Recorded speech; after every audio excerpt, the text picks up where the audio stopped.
Good morning, everyone. Welcome to the Trade Ideas live trading room for Thursday, April the 14th. My name is Barry Anderson, moderator of your trading room. A couple of yeses to let me know. Thank you. You can hear me and see my screen.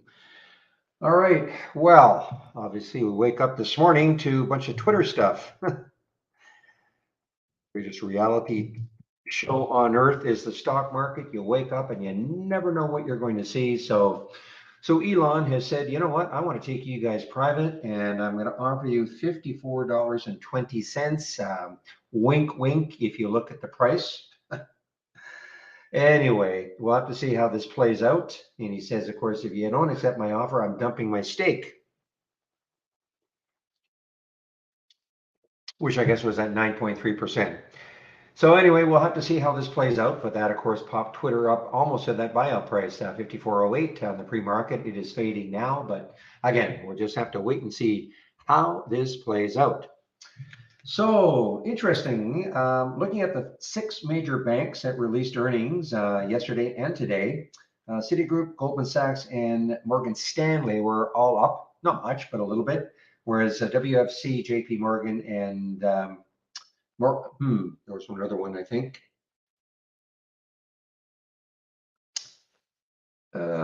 Which one? Well, I thought I had six of them, but anyway, WFC is down. This is probably the biggest gap down of them all. JP Morgan may have been down about the same yesterday, but anyway, WFC is down. And when you look left, the next low looking left is about 45.78. So maybe some support there. I don't take too much. I can't remember the last time I ever traded one of these, but just of interest.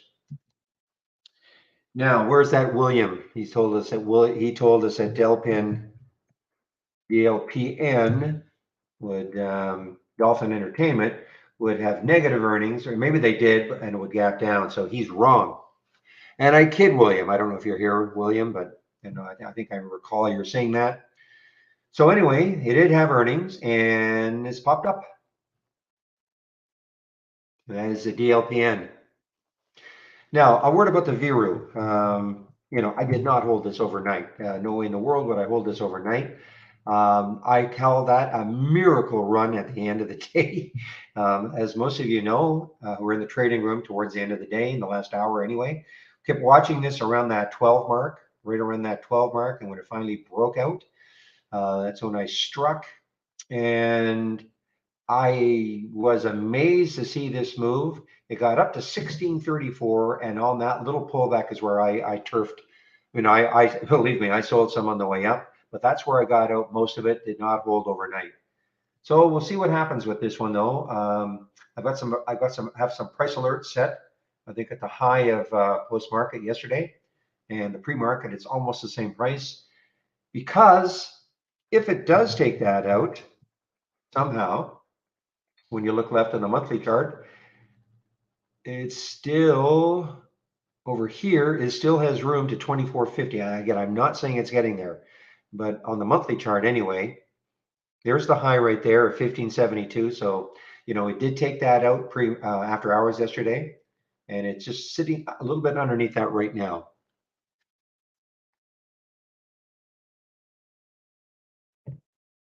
But what a rush. I mean, that was unbelievable. All right, what else? CRXT. What do I have here? Gapped up on positive data. Let's see what it got up to 170. It's back down to 131. Not shortable for me. That's the first thing I looked at. It's not shortable for me at Interactive Brokers. Low float. I don't believe. Try to see what the news was. It's positive data. I don't know what their drug is. I don't know if it's a cancer play or not. Anyway, CRXT, very low float though, up 31%, lots and lots of volume.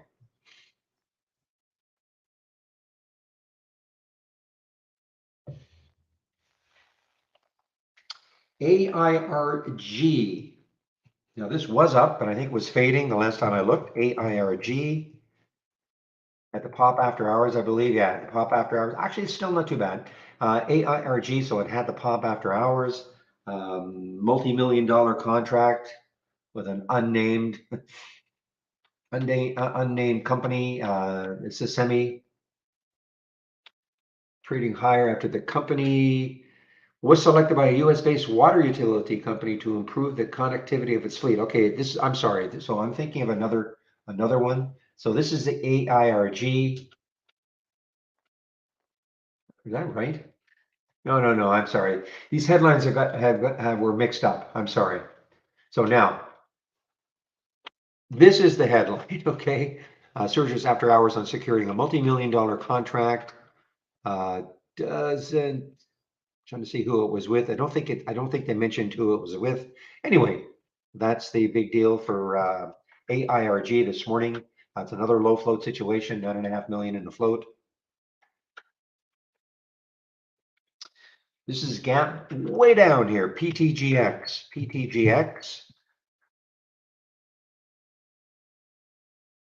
And this comes, the news is that the FDA has revoked their, I have here the acronym, BTD, says it may pull their drug from breakthrough designation status, okay? Says it may pull.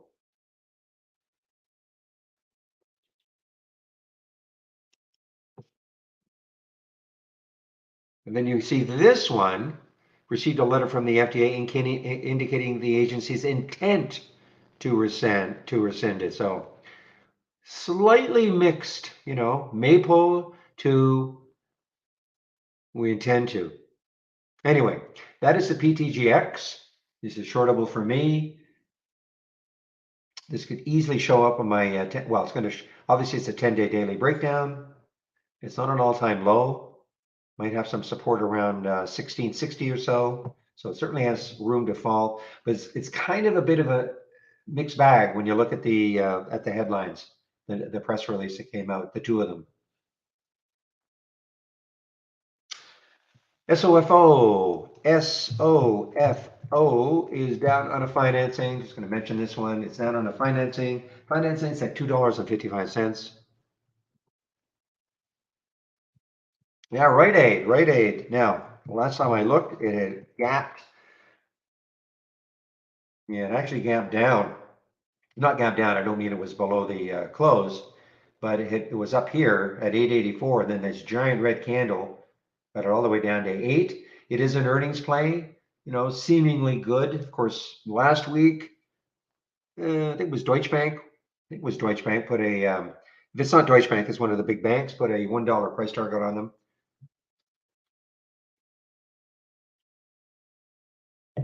So there could be some short covering with that short float percent. How long that lasts, we don't know. GALT, G-A-L-T. Haven't seen this one for a long time. Used to see this one quite a bit. GALT, look at this. Yeah, forget about it. Sorry. I mean, it's funny, when I see these, I'm doing my pre-market work. This is where I see it, and I put it on the list, and I don't really see it again until I start talking about them. And look at this; it's actually gone negative now. It said it reports positive outcome. Anyway, obviously that is not. Wow, what a great short that would have been. Anybody who picked that up from 2 to 150. VALN. Now this can be a wild one. VALN. This is a virus play. I think United Kingdom conditional marketing authorization. So this is the headline for it. Receives conditional approval in the UK, and it's a virus play. Okay, 31 million in the float, so it's a relatively low float. We've seen this one have got up a few months ago up to $68 before it tumbled down to 26.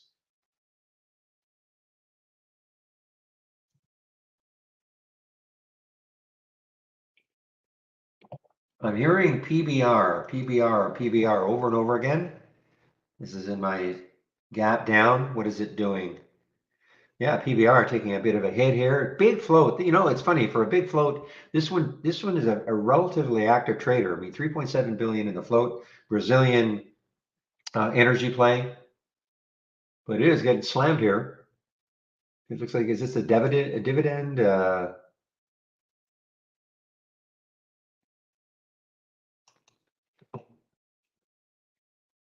He says this happened last night. This is news last night. Votes to nominate this guy as closer to the CEO role. So I don't know if that's a good thing or a bad thing. Obviously, the market didn't like that, I guess. I don't know. Hey, by the way, guys, definitely download the latest beta. All right. One thing I did not realize, and for all of you have been clamoring, especially maybe in not so much the North American time zone. You guys are crazy. I got to get up at 4, but you guys don't have to if you're in Eastern Canada. But anyway, our data now starts at 4 o'clock. Okay, Eastern time. I didn't even realize that yesterday. So download the latest beta. Not only is it now the charts are definitely maybe the correct term is not tick by tick, but they are real time now.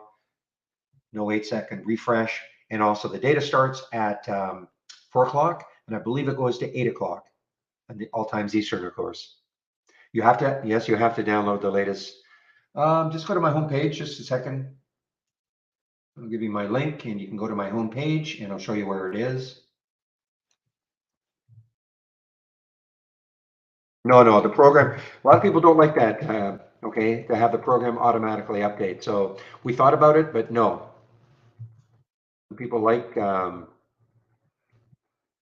do not like that. So that's I put just have to say it like that. Some people just do not like a automatic update. So anyway, if you click on my homepage link, okay, and then scroll up, you might have to scroll up, click on download, and then scroll past the production version, and here it is. There's the beta, okay?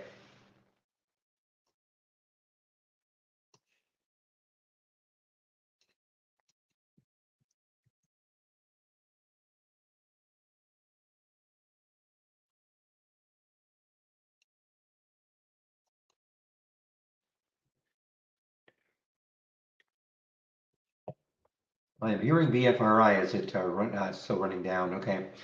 Let me continue. Atom, ATOM, ATOM. I know Zach mentioned this one a little while ago.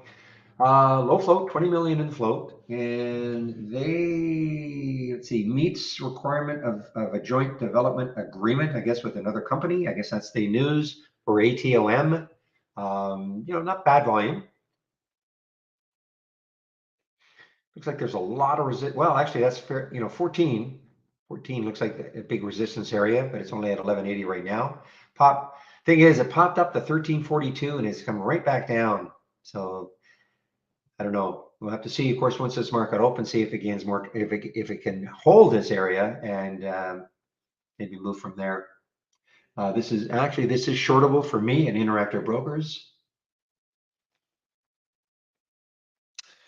And then last, well, let's take a look at WFC. WFC.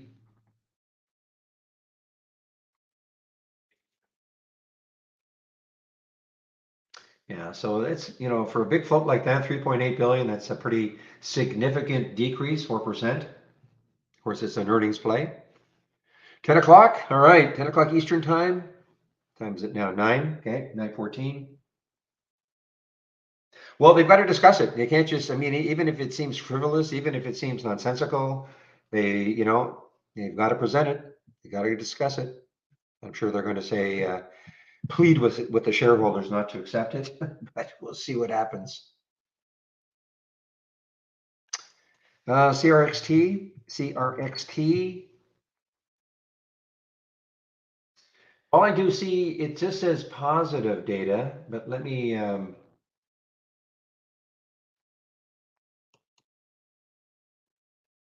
so this is what I see here, okay? So positive results from lymphoma treatment, but I do not see, you're talking about the CRXT, right? Well, positive data, positive results. I call it data, but I'm trying to see top line results. I'm trying to see what phase it is. I don't see what phase this is.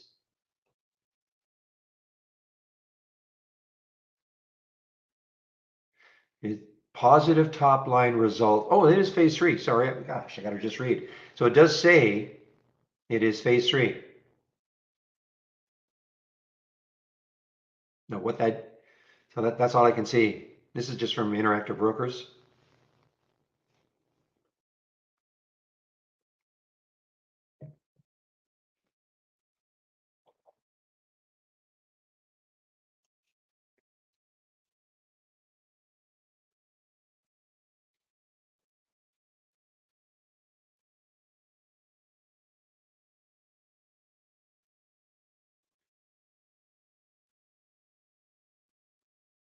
And then LEXX, LEXX, that's the last thing on my list here, LEXX.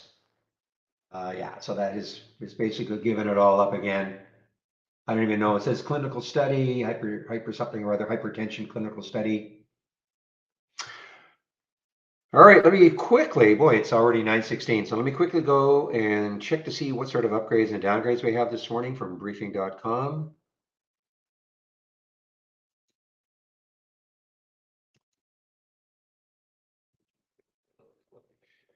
And hey, we've got a little change of sentiment, a little change of sentiment. You know, for the last few days, we've had a few upgrades, but majority have been a lot more downgrades. A little change of sentiment. Let me take a look.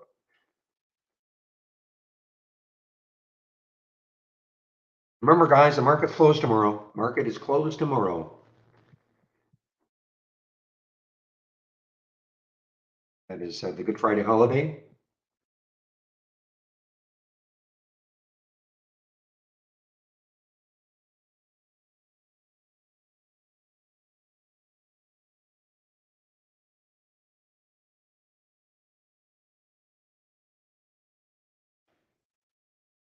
All right, there are some of the upgrades.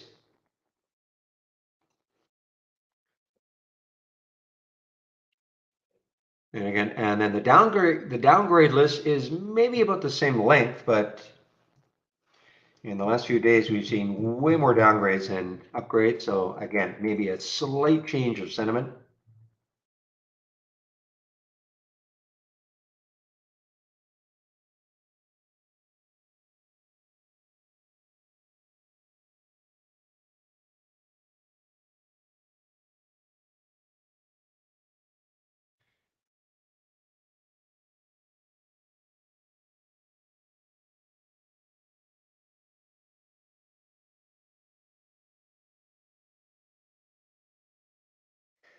I don't see any multiple downgrades nor multiple upgrades.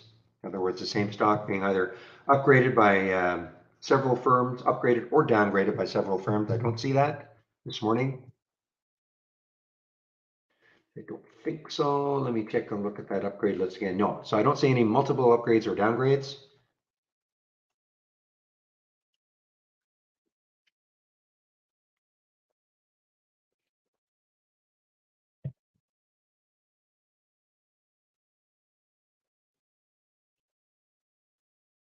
And we're in for a modest negative open here. Nothing too dramatic. The SPY is down just a little bit.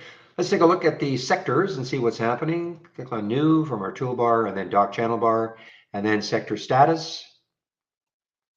As always, I always like to see what's happening with the oil. It's either 0 or 100% usually. Not quite 0, but almost. So what you're seeing here, these are the major sectors.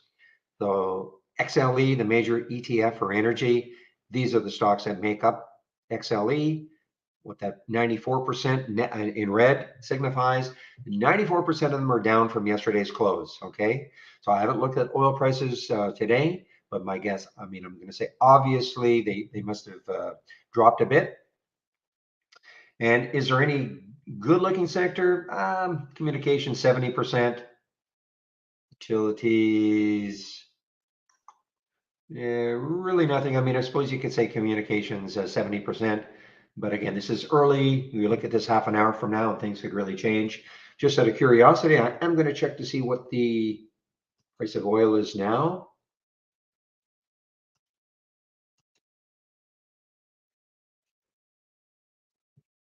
Yeah, so we're, you know, a little bit down.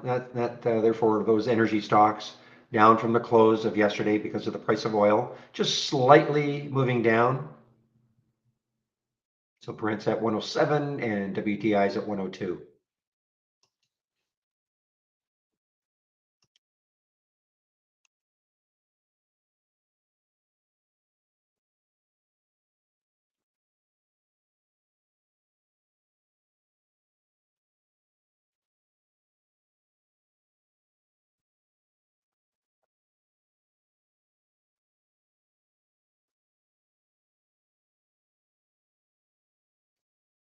This one is taking a bit of a thumping. This GXO, I'm trying to see if there's any news on it. GXO.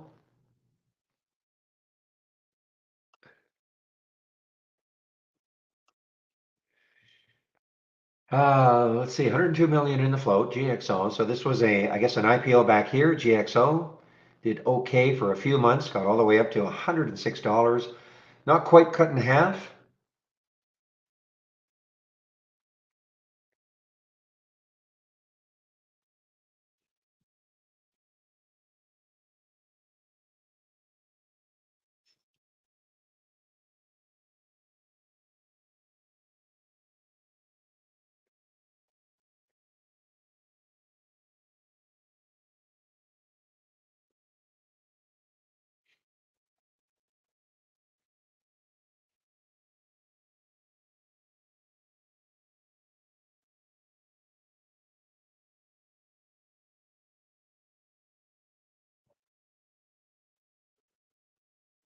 That what it was, John? Okay, thank you. So it was a spinoff from XPO. So, okay. Well, for a while it did very well. I mean, look, I got open around 56 and got all the way up to 105 before it just tumbled like a lot of stocks.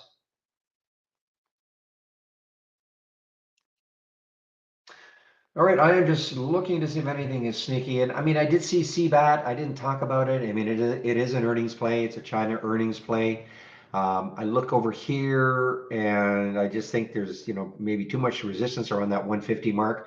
You may want to keep an eye on it. It did poke through 150 in the pre-market, got up to about 150 odd, 159. It's not a crazy low float, 53 million in the float.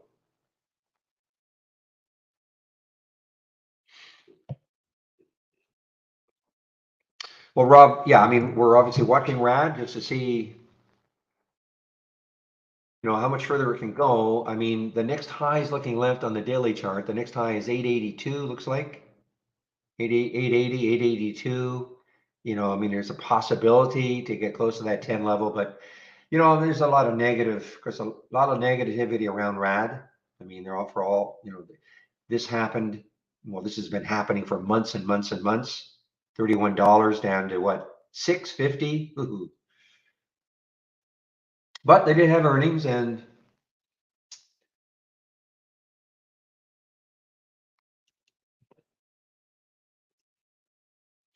better than expected Q4 sales, issued FY23 EPS guidance above the estimates, etc. So yeah, it's caused a little bit of excitement in the stock this morning.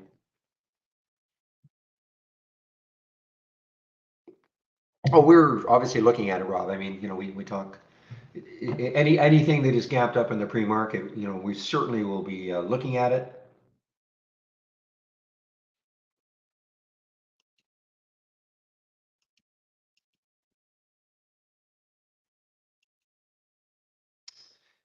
And is there just looking to see if anything else is coming into my up gappers?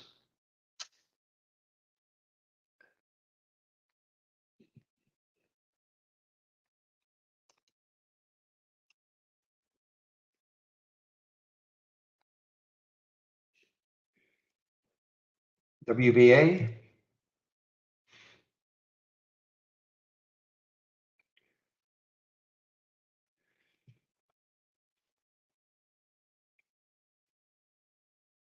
What would that have to do with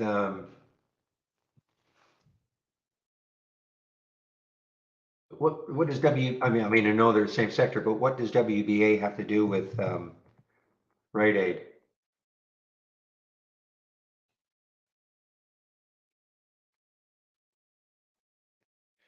Reliance Industries in early stages of exploring feasibility of offer for Boots chain.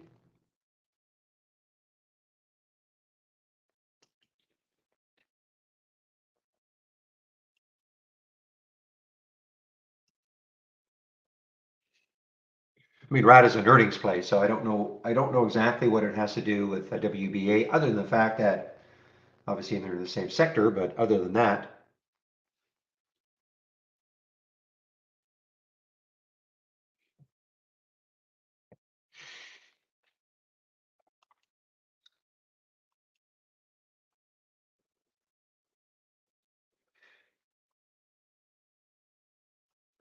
Okay, just looking to see if anything else is popping in. You know what? The VERU, it's kind of holding. I have my alert set for these highs, see if they take them out. Again, if they do somehow take out those highs, I mean, the next high is way over here at 24.50 for VERU. Very interesting trading yesterday with this. Once it picked up steam, there was nothing stopping it for a while. Because remember, this is a 15-minute chart. 1, 2, 3, 4, 5, 6, almost an hour and a half of straight up. You had a little topping tail here, but almost an hour and a half straight up. Okay, Blue Orca. East by Blue Orca. IPR. Okay, a little outside the price range I like, but hey, we need the Hindenburg. We need Hindenburg to come up with another one. Okay, give me a moment, please.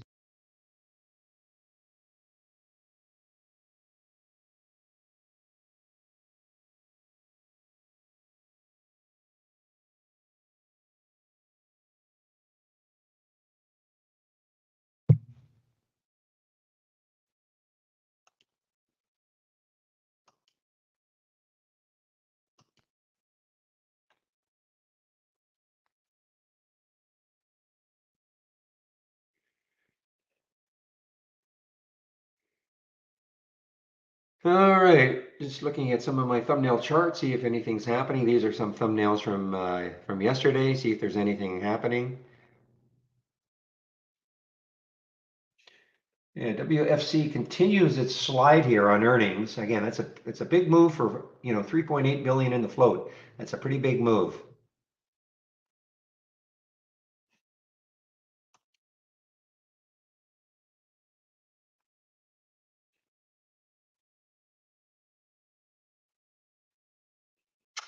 That Air G is this still positive? Yeah, it's still positive, but giving it up. Yeah, it's giving it up. ARG multi-million dollar contract with an unnamed company. Because I couldn't find the name of the company. It's a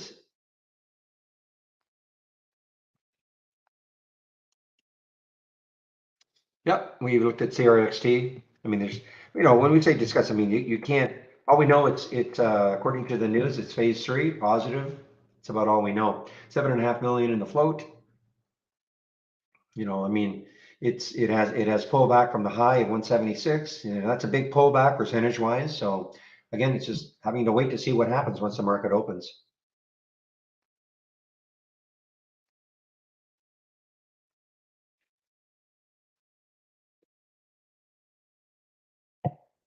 Yeah, William must be, I don't know where he is today. Thank you, legal. So yes, we have less than a minute to the open. So remember, everybody, market is closed tomorrow. So this is like a Friday trading day. Not that that means anything in terms of a lot of people think, oh, Friday afternoons are going to be really dull. Not even, not necessarily. So we have about a minute, less than a minute to the open. In fact, we've got about 5 seconds to the open. So let's have a great end to this trading week, everybody. In WFC, yes, it is.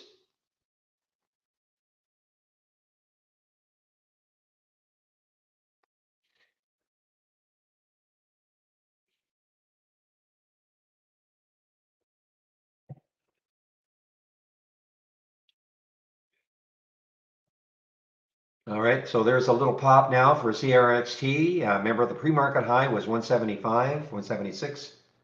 So there's a little pop for CRXT, but it's early. It is early.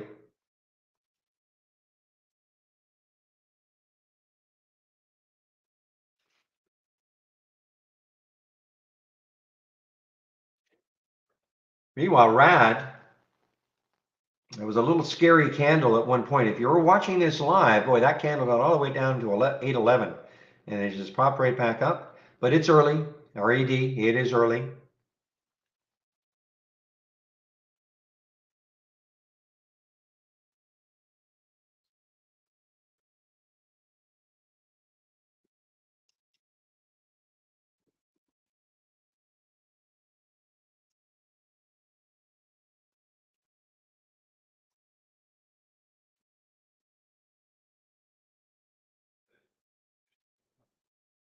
Interesting. So Viru has become shortable at IB today. How many share? What?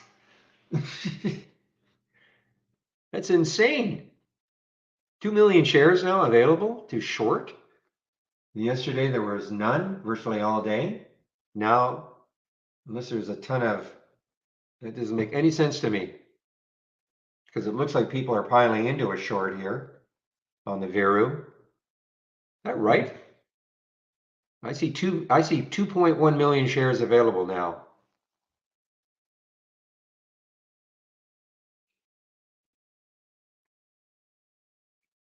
Not that I'm looking to short this right away or anything like that. It's just that I'm really surprised that because yesterday there were none. All of a sudden, 2 million miraculously appear.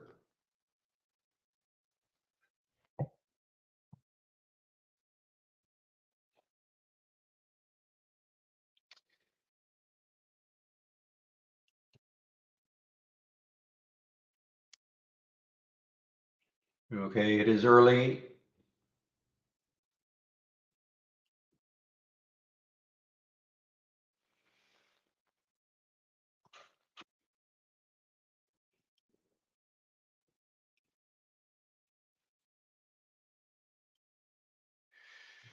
I mean, yeah, Vera is going to be a wild one. You got down to 477 and then it popped right back up to 1580. So it's going to be a wild one. Got to let it settle down if you're going to try to trade it either on the short side or the long side.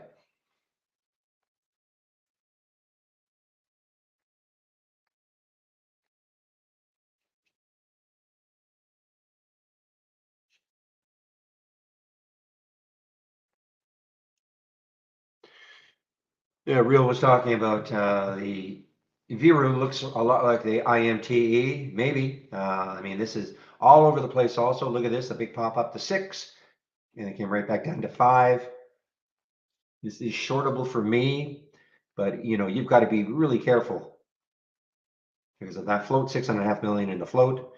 It's almost an all-time low, IMTE.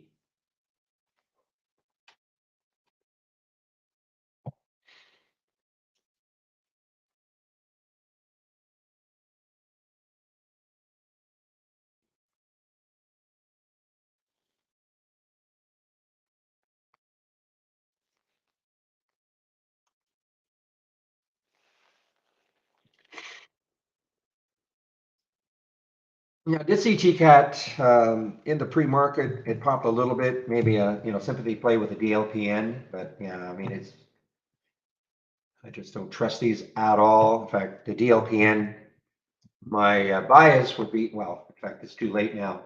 I was going to say my bias would be to short it. No short. Yeah, you know what? It's funny. Now 3,000 shares just became available, so there was some short covering. This is again, I'm only referring to Interactive Brokers.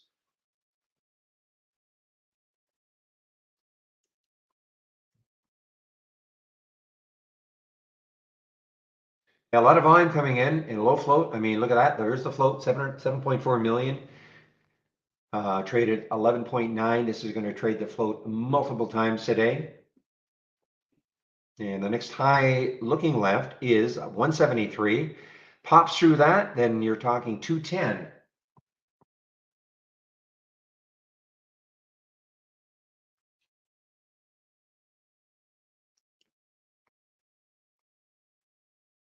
Yeah, Ader is not dead. I have this still on a watch list. Ader is not dead completely. APER, of course, this is one. This was my coin flip yesterday, and luckily it came on the side of VERU. It was either going to be this one or VERU that I was going to go after.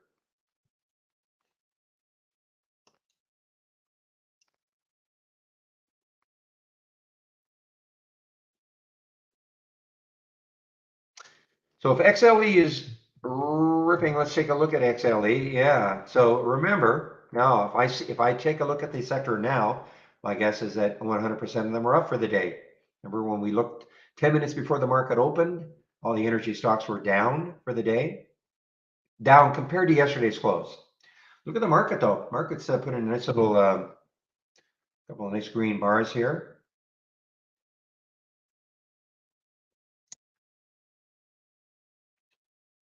And we have a, on the way down though, yeah, GNS on the way down.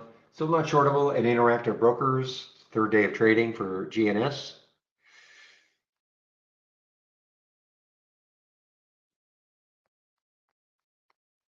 Of course, DWAC and Twitter interchanged. Not interchanged, intertwined is what I meant.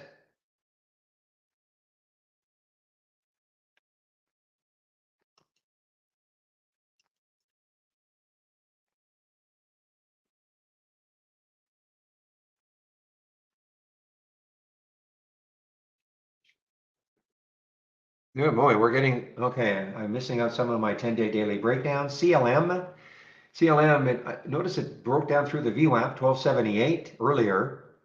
It's on an all-time low, CLM.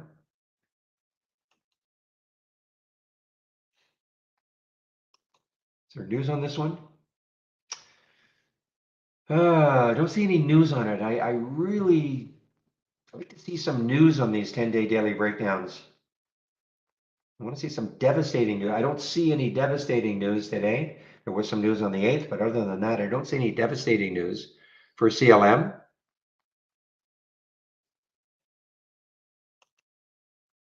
And CRF and CLM obviously kind of the same. Cornerstone.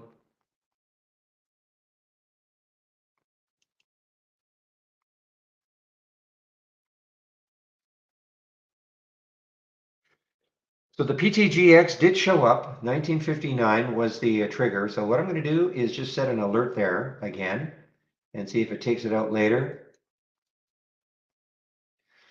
But you know, my bias really on my 10-day daily breakdown is ones that are really close to all-time lows, if not at an all-time low.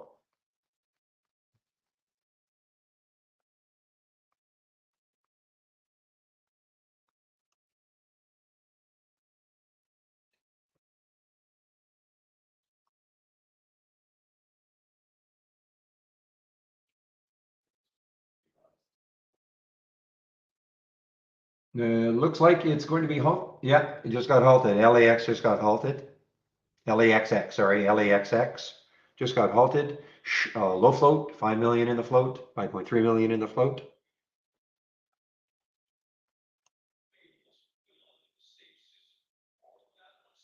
Meanwhile, CRXT in lift mode. 176 is the pre-market high. It is still early.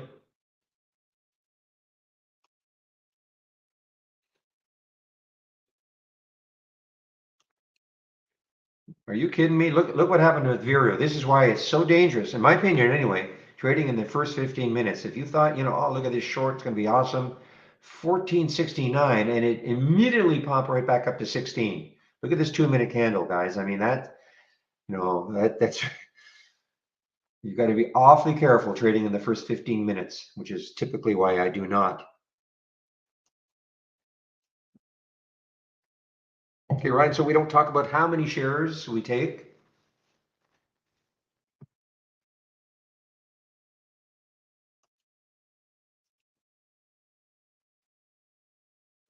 It's the only, you know, very few rules. We don't talk about how much money we make on a trade, how many shares we take.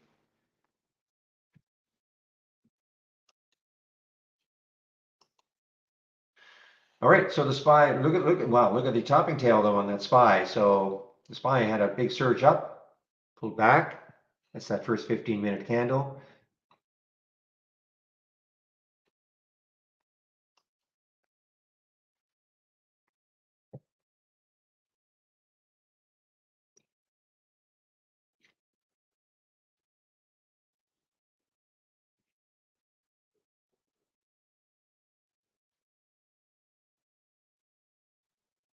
That's okay, Ryan. That's okay.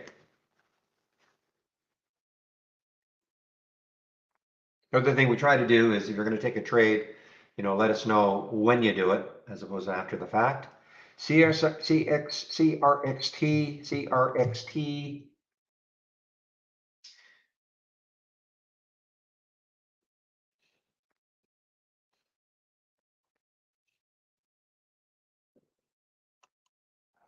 My goodness, Viru. Wow, what a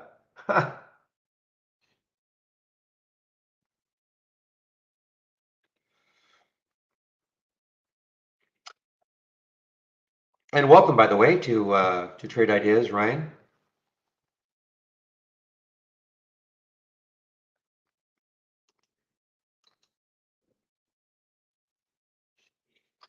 Well, let's see where LEXX could open, and right now it looks like 428, 428. So it's above the excuse me, it is above the halt price.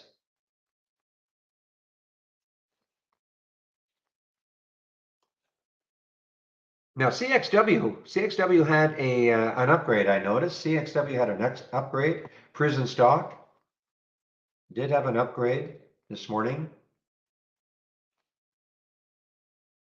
Price target, Wedbush, $17 a share. There's your price target. And that is, and also Wells Fargo.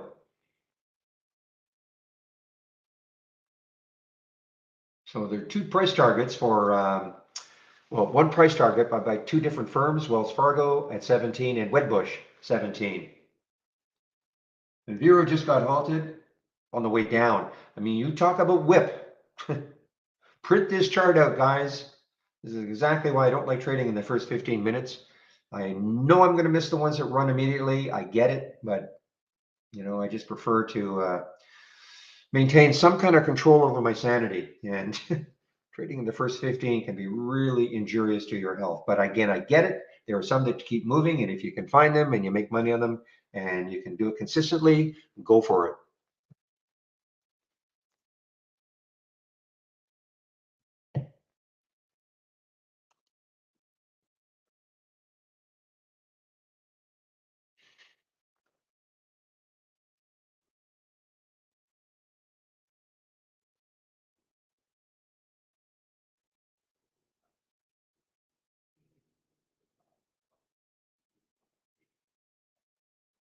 Yeah, I mean, one of the things, I mean, with trade ideas, I mean, we can find ideas all day long.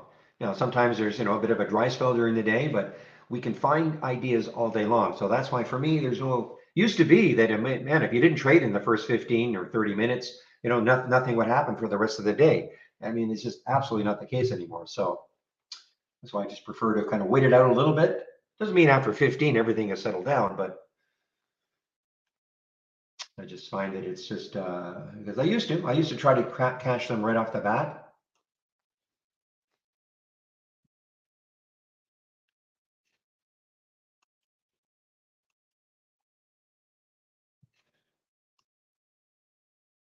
Yeah, so that did not have a big pop. LAXX did not have a big pop. It was halted at what, at 425, so did not have a big pop at all.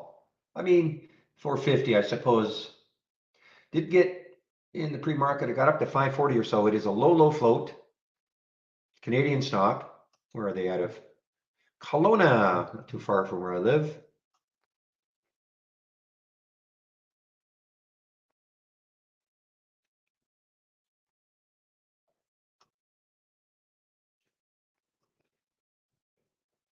What do we see when we look left for LAXX? The next high looking left is 471. Is that correct? Yeah, it's about 470. Wow, there it goes. 471 is the next high looking left on the weekly chart. And then after that, about the $5 level, might struggle to get through that.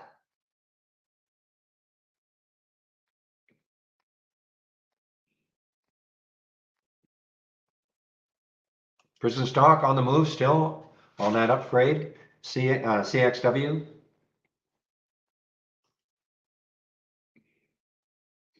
All right, we are now 15 minutes in. Let's take a look to see now.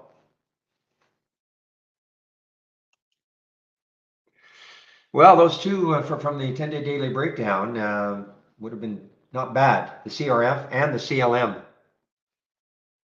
is what I'm talking about. I didn't take them, but 1162 CRF is now 1125.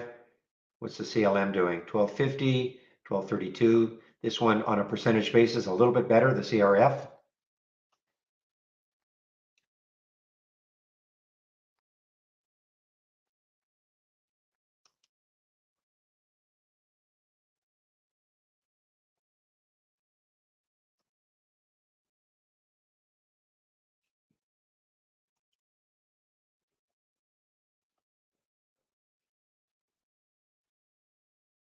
I did hear my Bluetooth disappeared again for whatever reason.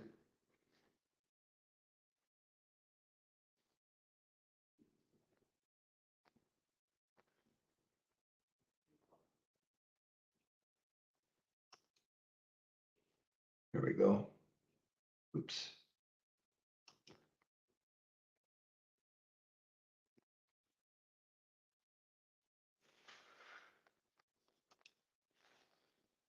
Boy, CXW just ripping here. Just absolutely ripping. I mean, it did have an upgrade. See who upgraded them. I don't think it was one of the, well, it wasn't, I don't think it was Goldman or anybody like that. It was actually Wedbush. Wedbush upgraded CXW. And obviously Wells Fargo did the same thing. I don't see it here. See, if I'd seen a multiple, it's too bad. I didn't see it as a multiple upgrade. The only thing that appeared was the Wedbush. I might have paid a little more attention to it had I seen that.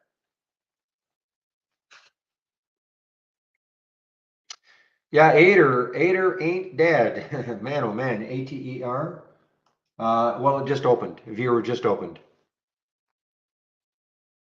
So it was a 5-minute halt. And again, this is the Halts Resume scanner. Of course, I'm sharing this one. You can see. Usually it's right under this. Actually, what? Yeah. Here it is. Yeah, 9:42 plus 33 seconds, 9:47. So it was a 5-minute halt.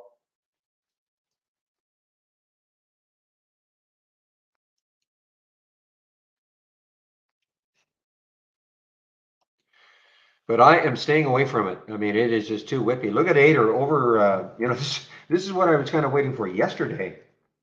It didn't really happen. This big six break. There's that 200-day moving average again, 613. So it's right at the 200-day moving average.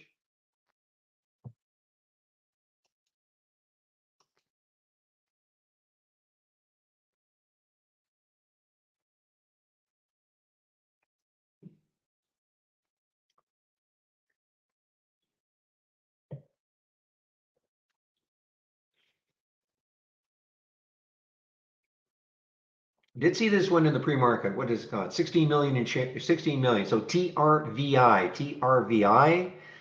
And see if there's any news on this one. TRVI.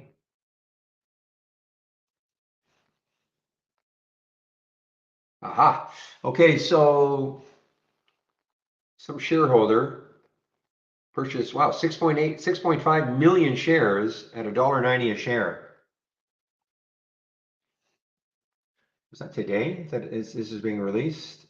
I mean, it may have come out because at $1.90 a share, when was it $1.90?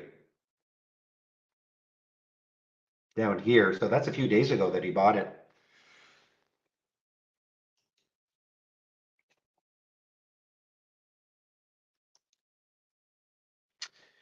Yeah, so I mean, listen, the only way I'll take this one, this LEXX, maybe if it gets up back up to that 437 mark or so. But that, after that first halt, it didn't really pop at all.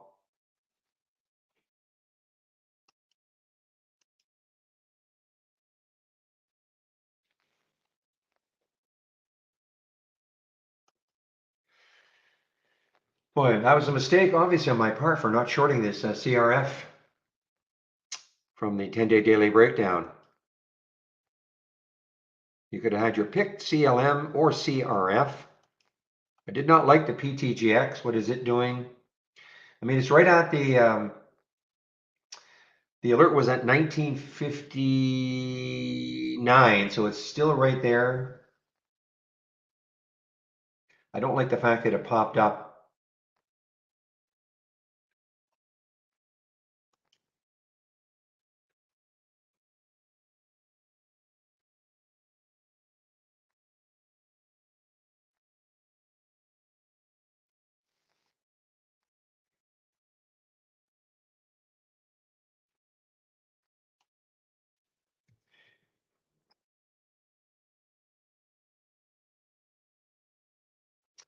Yeah, you're looking at the same headline I'm looking at, I think. Obviously, the GME and AMC, blah blah. ATR, yeah, and BBIG and CEI.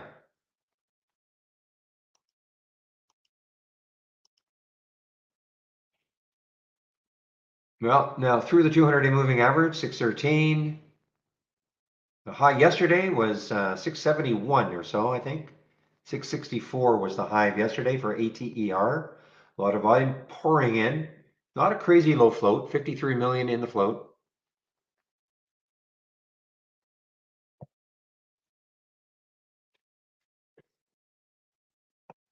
Boy, the CLM and CRF just getting trashed here.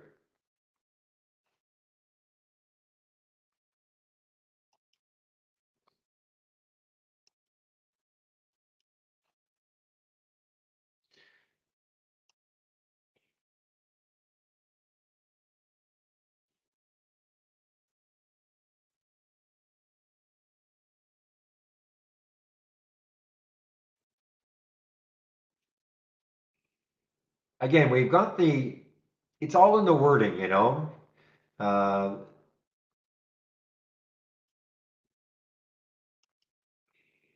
it's all in the wording with this PTGX. You see one headline where it says the FDA says it may pull, and then afterwards it says the FDA intends to revoke. Okay, so, and this is a breakthrough designation status. I guess they must have given it to, maybe they gave it to them yesterday. I don't know when they gave it to them in the first place, but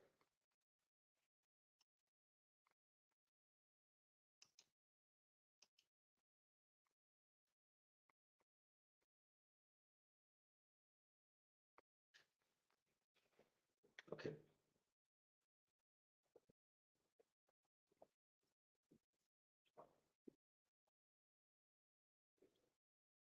That's enough though.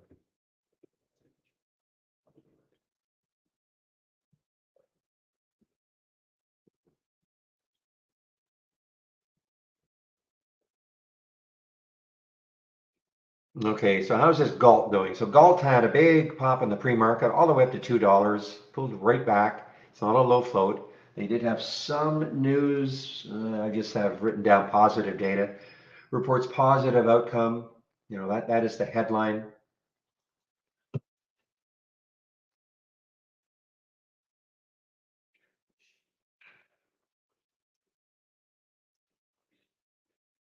I mean, I'm really eyeballing this PTGX. I wish, you know, hopefully that second headline takes more effect.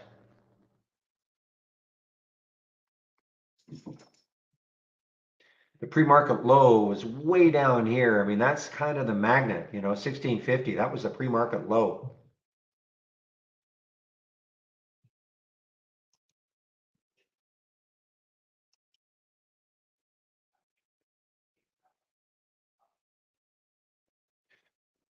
But we've got a bit of a disconnect in the market. We've got the NAS is down, Dow's up, SPY's down. So we've got the little disconnect between the so-called revenue and growth stocks.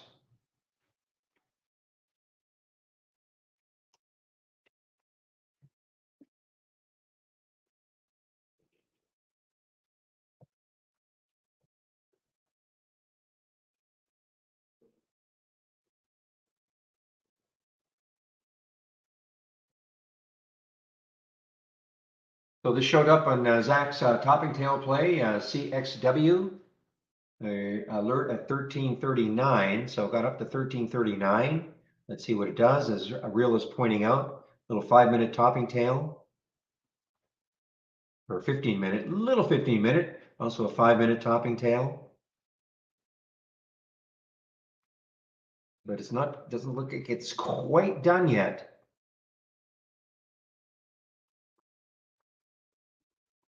Plenty of shorts at Interactive Brokers, 3.2 million shorts, so plenty of shorts there.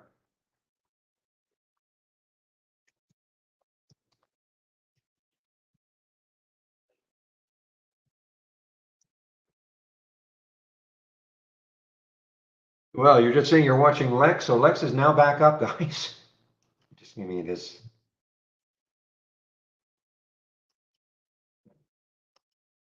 But up and then down. Very, very whippy. LAX.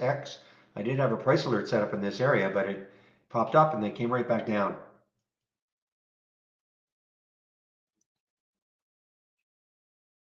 Yeah, CXW not ready yet in terms of a short. Where is the next high looking left on the monthly chart? 1444, 1444. So that's a dollar away in the monthly chart.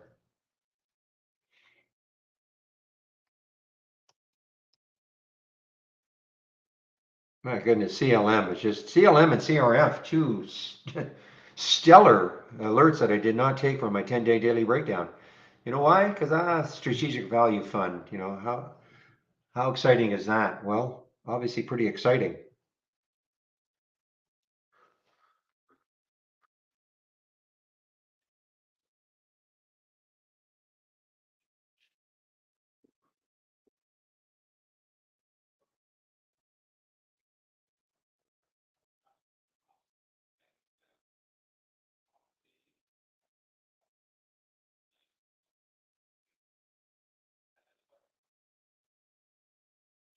And this is a 10-day daily breakout for the CXW.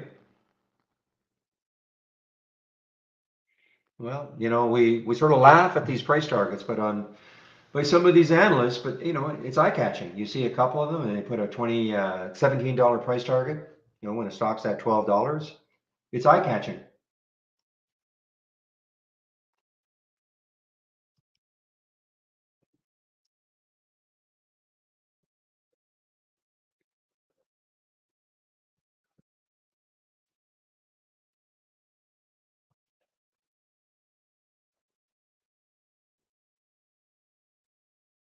All right, so that PTGX, it was really. I just think that the headlines, it's a mixed messaging in the headline. So anyway, I'll take this one. If it gets back down to that 1930 mark later on, maybe I'll take it on a short, just because of what happened in the pre-market. That would still, you know, have a lot of room to go to that pre-market low. But other than that, too whippy.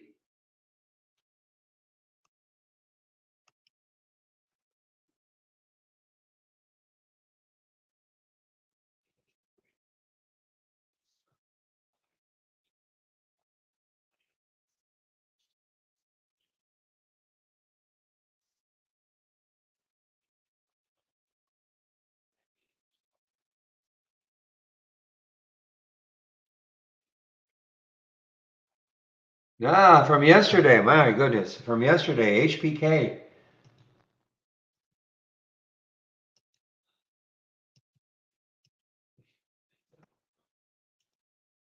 From yesterday, HPK guys. This is the Kramer, big Kramer pump after hours the day before yesterday.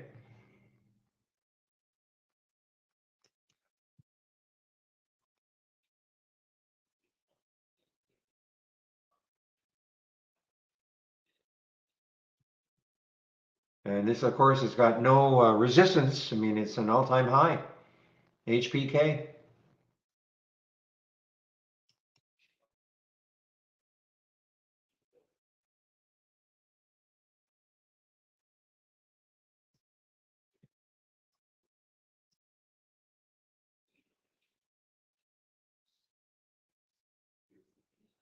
Wow. I mean, that is just ripping here. Got to pay a lot more attention to the 10-day daily breakouts also.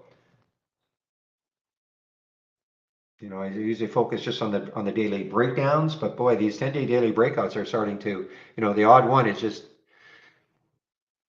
can absolutely go. What was the one yesterday? I think it was a bio, starts with the letter T.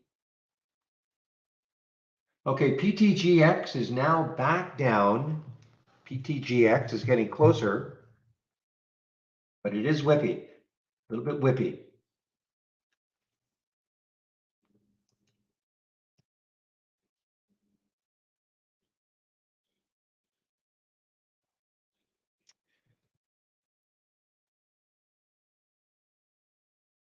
Yeah, I mean, according to us, you know, our data provider, it's 7.8 million in the float, according to our data provider. I think we looked at this yesterday.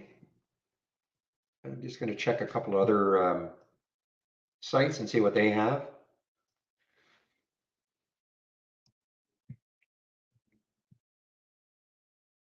Yeah, so FinViz has 7 million, so we're close, 7.8, 7 million.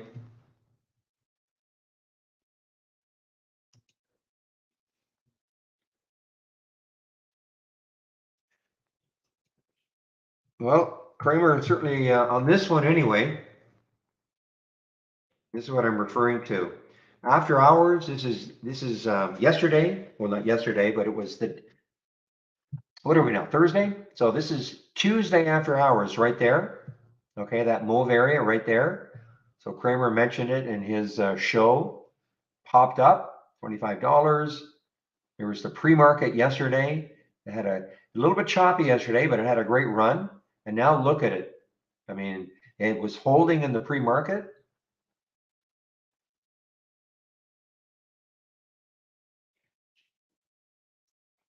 And with that float and the fact that it's an all-time high, nothing stopping it other than obviously profit taking, things like that. But I mean, in terms of chart resistance, certainly nothing is stopping it.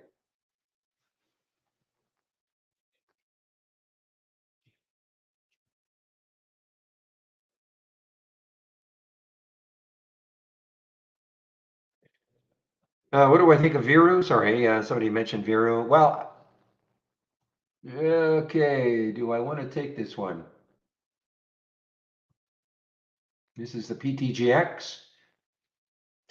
Let me take a look at the Viru. Somebody mentioned the Viru on a 15-minute. The only thing about the Viru, I mean, yeah, I mean, if you could have timed it down here at 13, a big, huge bottoming tail, but it is whippy. I mean, now that there are shorts available, looks like probably most brokerage platforms have. I don't understand why there were no shorts available yesterday for Viru, and all of a sudden there are 2.3 million today at Interactive Brokers.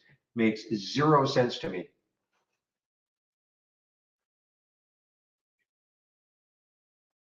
Now, guys, Geo, that's what I was trying to remember. Geo is the other prison stock, okay? I think. Yeah, this is the other prison stock. So, shoot, I really should have. I was thinking, what is that other prison stock when CXW was moving higher? So this is the other prison stock, and they usually trade in tandem. There's no specific news on this one. There's no price target put on this one, but they usually move in tandem, and obviously they did today. And I just forgot.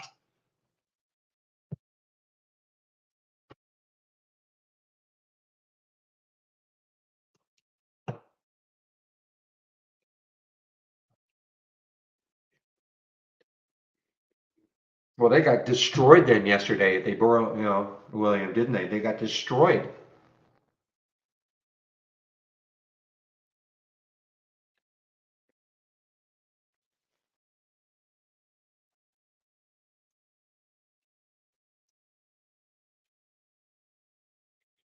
Oh, I see what you mean. Okay.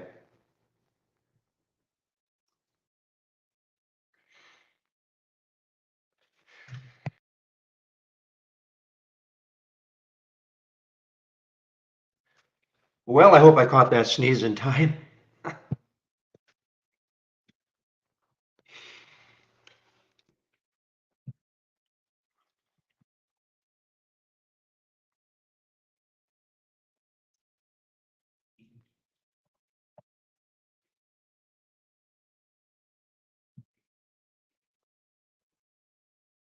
You did not hear it, Vicky.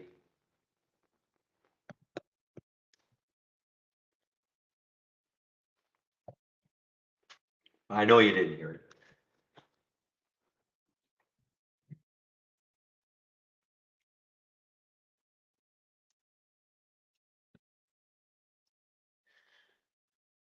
All right, so GNS, yeah, it did open. So Cam, I don't remember if you were in the room when this opened a couple of days ago. I don't recall you being in the room when GNS opened. What a That's what we're hoping for with these other IPOs that may open today. The small IPOs, hardly any shares being issued, low price. This one was really, I think 3 million or so. Price was going to be, I think, between $6 and $8. Got up to 37 the first day. You know what? Yakking too much. I forgot about the PTGX. Hmm.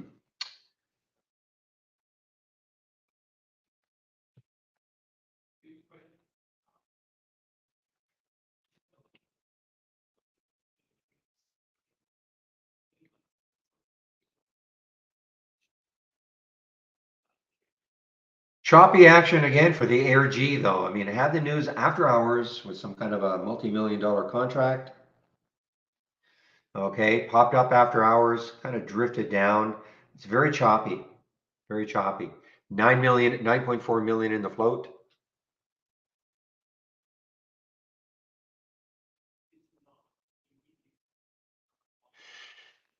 Yeah, I'm leaving this Vero alone. I mean, believe it or not, the only way I'll take it is probably if it gets, back up into this area, the 15 area, which will mean maybe there's some still enthusiasm left, but I'm leaving this alone. This is way too whippy for me. And you know what? I'm glad I didn't take that PTGX. PTGX is too whippy for me too.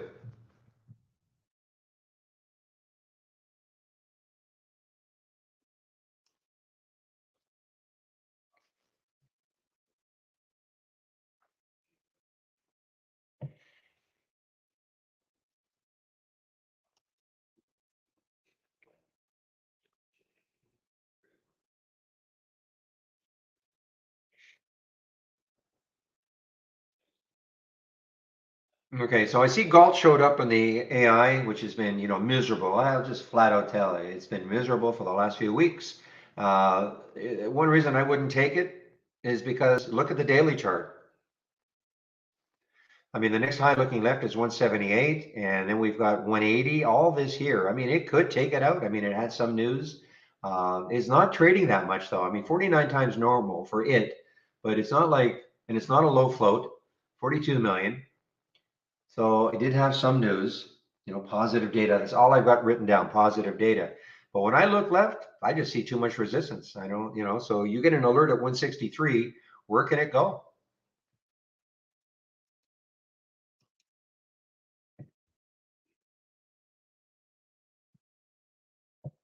What do I think about NBM? Well, this one at all, I don't think. NBM? Or are you talking IBM? That's what I thought you probably meant. IBM? No? Yes? I don't trade IBM, but what do I think about it? Not much. It's just, I know it's had a little pop this morning, but I'm assuming you're Vineeth. I'm assuming you meant IBM, not NBM. Oh, NBM. Okay, well, I looked it up. I don't see it. We don't have it listed as a stock, and it's not. So, what exchange is that on? It's not. It's not loading in. It's not loading in our in Interactive Brokers. It's not a recognized symbol. So, oh, TSX. Okay, I don't trade the Toronto. Sorry. Even though I'm a Canadian, I don't trade the Toronto Stock Exchange. I don't know anything. Don't know what's going on there. Just not enough action for me. So I'm sorry. I just don't know.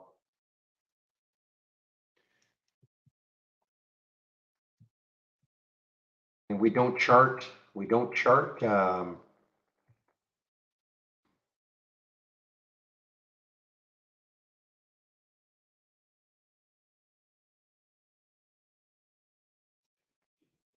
So sorry. Yeah, and our charts don't. I thought maybe I could see it up here. I don't even know what .cat. That usually. Yeah, I can't even load it.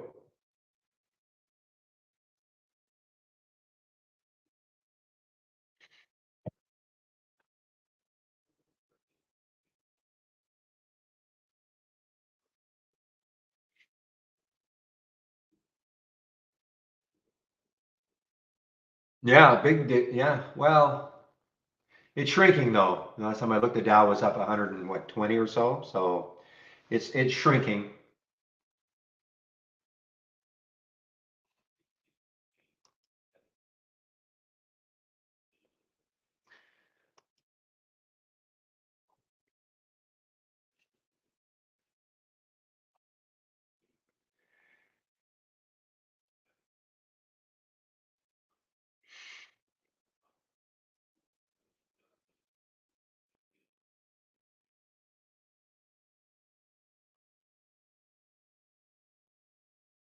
All right, guys, what's happening here? PTGX. Right now, this is in the no trade zone for me. I just can't. I don't see an edge for the PTGX. Maybe if it crashes through 19 or something, I'll stick an alert down there. I'll put an alert at 1904 to see if it's getting close. But other than that, I just didn't like the semi-confliction of the press releases.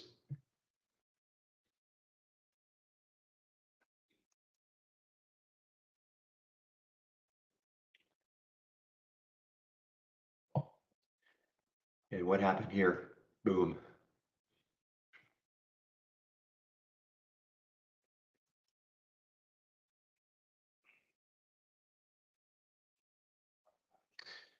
All right, 32.74. I'm going to stick an alert up in that area, 32, and see if it takes it out later on. 32.39, see if it takes it out later on.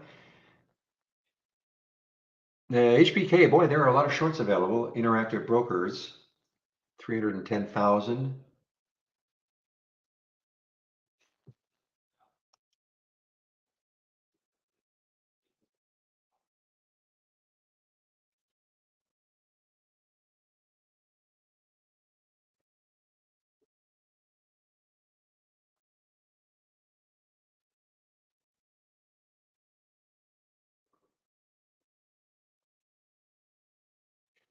So Ader is no go. Ader is just chopping around. A couple of big topping tails here. This is not shortable for me.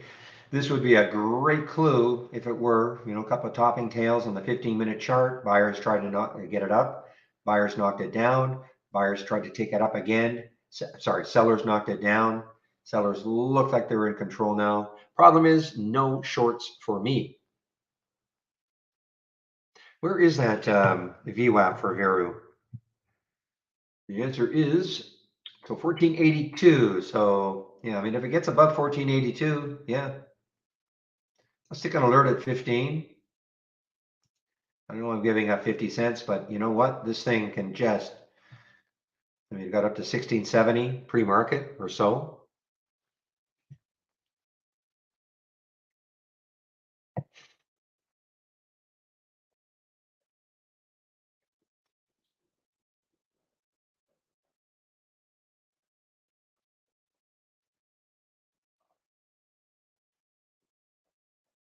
Yeah, look at the, I mean, this may turn into a long now, guys.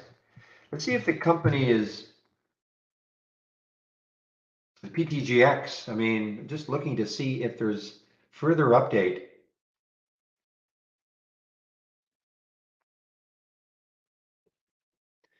I mean, I mean, remember now when the market opened, it got up to 2141.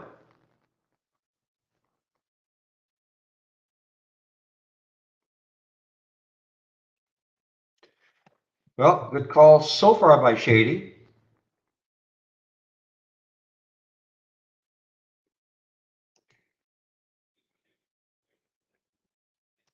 And now it is right at the VWAP.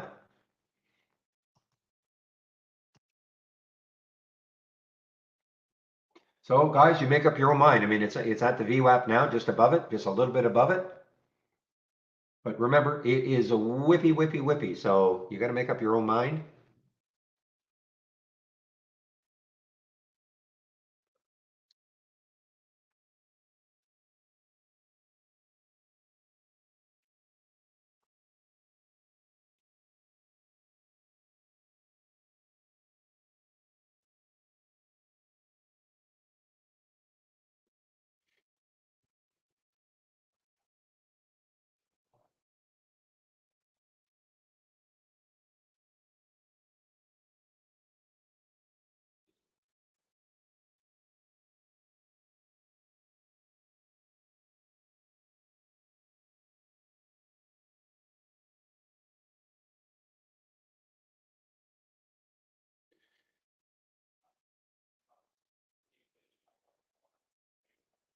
Yeah, I mean, it's still whippy. Reminds me of yesterday around that 12 mark, where we kept waiting and waiting and waiting for a big breakout.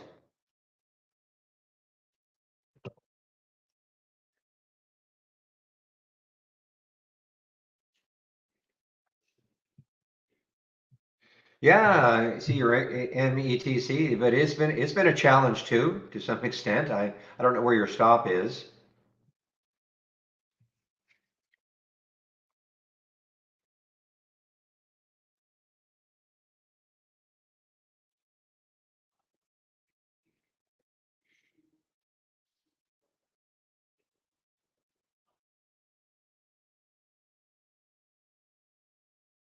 All right, guys, AIRG is now starting to move on that news, but again, look at this big topping tail and right back up.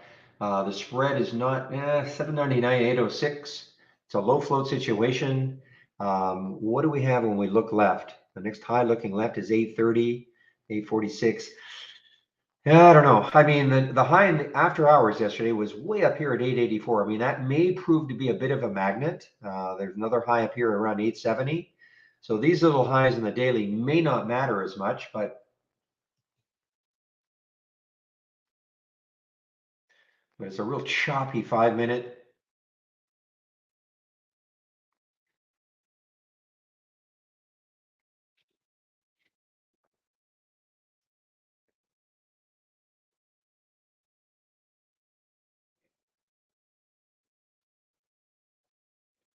Yeah, see that is dog Z is on the bounce scan from, but what is going to happen here? I mean, what can it possibly do? I mean, 620. I mean, there's all sorts of resistance not that far away.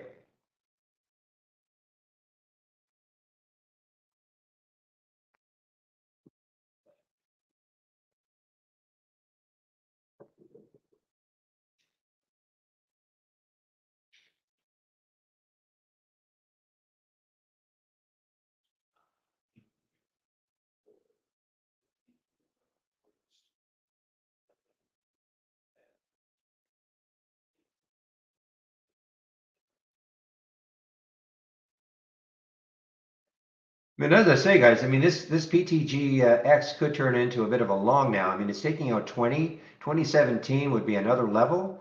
And then after that, I mean, there's that pre-market pop. Sorry, not pre-market, 930, first candle. It did get way up here to 2137, 35.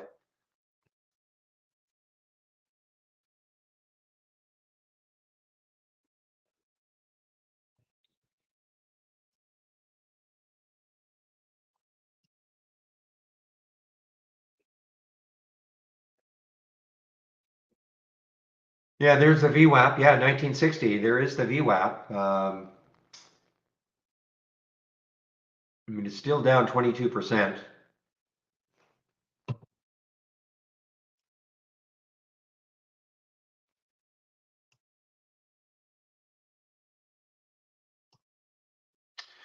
Well, Zach, you must have conflicting views now because it's showing up on BWV now showing up on your topping topping play.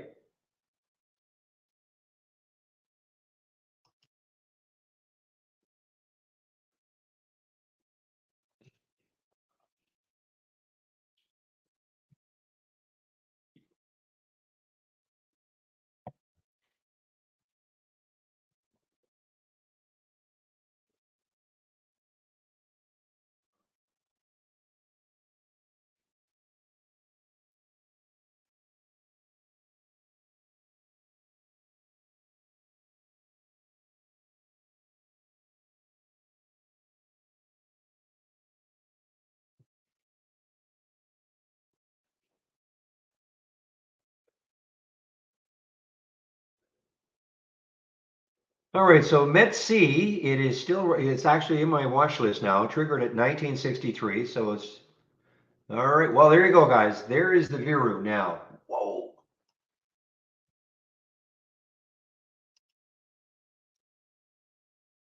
Holy smokes. Now, I didn't get very much of it. I did not get very much of it, unfortunately. I had my alert set right here at 15, and I sort of chased it a little bit up. Now we'll see what happens. I don't think any, no, just an earnings play, Barry. Wow. Shoot, I did not get very much. Look at this move for Viru. Oh,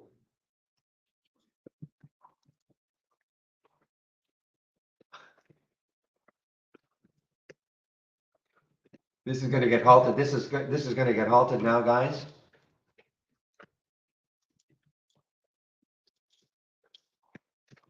Ah,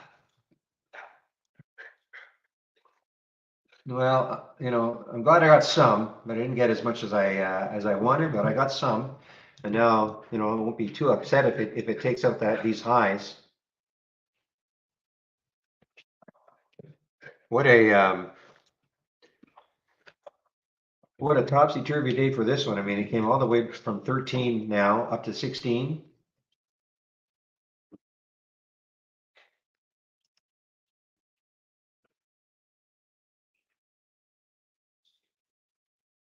So a couple of keys on that one, getting through the VWAP, 1485. For me, getting at that 15 mark. Now let's see where it could open. 1637, 1637, 1634 is the halt. So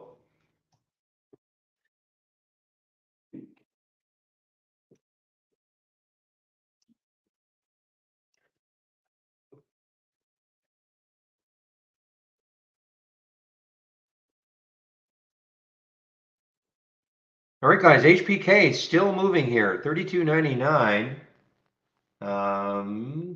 Almost taking out 33.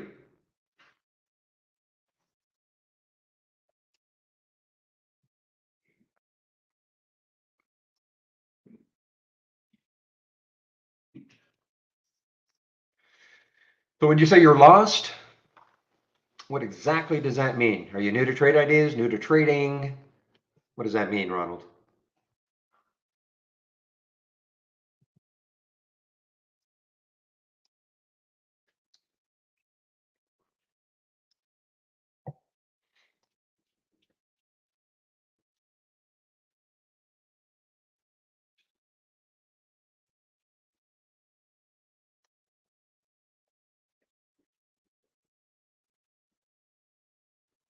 No, I don't know if Ronald can hear me. Ronald, can you hear me?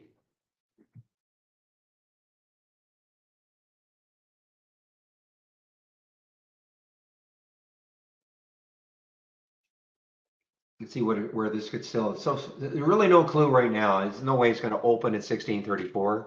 No way.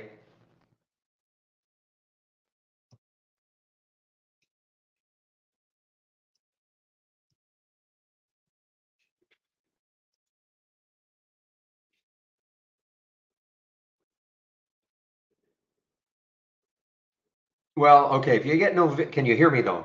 Can you hear me? If you get no video, maybe you just have to maybe a refresh. Okay, sometimes that helps. There's a gear in the trading room. Now you can't see what I'm looking at, but there's a gear, and all you have to do is probably do a refresh, and then you'll see the video. You'll see my screen. Okay.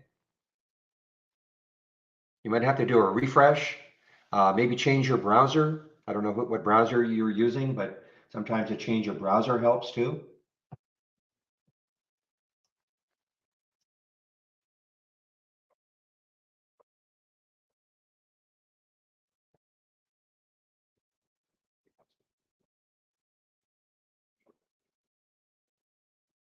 Ichimoku Trader. So I don't know what you mean by, we have a halt scanner. So it lets you know when a stock is halted, if that's what you mean. You can see my screen. So you can see Viru is halted at 10:22 plus 2 seconds. Okay. So we have a halts resume scanner, if that's what you mean. And if you're asking when is it going to open, there's not 100%. Usually it's a 5-minute halt. So does that answer your question?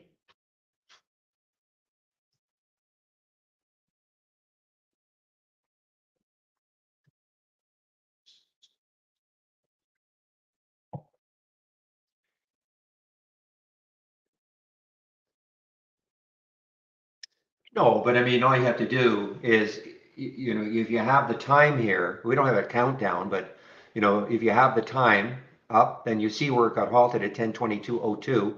Now it's up to you to know that if it's a 5-minute halt, it'll be at 10:27:02. You know, but we're all waiting on that. So, but there's no, because it's not. There it goes, guys. Holy smokes.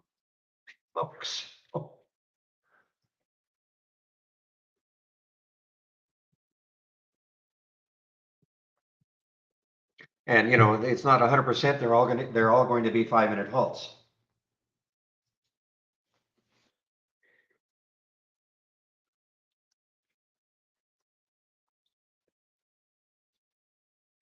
Wow. I mean, you know, as I said, I didn't get as much as I wanted, but now it doesn't matter. Look at this thing rip, and you know, I was saying that the next high looking left is 2450 on the monthly chart. I am not saying it's getting there. But we're taking out all sorts of chart resistance out of the equation now, and it is going to. I thought it would get halted again, but not quite. Whoa. Okay, guys. Wow, what a morning. 10:28. So first of all, if you're new to the room, welcome to the room. This is the format Monday to Friday, not tomorrow. Remember, tomorrow the market's closed, Good Friday, but Monday to Friday, typically between 8 a.m. and 3:30 p.m. Eastern Time. I share my screen and I'm live on the mic.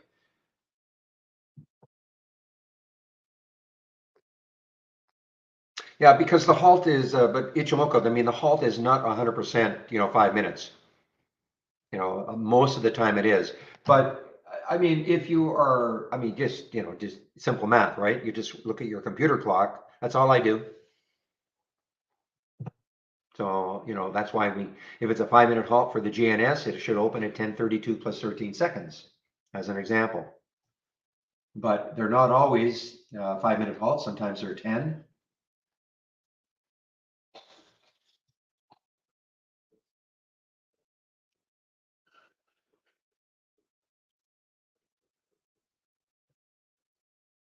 All right, let me get my home page up and running. So you can check out my home page, and there's a lot of information on my home page.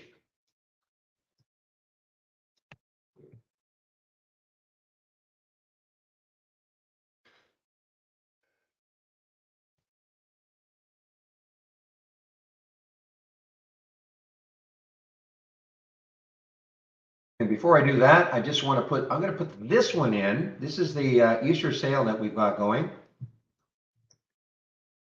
on its own. I'm just going to put this link in on its own.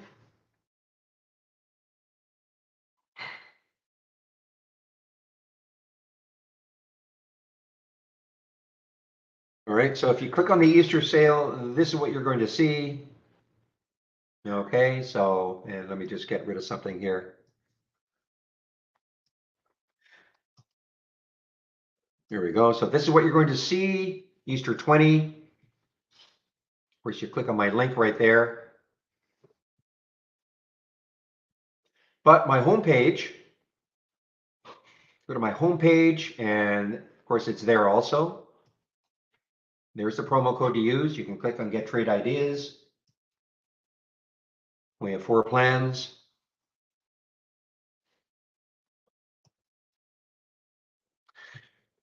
So we have an annual, monthly, premium, and standard. So you can apply that 20% discount on the annual.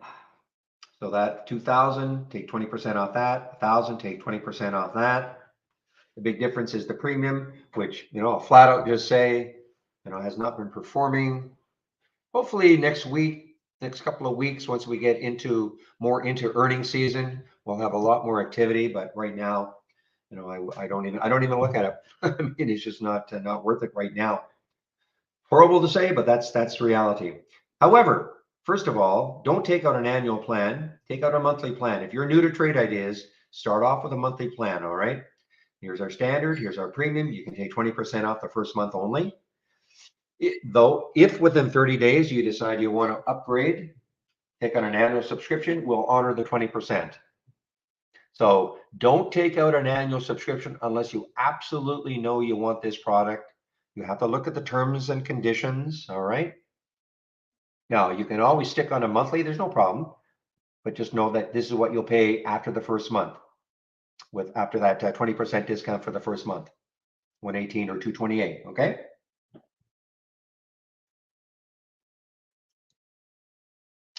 Now, if you're brand new to Trade Ideas, mandatory, do this. Let's get started. Click on that link. Let's get started. Here we all are.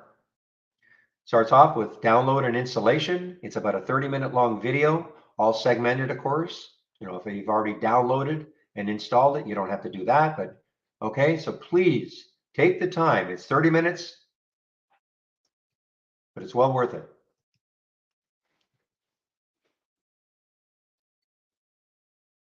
Oops, where am I here? So on my homepage, 3 free sections. The trade of the week is sent to you before the market opens every Monday morning. Stock of the day video that I didn't do one yesterday. I couldn't really find one that I was interested in, but a stock of the day video I'll do at noon Eastern, and all the education is here. Again, if you're new, first of all, don't do this first, but do the getting started. Once you've done that, then you can take a look at the user guide. And of course, the user guide goes into more detail, but we have different segments here: alert windows, top list windows, how to create sound alerts, price alerts, things like that. The stock racing down here. Okay, so we have all the segments plus the table of contents, which is searchable. So if you're looking for something, please go to the user guide and do a search first.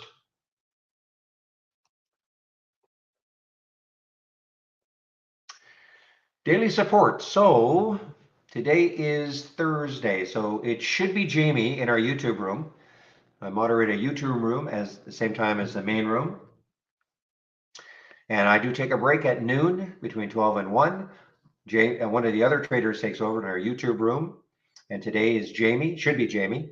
I'll verify that before I take my break. And I will put the YouTube room link in if you want to head over there between 12 and 1.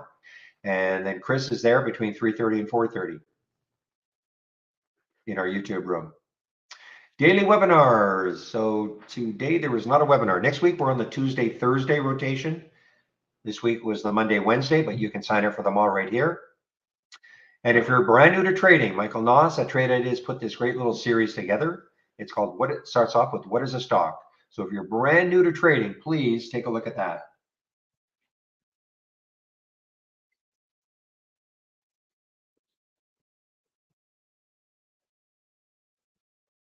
Right. Guys, HBK has been awesome. That's all I can say. Okay, now. Oh, forgot maybe the most important part. My scans. Here are all of my scans. Okay, click here. Here are the scans that I am sharing. This is what I use in the pre-market. Pre-market act is up and down.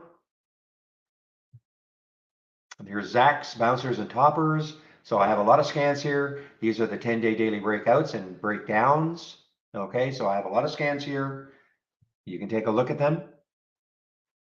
Oh man, guys. Anybody hop on that HBK?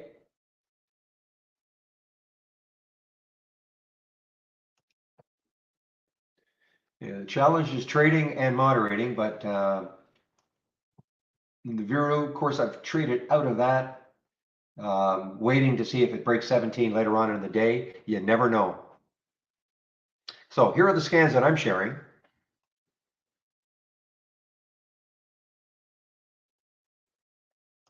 Let me size this.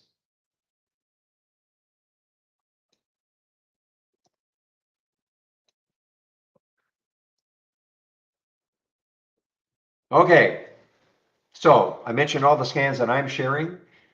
We've created a lot of scans up here. If you click on new from our toolbar, click on new and then docked channel bar, you'll see this window. So these are all themed based channels. So my recommendation is once you get started, you can take a look at all these theme based channels. So here's a momentum scanner. HBK right there, front and center, okay? So just like my scans, you know, if you loaded one of my scans, you right click, configure, summary. This will tell you what the scan is looking for. If you like it as it is, you know, you can just save it. If you like to have this one as part of your layout, then you just save the scan to the cloud. Now, of course, you can make adjustments if you want. If you don't like this price range, the price range that I've got, you know, you just click on the icon and you can make the change. See how I'm doing this, making it say 10 and 100 instead of 1 and 50. In summary, you see how that is now changed. So if you do want to make any changes, you can do it here before you save it to the cloud. Now, one thing about making a change, when I make the change, if I come back, if I leave the channel and come back, the changes are not saved. Why? Because the channels are for everybody. So the fact that you want to make a change to it does not necessarily reflect what everybody else wants. So, but the whole idea really for me anyway is, or to try to explain to you is, go through the channels and start extracting scans that you think you might like. And once you've done all that, you know, go to another channel, extract a scan, another one. Once you've done all that, then you can load them from the cloud, bring them back one at a time, thereby creating your own layout without actually having to know how to create a scan in the first place.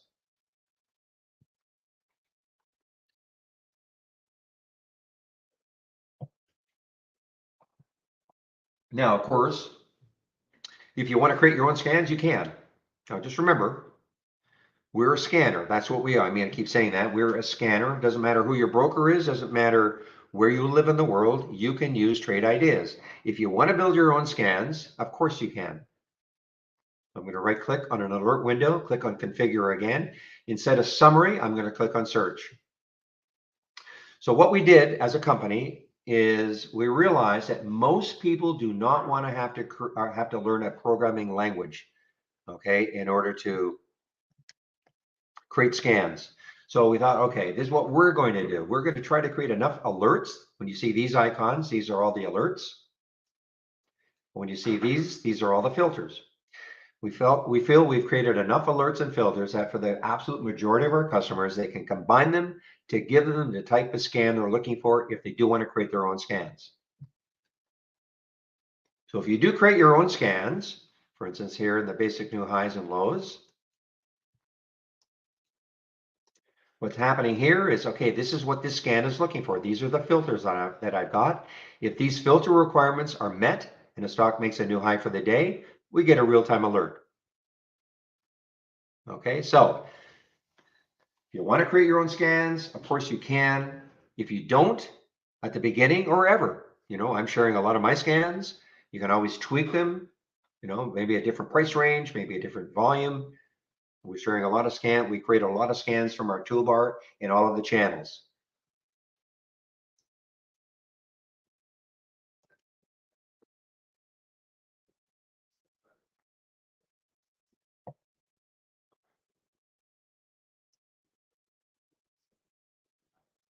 I didn't find it ridiculous when I got in. I mean, it was, well, first of all, I don't, a $33 stock. Yeah, right now it's a 27 cent spread.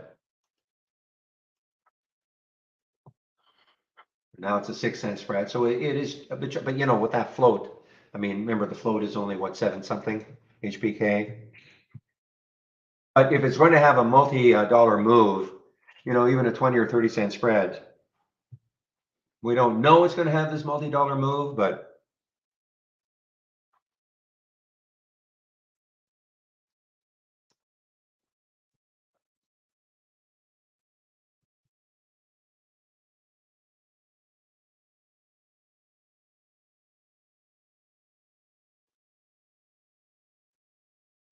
okay. We'll talk a little bit about this window you see here called Brokerage Plus. So please download the latest beta, okay? Because now it'll look like this. If you're not on the latest beta and you've got your Brokerage Plus window up and running, it will not look like this. So please download the latest beta, not just for this, okay? The latest beta now, we do have completely real-time charts, and also the data starts at 4 in the morning on the charts. 4 in the morning Eastern time, okay, and runs to 8. So all that is now in the latest beta. So, a moment, I'll just put my homepage link in here again.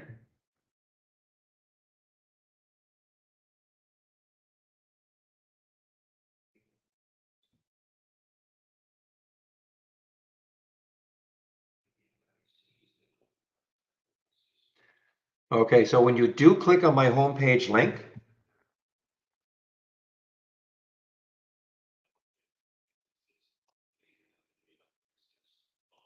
okay, so you'll be brought to this page. Just scroll up until you see download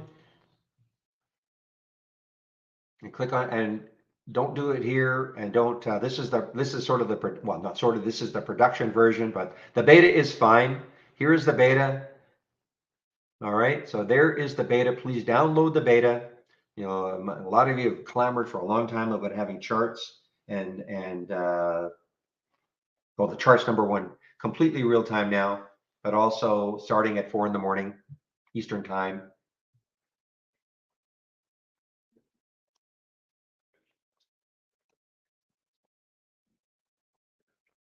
And then you'll also have the new look. I'm not wild about it. I'll flat out say I'm not wild about the new look. I kind of like that big buy and sell button. I know there's some little more options available, but that's just my feeling. But hey, company, that's what they're doing. So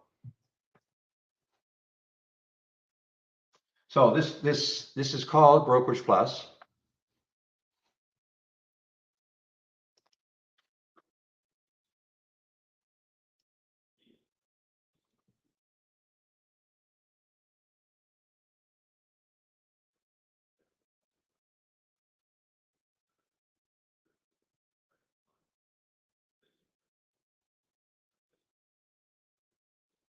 Yeah, I mean, here's Zach Scans. Okay, so I mean, like anything else, though, I mean, you've got to, just because you get an alert here doesn't mean you just pile into the trade. I never do that.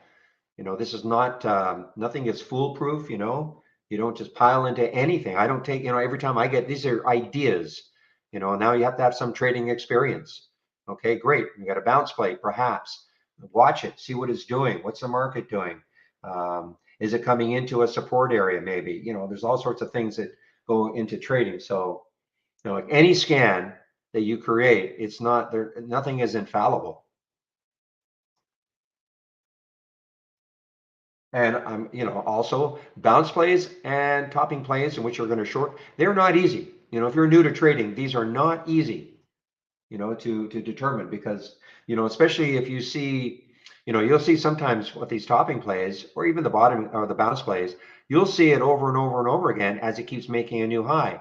So, I mean, if so that becomes a little bit, difficult. You say, okay, do you do it now or do you do it now? Do you do it now? So, if you're new to trading, quite frankly, I would shy away from this. I would monitor it perhaps, but if you're new to trading, I would shy away from that.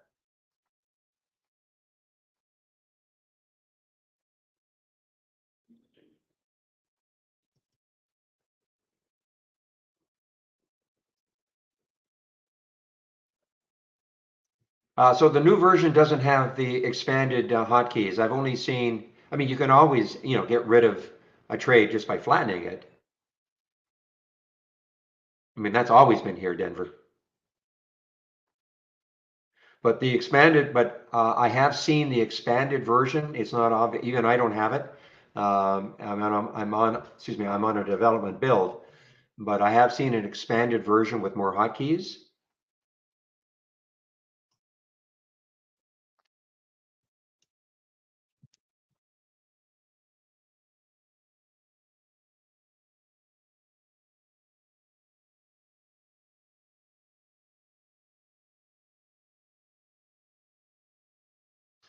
All right, there is the Brokerage Plus link, and if you click on it, there are two videos. There's a short video that shows you if you have an Interactive Brokers account or an E-Trade account, how you can actually use this window to trade if you have an E-Trade account or an IB account, Interactive Brokers account. So you can actually use this window to trade from within Trade Ideas, okay? And so you got to watch that first, the short video. It explains how you connect. You'll notice up here it says Brokerage Plus, and underneath there are two options. One says live, one says sim for paper simulation trading.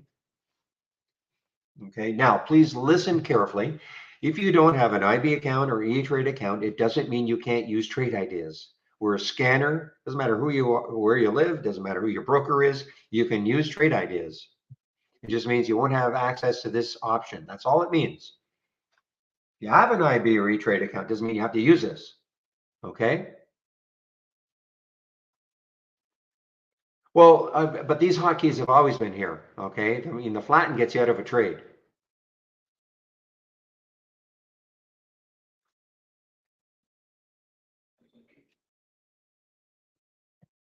Now, the second video goes into a lot more detail about how you can use it. And Jamie, I'm assuming Jamie will be in our YouTube room at noon. And he is a very experienced user with Brokerage Plus and E-Trade. Okay, so if you have a lot of Brokerage Plus style questions, I mean, I'm not a power user of it. I can explain the bare bones of it, but he is a power user, so you can save up your questions for Jamie if you have more advanced questions. I like to demonstrate it though as a use as in a simulator. Paper trader, before you start trading, please practice trading.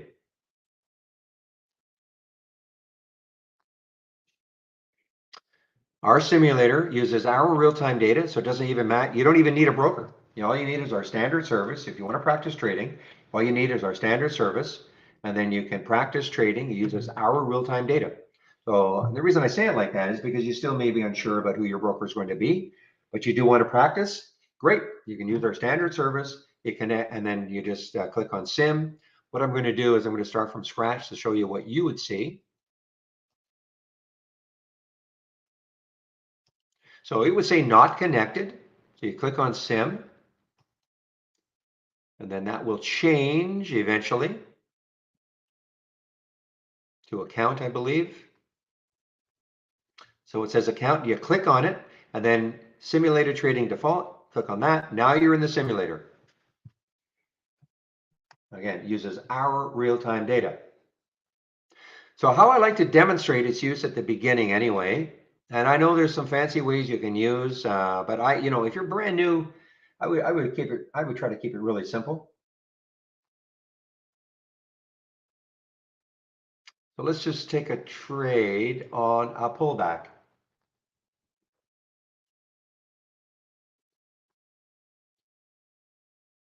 Okay, let's take a look at the wild one. Okay, VERU. So you click on the alert, and the symbol loads. You pick how many shares you want. I'm going to say 300 shares. Okay.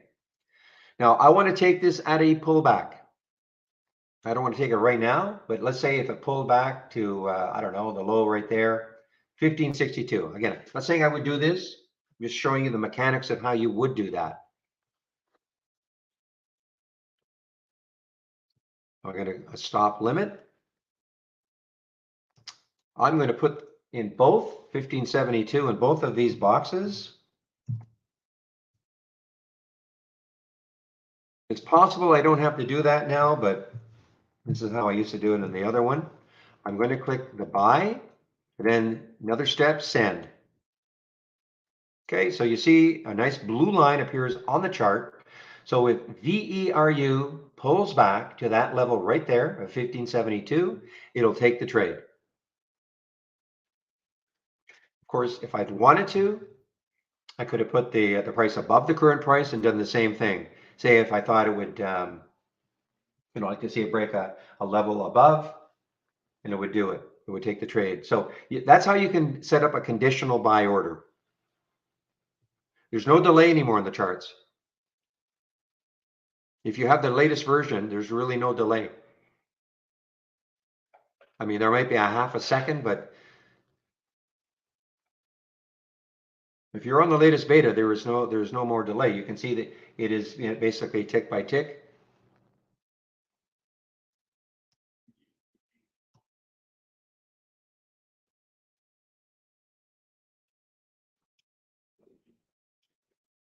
Are you on the latest beta?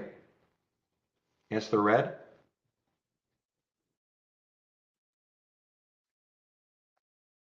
If you're not on the latest beta, oh, okay, well that's the reason. Yeah, the latest beta right now. Well, before there was what was an 8 second refresh. So what would happen is you would click on an alert and you would get that was a real-time alert. Okay. I mean, when you click on it, that was, telling you the price, but then it would take about 8 seconds to refresh. Now, as terrible as that sounds, it really made no difference to me because I'm not at this point, before if I click on an alert, now I'm looking in my I'm looking in my broker to see, what's happening if I want to take the trade. So I'm not really staring at the chart anymore. But with the latest beta, it's all that is, it is basically tick by tick.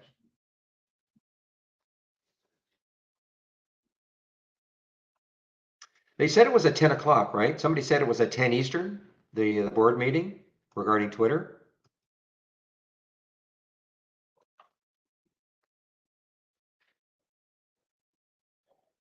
Now, if I'm looking at this Viru, okay, and it might be too late. Yeah, I took the trade. But if I didn't like the way it was trading, I could just go up into the orders and cancel the order. But it took the trade.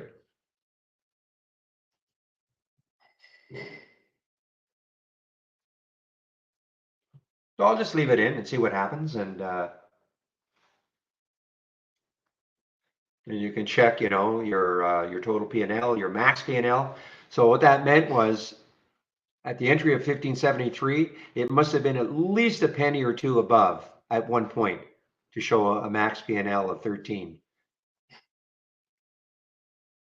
Now, as always, we always talk about stops. So when I got it, if I were truly going to take this on that pullback, I would know where I would stop myself out if the trade worked against me, before I took the trade. I would know exactly where that would be.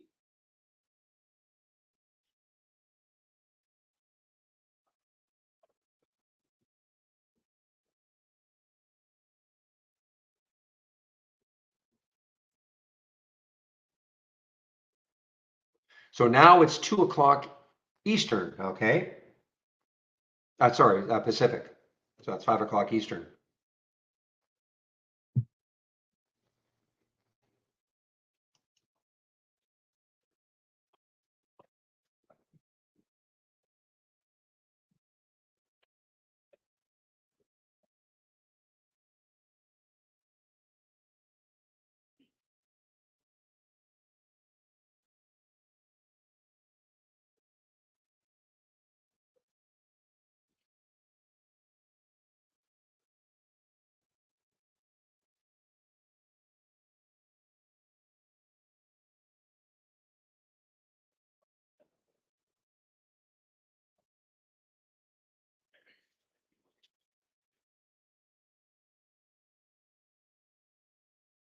All right, guys, 10:54. So take a look at this one that just showed up in the bottoming scan from Zach.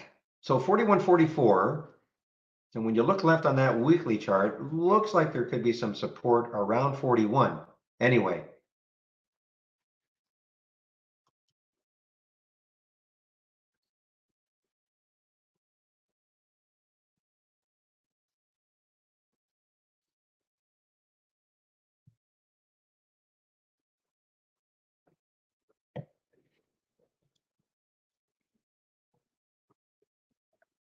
guys, guess what's back? What do you think I'm talking about? Guess what stock is coming back?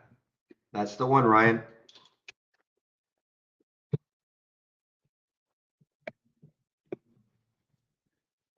Look at Ater. Ater. A-T-E-R. Almost making a new high right here. I mean, it's choppy. It's as choppy as Viru, if not, well, maybe not more, but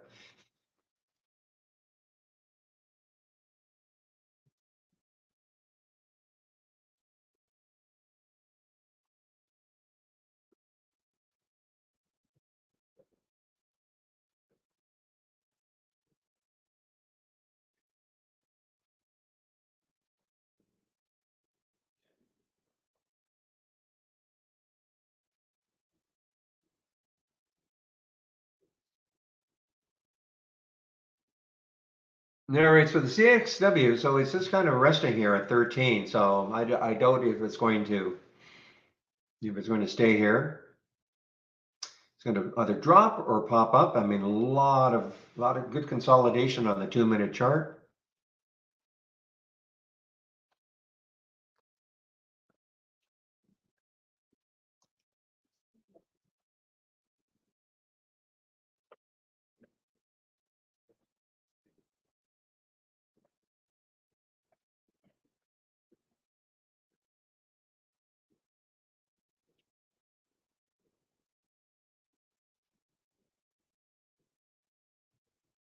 All right, there's the Viru now. Maybe that little, where, I really should have checked also the, all right, so the VWAP was at 1531. Okay, so it's still above, so it's above the VWAP.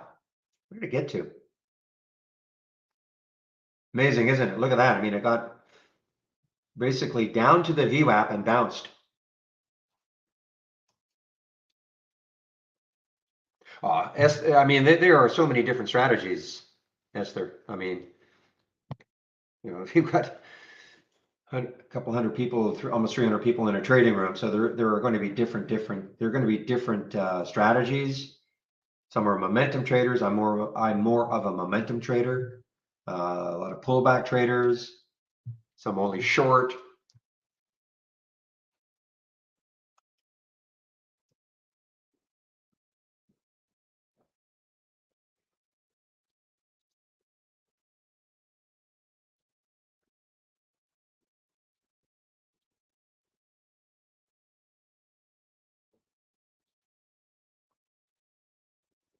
Yeah, I mean, I'm not a scalper at all. I mean, do I get out of a trade making a very, very little sometimes? Yes, because I don't like the way it's trading perhaps, but I don't go into a trade with a scalp mentality. Now, it depends what you mean by a scalp. Are you talking about a quick trade or are you talking about literally like pennies?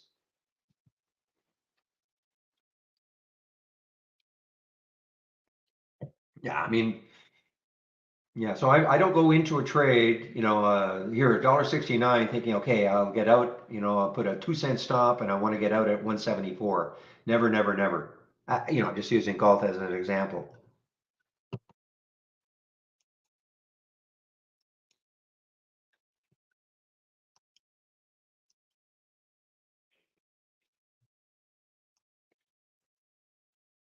Well, if you don't place a stop, I cannot help you. If you're talking about, okay, you're talking about an auto stop. You're not talking about not having a stop. You're just not putting it in. You do have a stop. Okay, I got you. Okay.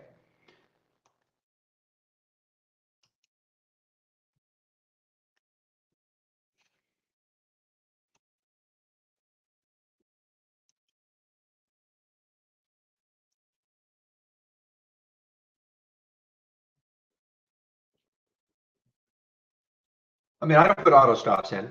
The only time I would ever put an auto stop, but I haven't done it in, I can't remember the last time, is if I were going to step away from my computer for, any period of time.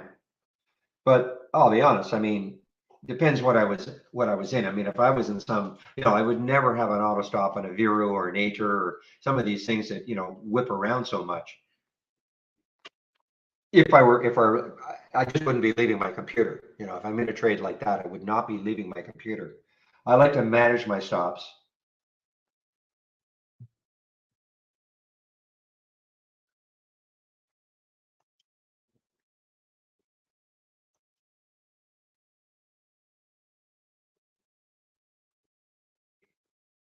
Peloton guys, wow, look what's happening here. So Peloton actually dropped down and then popped right up and it's halted. PTON is halted actually. And let's see, here we go. Raising prices. Peloton shares spike higher. Hearing report the company is raising prices for their. All right, so they're not selling as many, but they're going to raise prices. Is that the idea?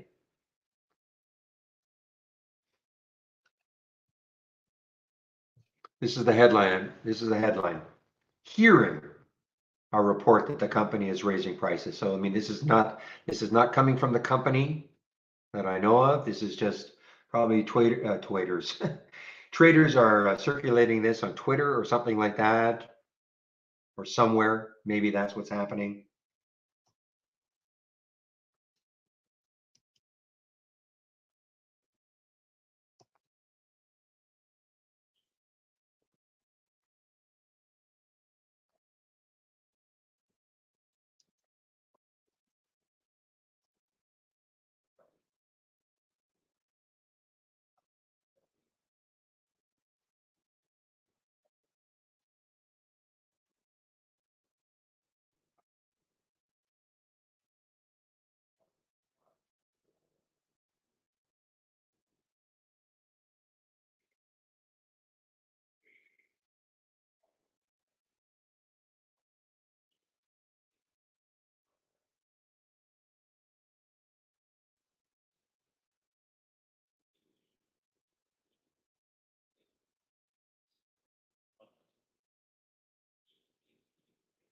So Corey, this is in the simulator, okay, Corey? This is just in the simulator. So when you say only one position, I demonstrate this in the simulator. I trade my account. I have an IB account that I trade from within IB, and I did take Viru in my account, but this is in the simulator, okay? So that was not a bad little bounce play for Viru.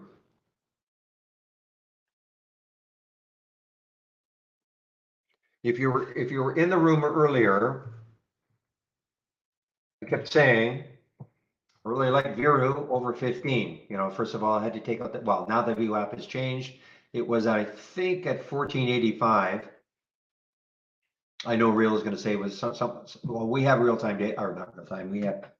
I guess we use it calculating also the pre-market, but regardless, my big thing for Viru earlier was a 15 break. So I was saying in the room, that is where I'll be interested in it. And unfortunately, it went so quickly, I didn't get all the shares I wanted. And again, I'm not an investment advisor. I do not tell people they don't have to do what I do. All I do is point out the things that I see. And if you want to act on them as I see them, great. But, I'm not going to ever say, okay, guys, everybody should take Viru over 15.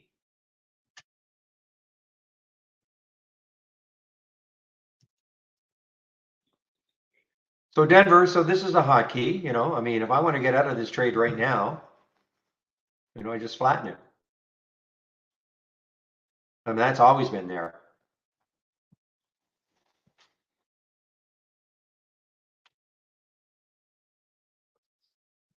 Okay, so we just got out of the trade at 1609, 172, 211, I guess. Something screwy here. It's impossible that the max. No, maybe not. No, it all depends. It depends on when this happened, but at any rate, that's what I made. In the simulator. Now, the interesting thing to keep an eye on is the distance from the exit price, okay? So when you get out of a trade, of course, what you'd love to see is, something that's negative, because that's going to tell you, great, I got out of the trade and it's dropped from where I got out.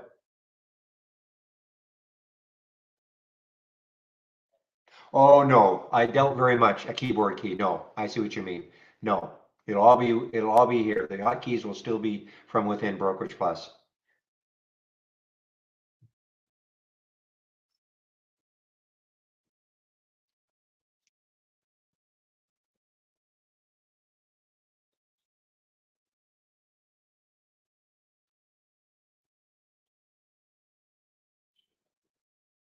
PTON, let's see what's happening with PTON on the open.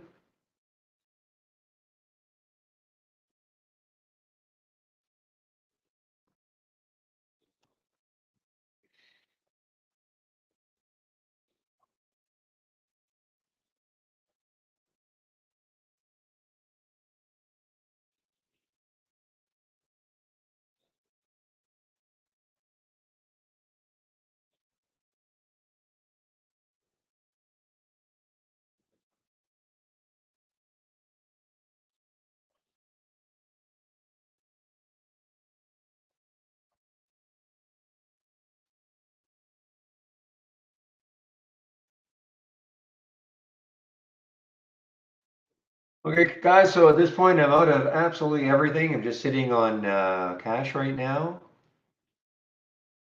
and just seeing what's going to happen here. So look at the Viru. Now it's 60 cents underneath, 62 cents underneath the exit.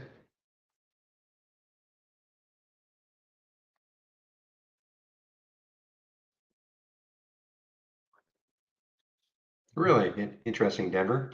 Yeah, I'm not, I mean, yeah, I guess I don't use hotkeys at all, but that is just me.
All right, guys, I'm just looking at some of my thumbnail charts, not seeing anything too interesting. The Ader is too whippy for me still.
All right, a little bounce now for that Ally, ALLY. It is an earnings play. So pre-market, really not that much action pre-market, but once the market opened, I'm sorry, there's the pre-market. So actually, I didn't really see this. It's sort of out of the price range that I like to trade, but a little bit of a bounce maybe from Zach Scan. But so this is what I'm talking about. You see, so you get an alert. The first one, 41.29, 41.49 potential bounce play, but it kept moving down. 41.44, 41.30, 41.24. So this is what I suggested. Okay, if you're looking at trying to do some of these. As long as the difference between the first alert and the last one is not too great, which in this case, not bad. I mean, 28, 25 cents on a $41 stock, it's not that bad. So what I do is put a price alert then at the first one. You know, this may be the low. Put a price alert at the first one, 41.49, and you know, maybe take the trade around there. I know that is not what Zach does. You know, he'll probably take it closer to the bottom if he can, but you know, it gives you a little more of a definition about where you can take a trade, perhaps. You know, the same thing on the tops. You know, if now in this particular case there weren't multiple alerts for the same symbol, but I mean, if a stock kept moving higher and higher and higher, As long as it's not so dramatically above that the very first time you got alert, just put a price alert at the low, and if it takes it out, see what happens.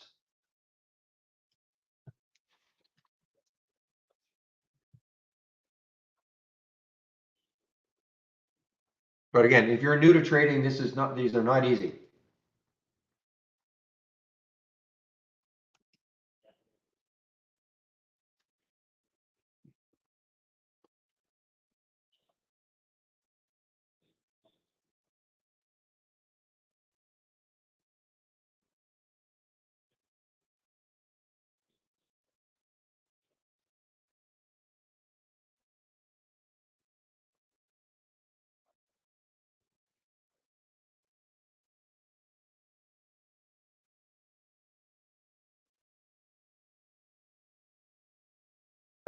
We don't have that one. Is it an IPO or? Okay, 3.75 at 425 a share. So obviously not like the GNS, okay? Yeah, did not have that one in my IPO list. But let's put an alert at the high here and see if something happens later on in the day.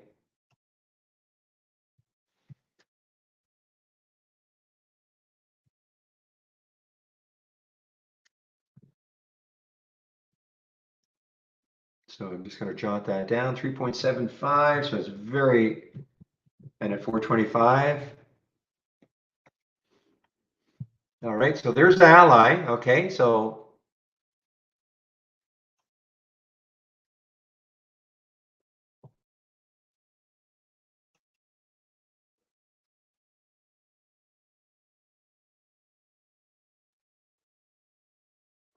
yeah, a good point, Mookie, by the way. You're talking about playing around with it in the simulator. Remember, I always sort of talk about the simulator as something only new traders can use, not can use or should use, before you start trading. But if you've got some kind of strategy that you're thinking, I wonder how this one would work, you can always test it in the simulator.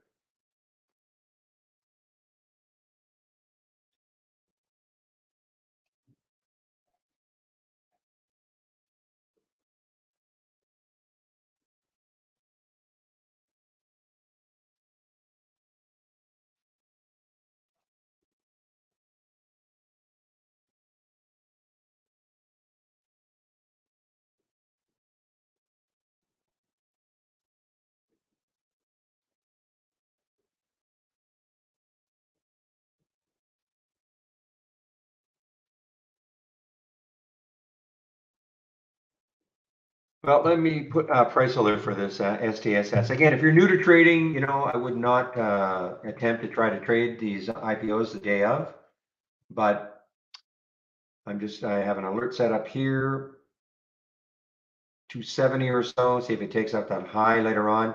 The problem with it is that it did not react like the GNS at all. Remember, GNS is both the same, in fact, the number of shares issued and approximately the same price. But look what happened with GNS. It opened here at 14. Remember, same number of shares, and 4 to 6 was the range of the IPO. So it opens here, and it goes all the way up to 36. So a lot of enthusiasm. Who's behind it, Zach? Who is behind this one? Maybe I could find out. STSS.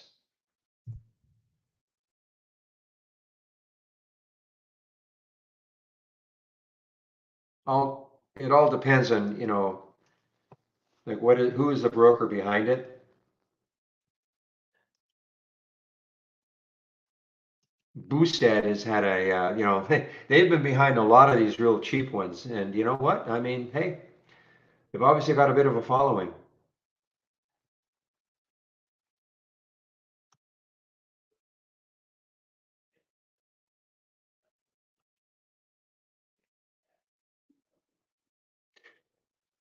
Well, it's interesting. Yeah, I did not have this. I see it here on the IPO calendar. For some reason, I don't have it.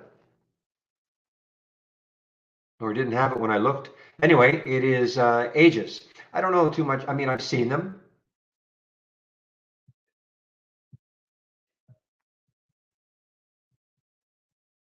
Maxim is another one that I'm aware of. Look at this, 1.4, 450, 650. So we don't have an IPO alert as such, like a scan for them, but in my opinion, this is a way better way to do it. So you see, these are the, I don't care, but this is a, it's not priced as a SPAC though.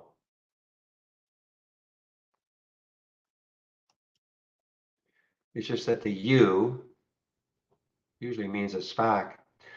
Well, I'll put it in anyway. So this is what I do. So good exercise, say on the weekend, take a look at the upcoming IPOs. So I'm looking at my IPO calendar. I don't see any. Well, okay. First of all, these are for next week. Sorry about that. So this is the one today. So these are for next week.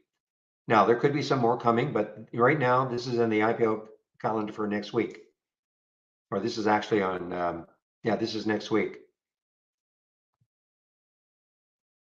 And that is the following week, I guess. Yeah. So this is next week, 2 next week, Friday, and then the following week on the Wednesday. So this is what I do.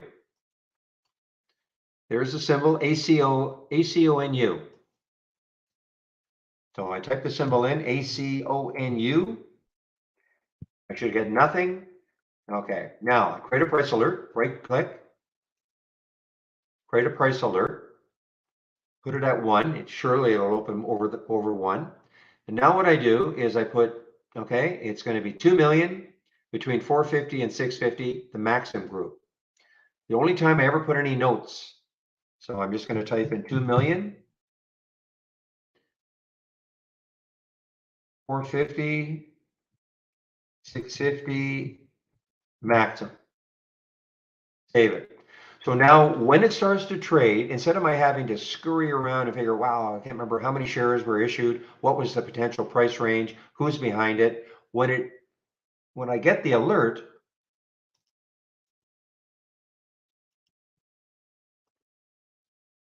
now my price, where are you here? See, there it is, okay? So when I get the alert, this is going to pop right to the top. I'm going to hear it, I'm going to see it, and I can very quickly just do a quick check to see, right. Instead of my having to try to remember all this, especially when you've got a lot of IPOs coming.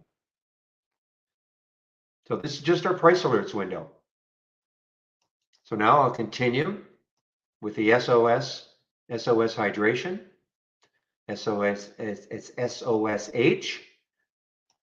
SOSH, same thing. Create a price alert. $1. Boy, this is 1.4 million between 450 and 650.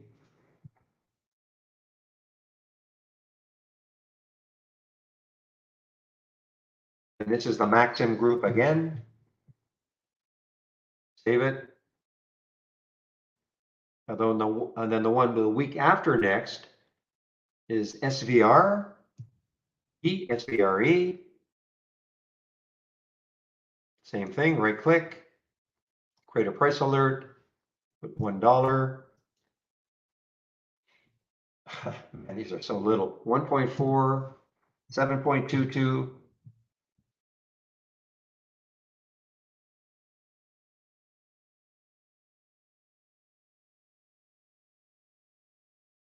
And this is Think Equity. And I've seen these guys also. So I see Boosted though. I mean, Boosted seems to be the ones that really kind of specialize in these little ones. And sometimes they just absolutely rip the day out. So now I'm all prepared. This is way, in my opinion, way better way to track IPOs than if we had an IPO scanner. Okay? In my opinion.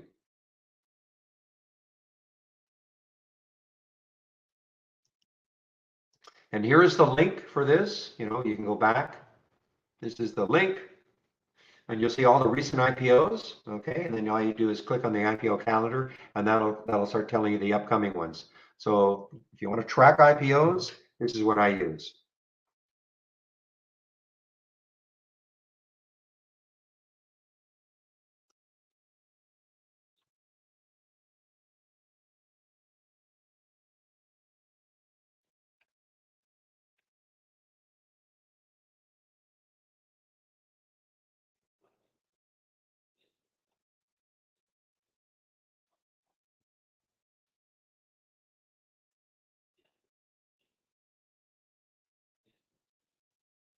All right, I haven't had too many new alerts in the last, well, 15, 20 minutes. Yeah, Viru is definitely in chop chop mode.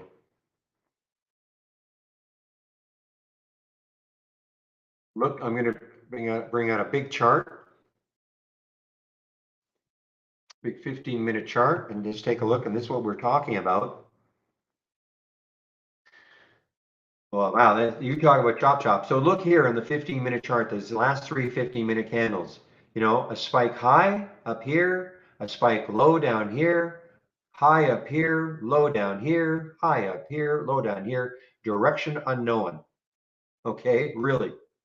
That is, it's odd that you see something like this. Sometimes you'll see a series of topping tails or a series of bottoming tails, but to see topping tails and bottoming tails, I mean, that is really, really a lot of indecision. I don't have his RSI scan, Bill, so I don't know. I just have his topping tail and bounce, so I don't have his RSI scan, so I don't know. Somebody in our YouTube room asking if you've made any updates to your RSI scan, Zach, but I don't have that one.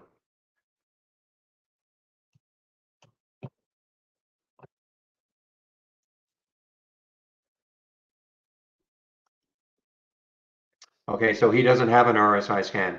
So there you go. If you're talking about these, I don't know. I mean, these I updated his, to give me a different price range perhaps and maybe a volume, but okay, so oh, okay.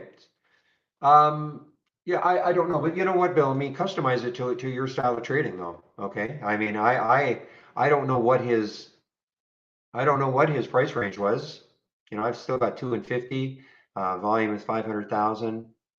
So this is an RSI scan. Okay, yeah, I guess because it's making sure that in this case I'm very low, and the other one is very high.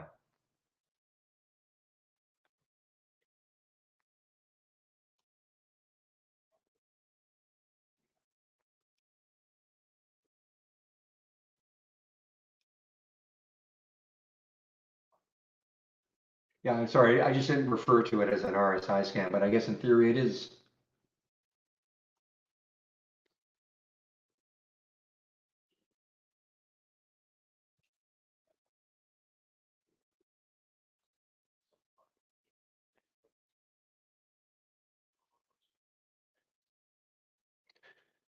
Yeah, this is kind of fascinating, actually. This Veru action, VERU action. I mean, you don't usually see something like this with these topping tails and bottoming tails, three of them in a row. You don't often see that.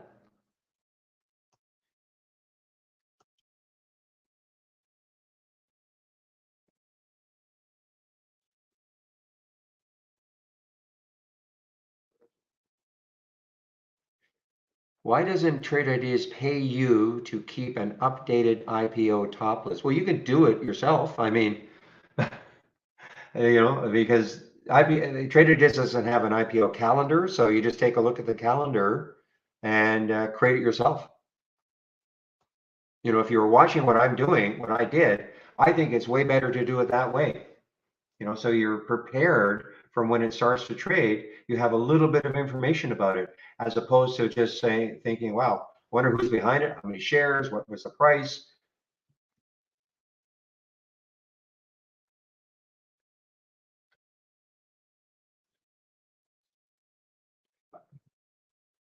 Just do it on the weekend. Just take a look at that IPO calendar. Spend, sometimes, right now there's not a lot of IPOs. So, but some weeks there could be 10 or 15 IPOs, and they're not necessarily all going to be the ones you want to track.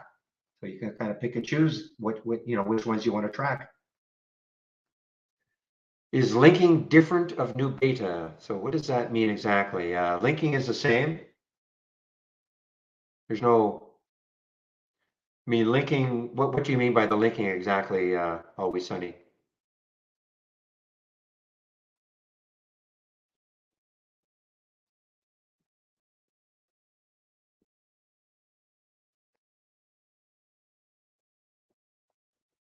I think there actually is, though, a symbol list that has the IPOs. But again, to me, let me just see, there might even be an IPO symbol list. Who keeps it up to date? I don't know.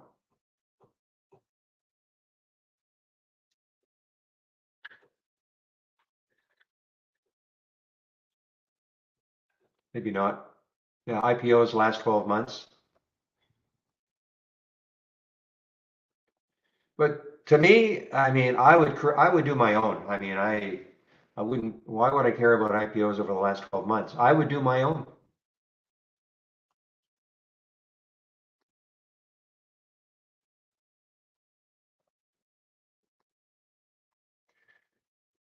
Okay, yeah, you always have to do. I think you always have to do the alternate method. We didn't change anything. Okay,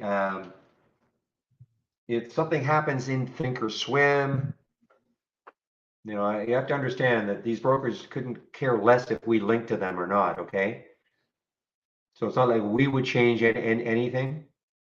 But as Jado was saying, and you're using the latest beta.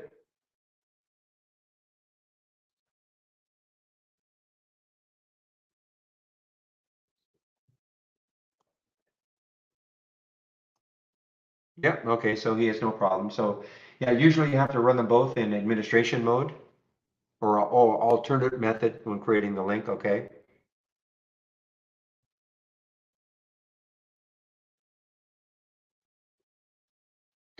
All right, guys. 11:29. I'm just going to make sure that.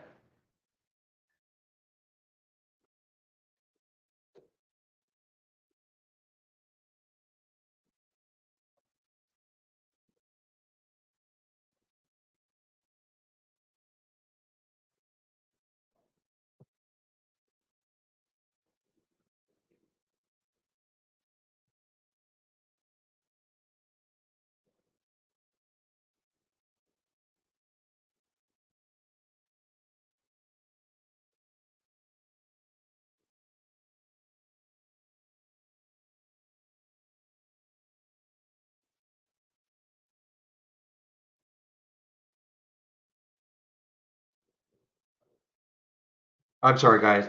A slight distraction. What was I talking about before? So much going on that you guys don't see.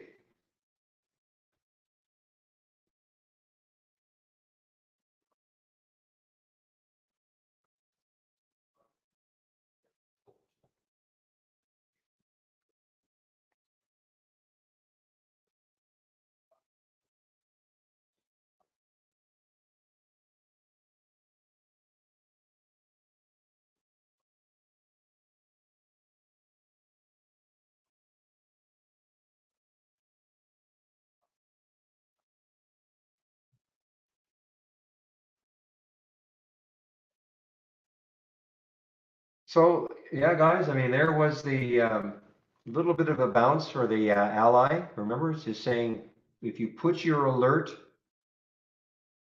I mean, it wasn't a massive bounce from if you put your alert at 41.49, watch it. Okay, is that the low? Is that the low? Is that the low? Is that the low? I mean, eventually that was the low. Just stick your alert here at 41.49. I mean, it bounced, somewhat from there, got up to 41.77. Would have been nice if it, continued a lot more, maybe getting up to this area. That's what I'd be looking at, where could it have stalled? And 42.27 looks like a lot of resistance here.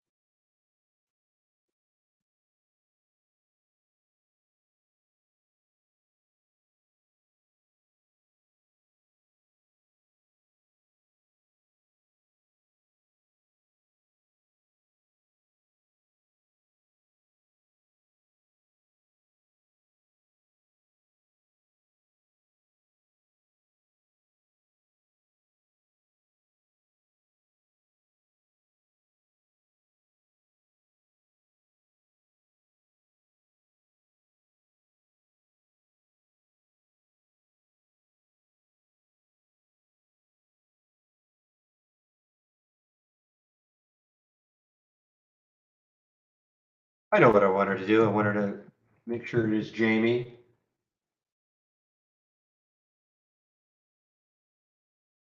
In our YouTube room at noon.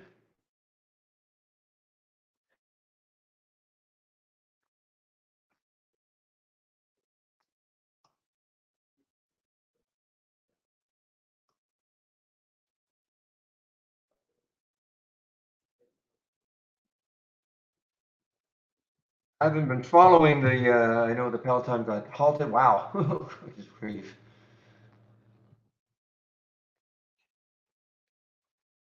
As I say, I'm not in anything right now. And I say I'll be taking my break in about 20 minutes, I guess. So not interested in,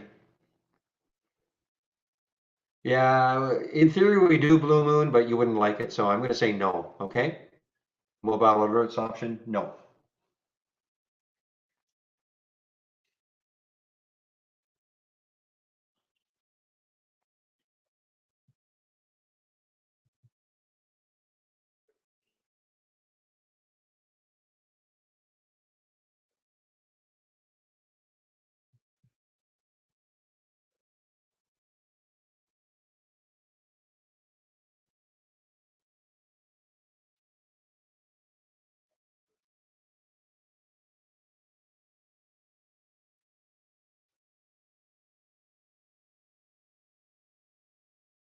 Yeah, look at the ATER now, ATER. I'm just going to stay, I mean, got to stay away from these right now. They're just way too choppy. I have to admit, the Viru is getting really interesting here.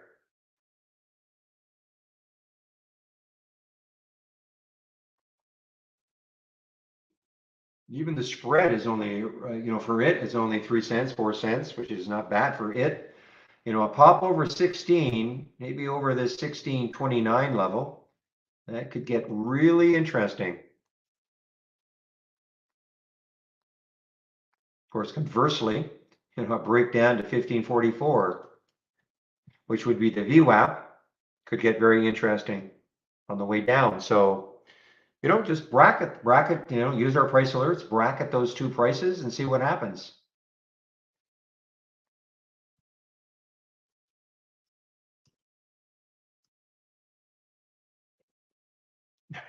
Congratulations.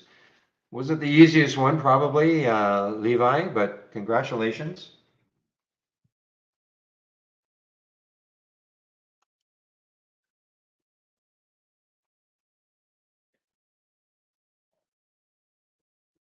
Well, Blue Moon, it sort of works. You know what? Ask that question. I mean, there is SMS if you go to our website and all that, but if you're only looking for 3 to 4 times a month, that may be okay for you. Okay. So, but if you want really good instructions, I'd go to the home page, indicate that you're only looking, well, 3 to 4 times a month is okay. People are asking us for email alerts or SMS alerts, whatever, and they've got an active alert window going. It'll never happen. So go to our home page. Go to our home page.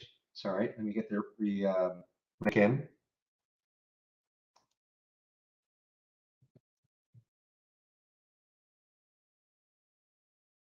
Okay, and ask that question. I mean, I think if I go to the home page, if I go to our home page,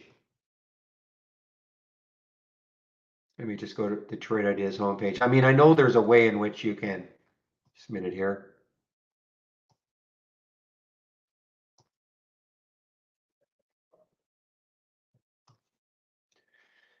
Now to find it. Oops.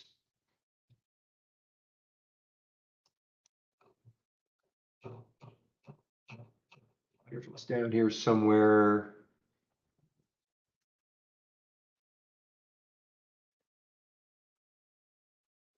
Might be in account management. Email, text messaging, okay? So if you go to account management and then email and text messaging, you can follow the instructions. Let me just give it to you, okay? Here's the link, I guess.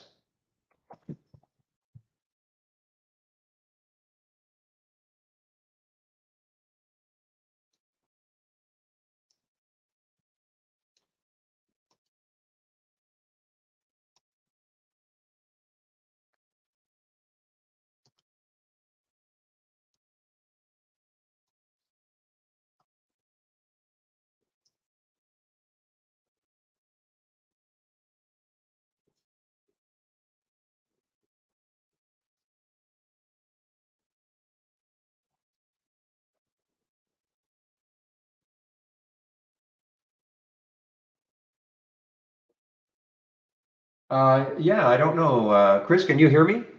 I'm looking at what Jamie put in there. I don't know. Can you hear me?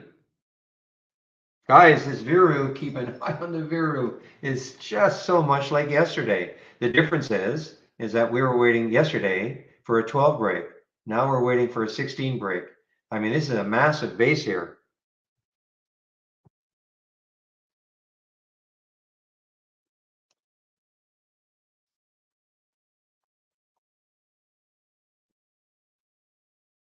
So you tell me, Jamie, can you hear me? Okay, but how about, but can I hear you? Try it.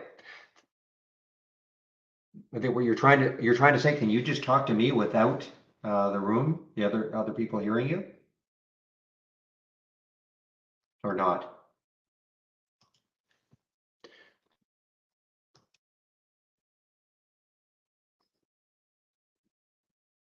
You're talking about this because people wanted. The question is about our email SMS alerts, okay? Because people would had very active alert windows, okay, and they're maybe getting alerts firing off left and right. There would be a big delay. If you're just looking 3 to 4 times a month, I'm sure it's fine. Okay. That was the reason I was hesitant to recommend it.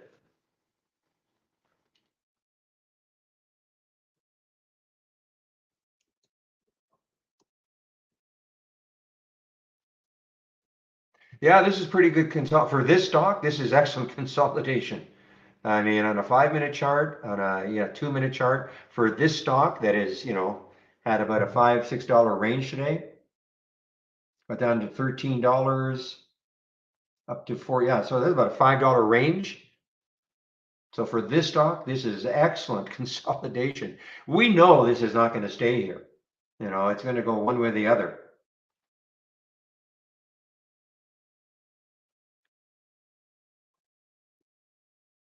The other one to keep an eye on, guys, is the HPQ. Sorry, not HPQ, but the HPK. Again, see if it takes out these highs again, or right here, maybe around the 33.50 mark, 33.48 or so. See if it pops up through that again. Again, that's the lifetime high, of course, 34.80. Yeah, the spread, I mean, it's a 20-cent spread. It's not great, but just see what happens if it takes out this 33.50 area.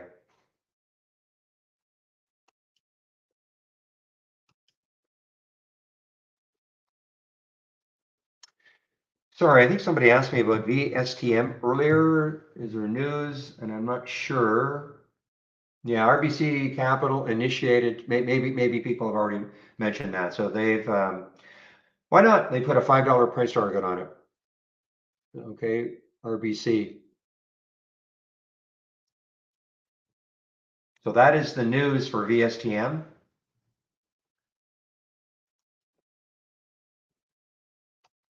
Okay, right here.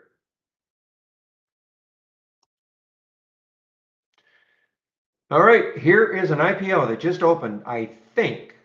How come we're not seeing it here? Oh, no, no, no, no, no, no, no, no, no, no. Forget it, forget it, forget it. Sorry. Didn't have it scrolled up. So there's the Viru, guys. Sugar. Sometimes I better mute myself. You hear what I really want to say.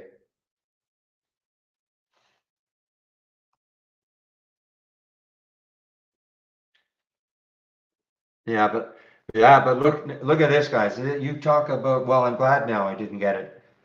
I mean, now that is whip. That is extreme whippage. That's devastating whippage. If anybody, I mean, I'm lucky because I was probably going to take this right around the 16.20 mark. Yeah, could I have made some? Maybe. But look at this. That's a no-go right now. That's messy, messy, messy.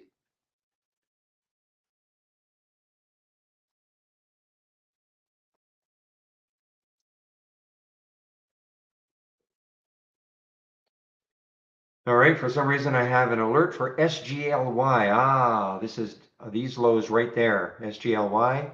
So let's see if it takes out 7. Boy, that's ugly. I mean, Think how crazy this is.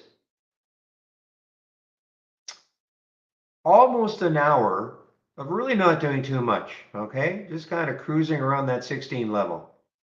All of a sudden you get the huge pop, 1684, and then the huge drop down to 1470. I mean, here's a $2, $2 drop when it was really, really not doing too much for about an hour.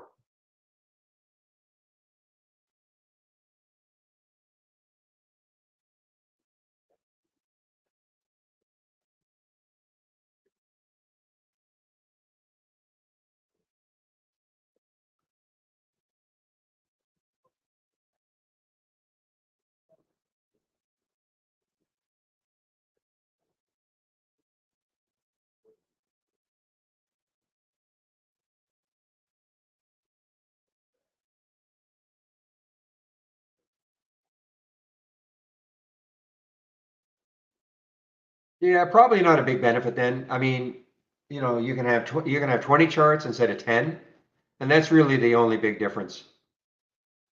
I mean, if the only other reason is if you did want to automate your own, if you wanted to auto trade your own strategies, you'd need premium.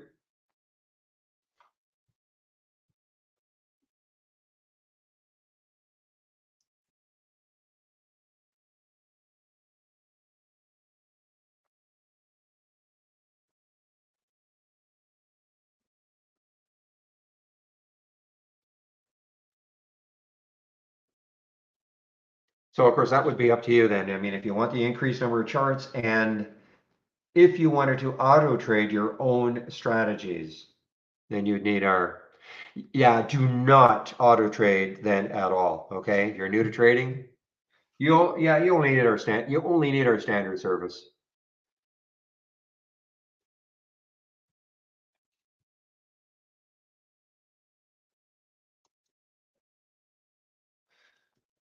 I've said it time and again, we have our marketing meetings and I mean, our standard service I think is awesome.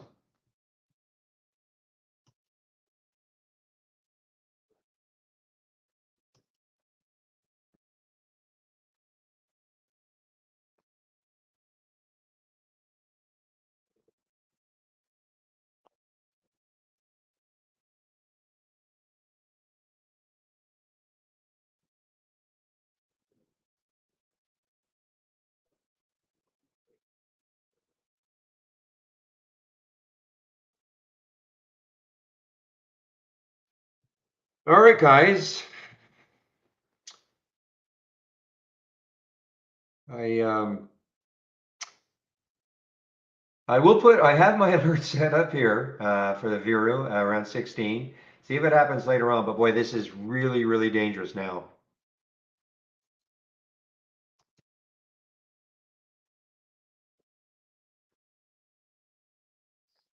All right, guys, give me a moment. I'll be right back.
All right, guys, I'm back.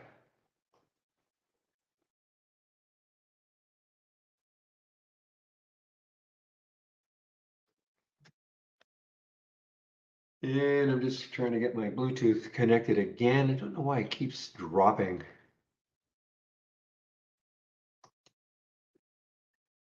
There we go. Ah.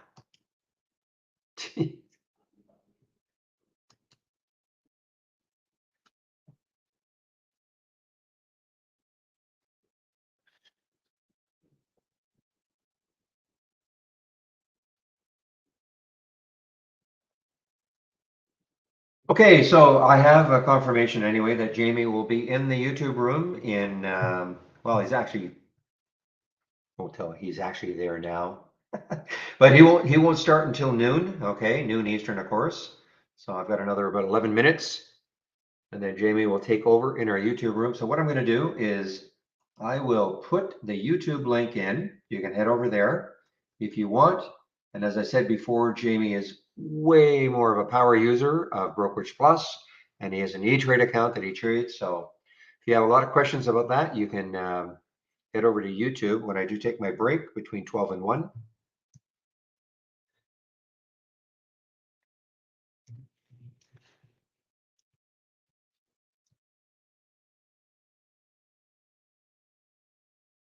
And here is the YouTube link. Did I see it? I saw when I did my little search that was it RBC? Let's put a $5 price target on them.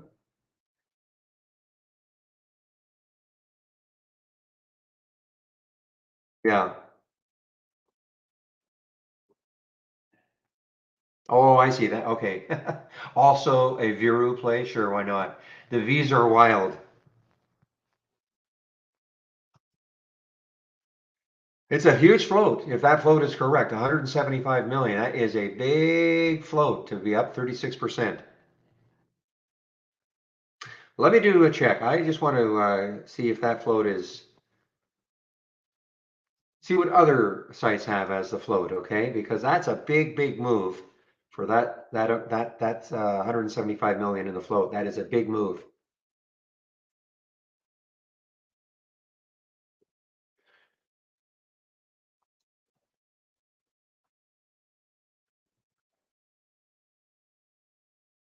Yeah, okay. The other site's got 138 million, so sometimes it's really hard to get a handle on these low price ones with the float, but the bottom line is that it's a big float. You know, even if it's 138 million, it is a big float, and that's a big move.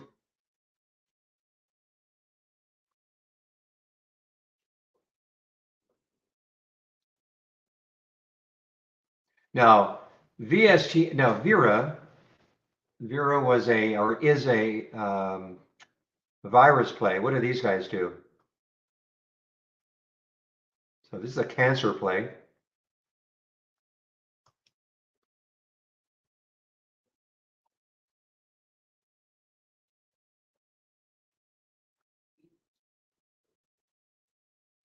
Yeah, look at the volume coming in too.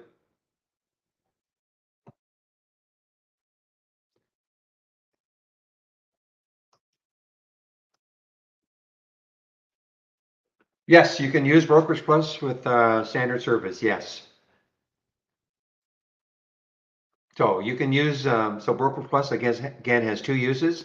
If you have an Interactive Brokers account or an E-Trade account, you can use Brokerage Plus to trade from within Trade Ideas. So yes, you only need our standard service for that. And if you want to use it as a simulator, paper trader, you only need our standard service for that. Okay. The only time you need our premium service is if you want to see our AI or if you wanted to say auto trade your own strategies. That's the only time you need our premium service. But so does that explain it correctly, Mo? For you? Okay.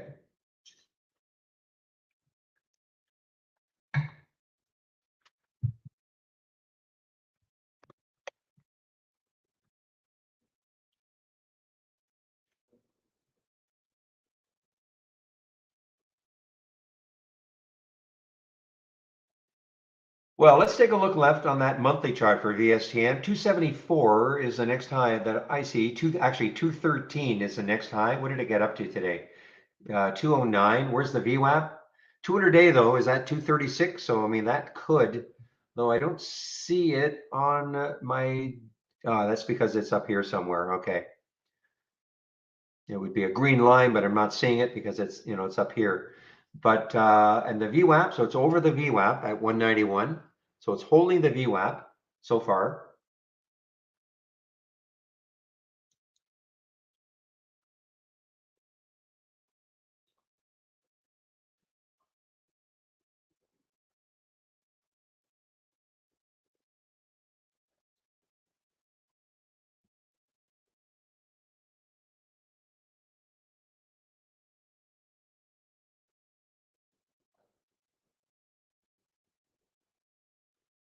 Elon speaking at 12:45.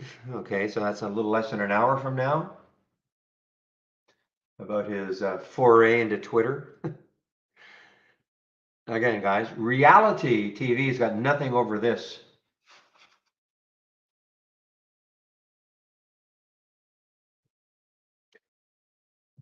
Keep an eye maybe on this VALN, okay? They had the news, virus play, given the okay to go into the UK. Popped up at $41 pre-market. It's a low, fairly low float, 31. Fell though quite a bit, but maybe trying to crawl its off. Look at that. Sorry, forget it. Terrible looking 2-minute chart. No volume really. I mean, when you see little dots, yeah, I thought it would be a lot better. I thought the volume would have picked up also, but not. It's where these guys are. This is France, I think. There's your tricolore. Tricolore, sorry.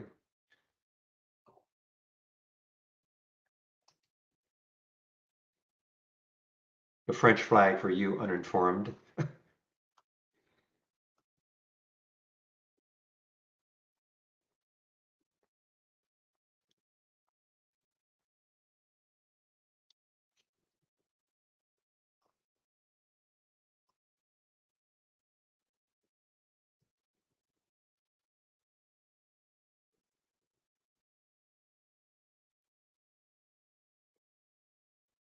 Well, Viru, bye-bye for a while anyway.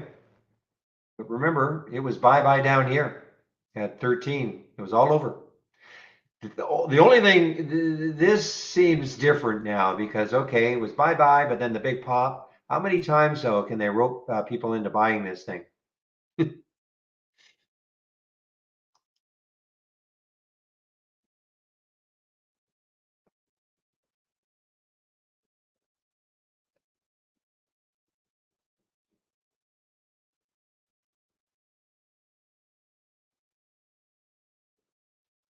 Twice? Okay.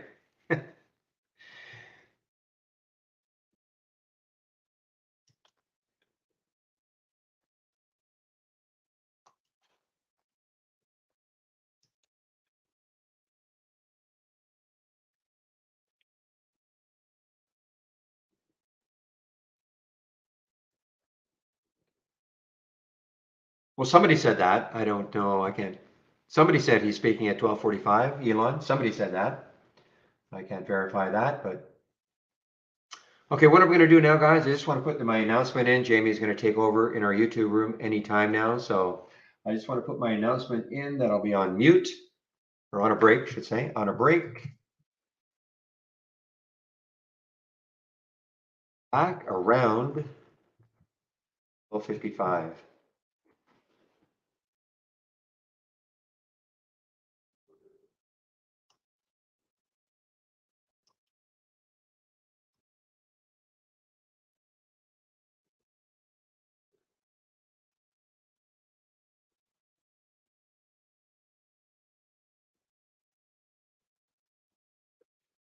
I think you're going live now, Jamie, right? I see you are going to load.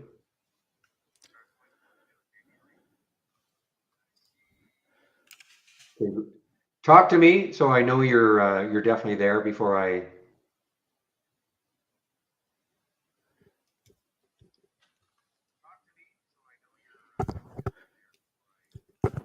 Hello, Barry.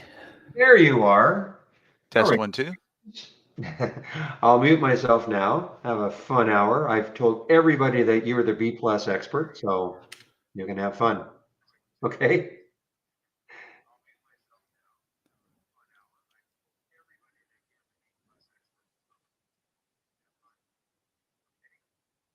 Gee, thank you.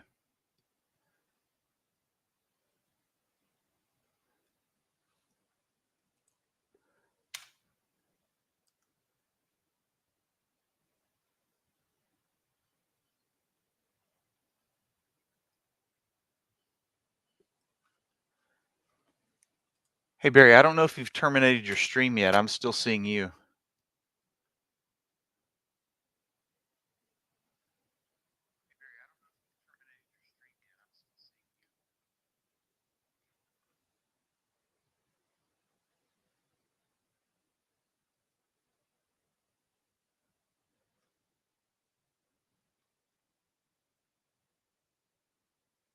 Test 1, 2. Is anybody, hello, someone in the audience, can you tell me if you're seeing Barry's screen or my screen? Jamie, I can chime in on that. They can still see my screen, I think. You have to add your screen. Can you hear me?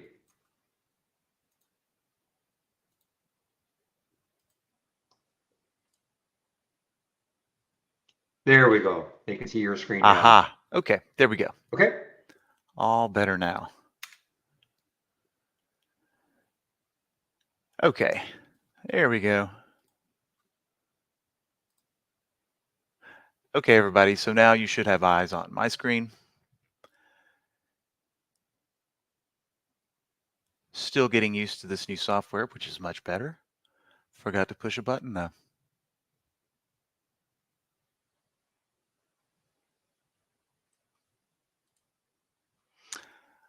Okie dokie. I'm assuming everybody's seeing my screen now. How about it, Bill? You seeing me now?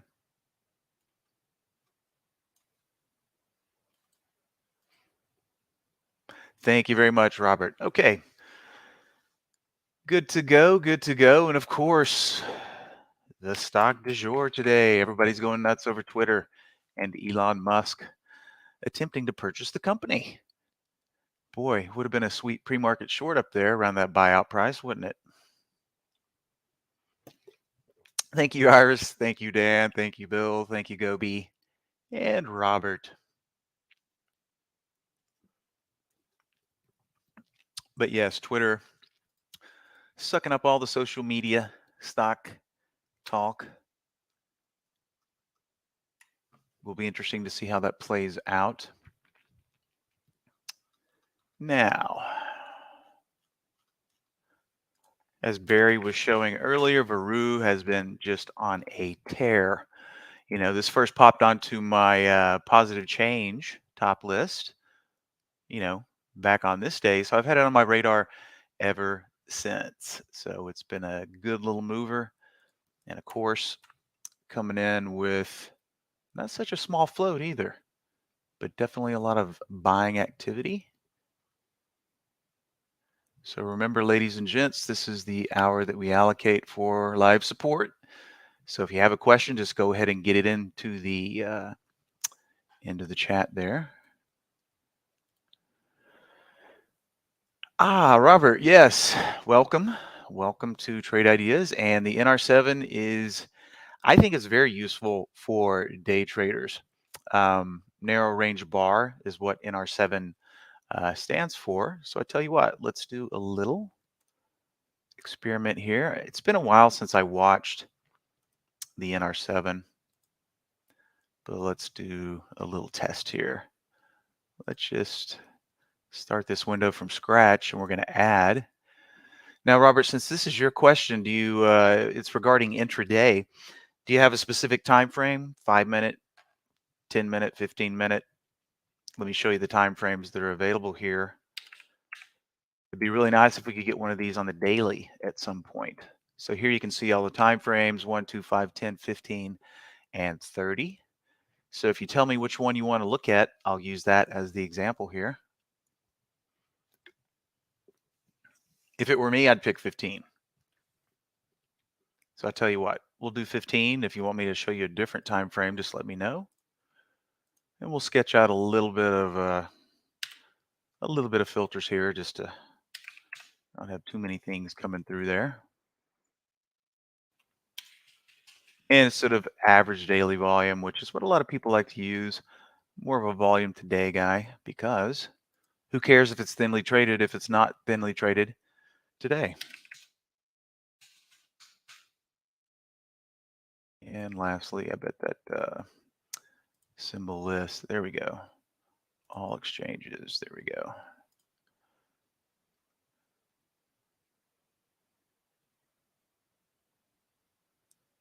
Okay, so you want to use 5-minute, no worries. Unfortunately, there is not one for daily yet. That would be cool, but right now, there's only the smaller time frames for intraday. So we'll put it on 5 minutes. Okay, so just a bare bones filter set, trying to keep the thinly traded stuff out. Let's just see what XME looks like. When was that alert? 11:05 my time.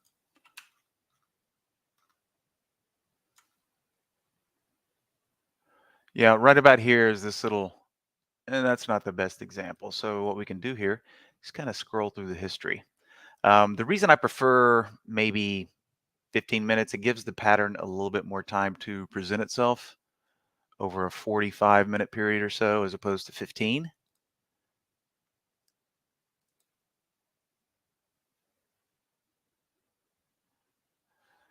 So you see these little narrow range bars right here. And these are not really the best examples. The longer you, okay, here's a good example, but looks like this little guy's not going anywhere. Had a nice little gap up, but that looks like a huge move, but that's only 62. That's only a 10-cent move there. JNUG might look a little better. Okay, 11:05. Looking right here at these two little bars. See, it's starting to, a narrow range bar. And technically, if you notice this pattern right here in the icon, you've got a period of consecutive bars and then an inside bar. And then typically that's what's indicative of a move. But we don't know if that's going to be up or down. That's going to be more related to what you're seeing on the, on the chart, moving averages. Is it nearing consolidation or resistance or support, I should say. Yeah, let's go back to 15.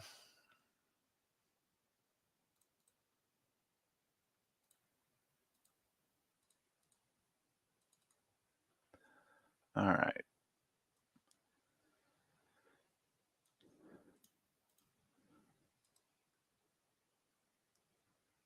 Okay. So this little tightening right here is what it is showing. Let's see if we can find some more conducive ones. And keep in mind, just like any alert or any filter set that's attached, not everything's going to be ideal for trading. That's why we always have to scan through multiple symbols before we find that good one. Now this one's starting to look interesting as it tightens up down here. Keeping in mind that wick was the bottom from earlier. Looking over here at the daily, looks like this area is currently acting as support.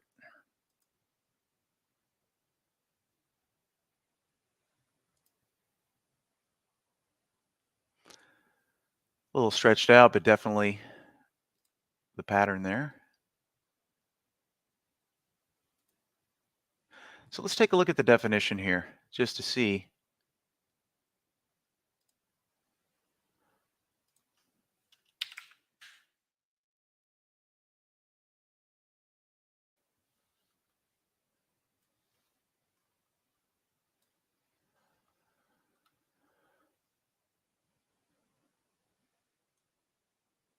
The last candlestick has the narrowest price range of the last 7 candlesticks.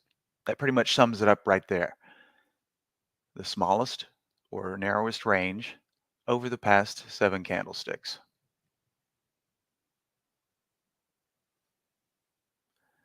Does not by itself predict the direction, as I said earlier, but it's definitely going to show you a stock where the last candle has the most narrow range of the prior 7 candles.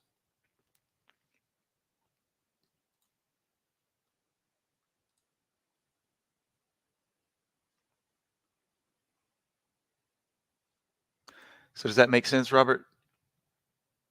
It can be it can show you things that are consolidating, like that weird one we saw earlier.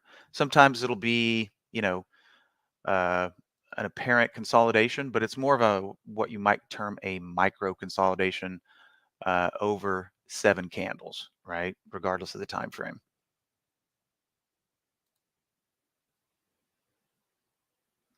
We could call this a little flagging consolidation area right here.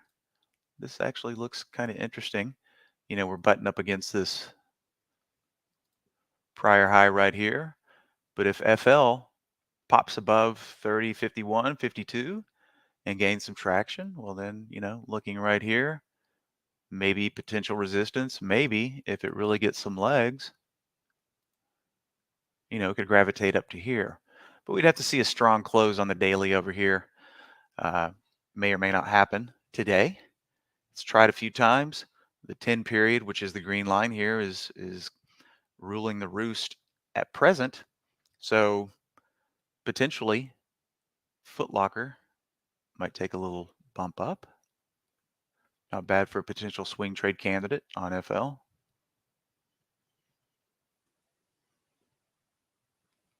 So it can be a consolidation alert, but that is not the definition of it.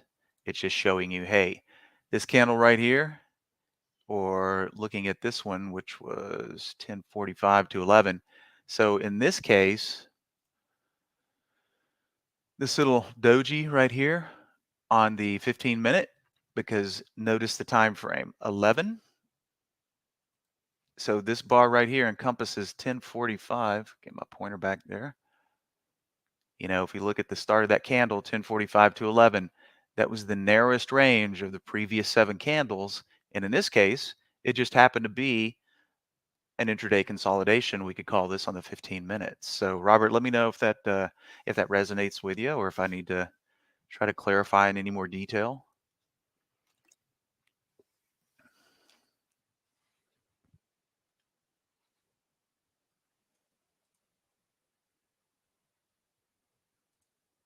Let's take a look at Yum on the daily here. And Yum kind of butting up to a potential area of resistance.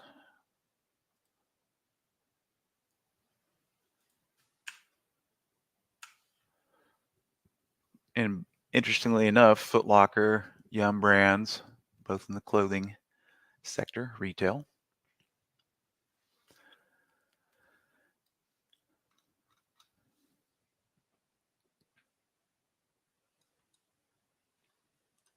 So I tell you what, this is a real simple config here. 15-minute NR7, 5 and 150, had to have traded 150,000 shares. So I'll just title this. I'll drop the cloud link in there in case you want to open it up, maybe modify it, play around with it.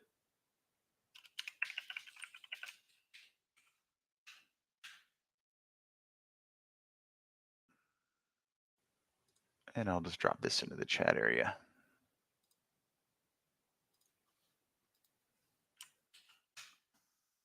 There is the 15-minute NR7. All right, Moon, how do you use block trades as part of intraday strategy? Well, to be perfectly honest, I do not even pay attention to block trades. Not saying that they might not be useful for some, but that's an older alert. And the market has changed a lot over the past 15, 20 years. I believe block trade was one of the first alerts that we came out with, because it used to mean a lot more than it does today, right?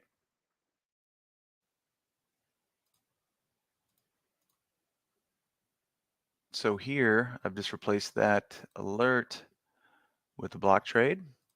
It's kind of like offer stepping down. Let's see if we even have that one in here anymore. Okay, see this alert right here?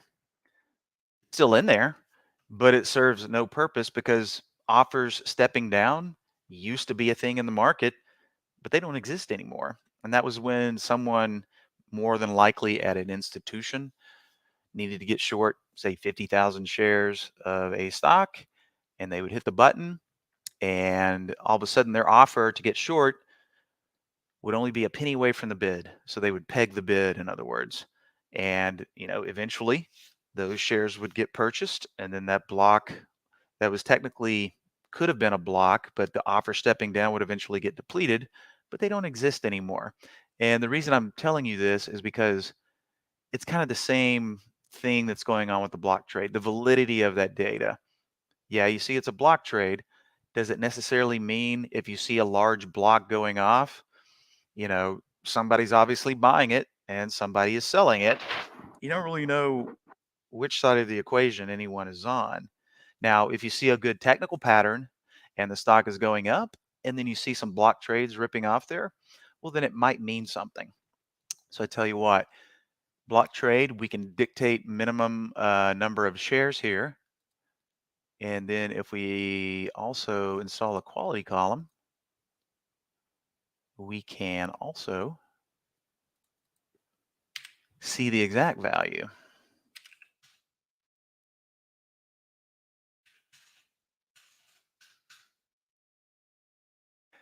Well, like I said, I'm not saying it's not a useful alert. It's just not something that I pay attention to, because, well, that's just not what I look for. But you might find value in it, depending on how you use it, right? So notice I didn't mandate a minimum over here, but if we show the quality column, which I have right here, you can just see Veru, hey, shocker. This is a good case use right here, okay? Let's say you were long Veru back here slightly under 10, and you've set up a specific ticker just for Veru, right? And you're long and you're thinking to yourself, well, I hope it keeps going. And if you start to see these huge blocks rip off, like just now, um, pardon me while I get rid of that call. Just now, 11:14, in this candle right here, there was a 21,000 share block trade that went off. If we look at the history here, we can see any stock and look at all the Veru instances. Okay, these are all unique instances. So you might find value in this, right? All over the place with Veru. Would think I was almost pointed just to a handful of symbols here, but these are where all the block trades are going off, which I haven't used this alert in a very long time. I certainly haven't used it since I started watching these top lists over here to find the stocks like Veru, because they all have to start off with that first big day. And then once these stocks have that first big day, they're not just going to stop. Veru is the classic example of that. Find the things that are having their first huge day, continue to monitor them, because we know that the activity is going to be there. And regardless of the pattern that you like to play, could be as simple as a range break in the regular session or a pre-market range break, that's where the action is. And of course, it's no guarantee of success, but you're going to have a lot of volume behind the moves that you're trying to play, or the patterns that you're trying to play there. So, just doing this little experiment right here, you know, um, you might find value in this.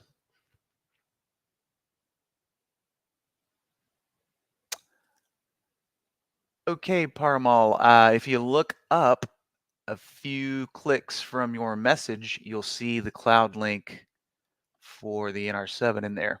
If you can't find it, just let me know and I'll drop it again.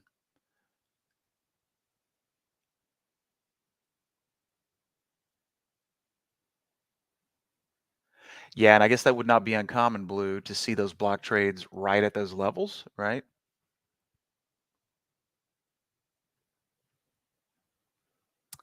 Yeah, Sam, the hugging the 10 stock race and the PDR high and low, no problem. Just catching up on questions here. Well, Moon, it's real easy to get overwhelmed, right? But every trader, whether it's, me or anybody else here or anybody else out there in the trading universe, what you typically do is you develop a little specialty. So, even Barry and everybody here, we probably only use a small percentage of the scanner that fits our style, right? That's the beauty of the scanner. Yeah, there's a lot there, but then there's a lot of things that people prefer. So it's really your appetite. What are you trying to find? For me, I always like to refer to my trading strategy as the most simple way to go. I'm a simpleton when it comes to trading. I like range breaks, pre-market, and in the regular session. And we'll kind of look at a few of those when we go over the PDR stuff here. Let's see who's asking about that. Yeah, Sam. So, or before we, push the block trade aside here, Moon, you may find that a certain block trade size might be significant. And of course, I'm just pulling that out of thin air, you know, 20,000, 50,000, 100,000. You just never know. You might want to put this to the back test and see if there's any significance to a certain amount, right? It's kind of weird seeing even 20,000 share blocks there. Um, but you never know until you get in there and do some exploring, maybe do a little back testing as well. Okay, the hugging the 10 stock race. All right, I've had this race running. I believe I started 15 minutes after the open, and it's been running continuously. And the 10 is referencing the 10 period moving average on the 15-minute chart that you can see right here. Okay, so look at all the frequent, let's see, HPK has been all over it today. Okay, now kind of going back to what I said about simplicity. All right, HPK,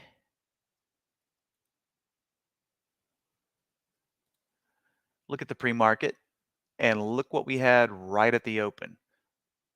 We busted through that pre-market.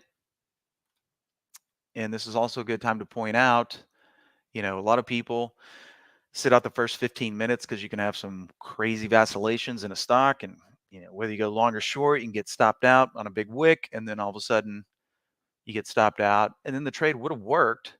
But due to that extreme volatility in the first 15 minutes, you got shaken out. Okay. Not the case in HPK today, but literally from minute one, HBK was on these races today. So from a simplistic standpoint, that's a beautiful range break from the pre-market. This line that I dropped down here would have been risk, right? So opening 15-minute candle could have gotten long here as this pre-market range was being violated. And our risk is easily definable by the low of said pre-market range. Threw a little bit of a wiggle there, but not anywhere close to the stop loss area. And you would have been in a nice, juicy little trade there.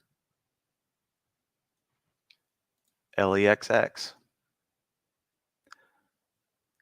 Eh, not a conducive pre-market.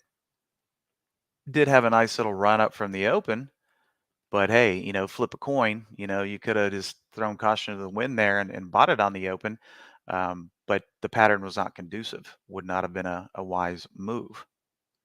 But going back to HPK, this will tie in nicely to the PDR alert windows that I have here and the top list that I use to generate the list. So once again, let's see who asked the Sam. This is just showing us stocks that are maintaining close proximity to that 10 period there. Look, here's another interesting example. Now they took a lot of steam out of it in this opening 15-minute candle here in the pre-market, right? But notice the action right here on the opening. See how it's hugging the 10, not straying too far from it? And then what do we have here? We have a break from the pre-market range right there, and then a move higher. Now, you probably would have got an NR7 alert somewhere in here just while we're talking about it. And now look, it's moving again. So this was set up nicely again and is continuing. Nice little setup and a break. If you're in this trade and you were in it before this big green candle started and you're hoping, hey, we might get another opportunity to add to this position or make an initial entry here, this is a beautiful little doji candle here closing right on that 10 period, right? So the 10 period many times, but not all the time, but most of the time, if a stock is really in play, it's going to be a great indicator to the momentum of that stock. Shout out to Mr. Steve Gomez for turning me on to the 10 period 15-minute. Correct, Blue Moon. So this is the opening range break here from the pre-market. And now we're experiencing an opening range break from the regular session right here, okay? Because right here, there was no consolidation. There was just a run up, a small consolidation. So the range for the day thus far had been here, okay? This is the regular session range that was established. Nice little run up in the first 30 minutes, a little flagging action, hugging the 10, and now boom, it's going again. And what are we looking like on the weekly? Oh, look what might be coming up on REN. Of course, that's not the whole story, but eyes go to here. So it'll be interesting if REN gets up to the $28 level today. More than likely, that's where it's going to bump its head right there.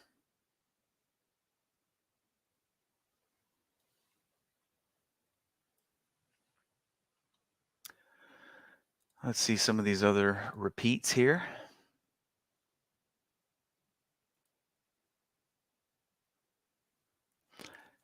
There you guys having a nice little run from the open, but nothing was conducive for what I look for in the pre-market there.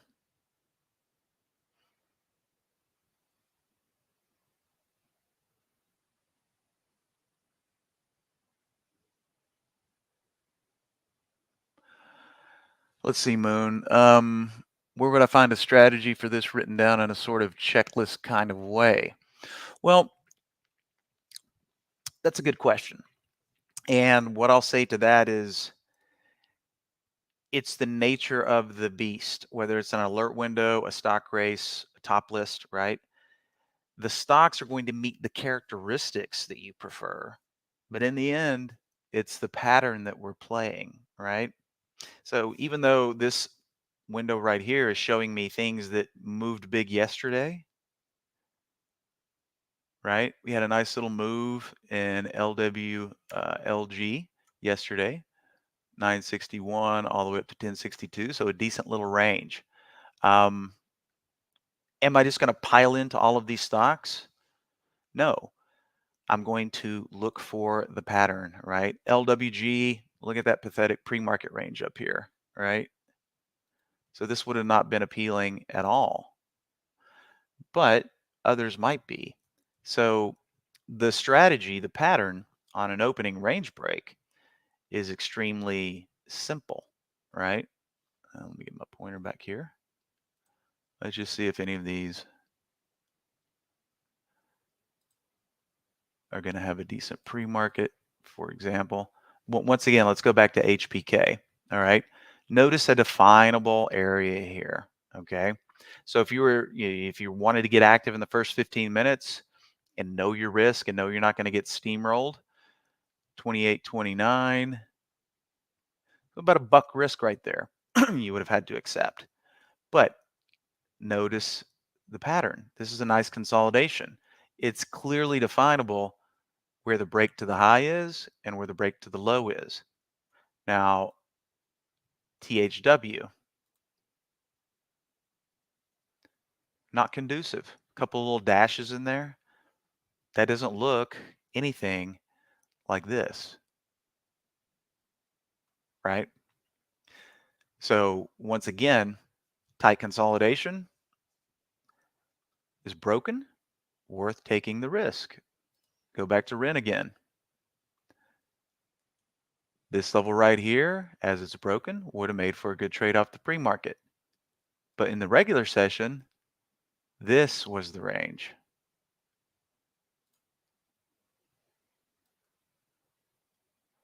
High, low, didn't bust that new high or new low until this current candle that we're in, right? Now, if I pull up VALN, doesn't look anything like the one we were just looking at, right? Doesn't look anything like HPK. Ideal, both in the pre-market, REN, decent in the pre-market. Don't really like that big candle there, but a break is a break. I'd tend to pay more attention to these little candles right here. But once it left the station, it moved up nicely. And then in the regular session, the pattern is repeating itself with actually a little bit more clarity, right? Nice consolidation and a bust above.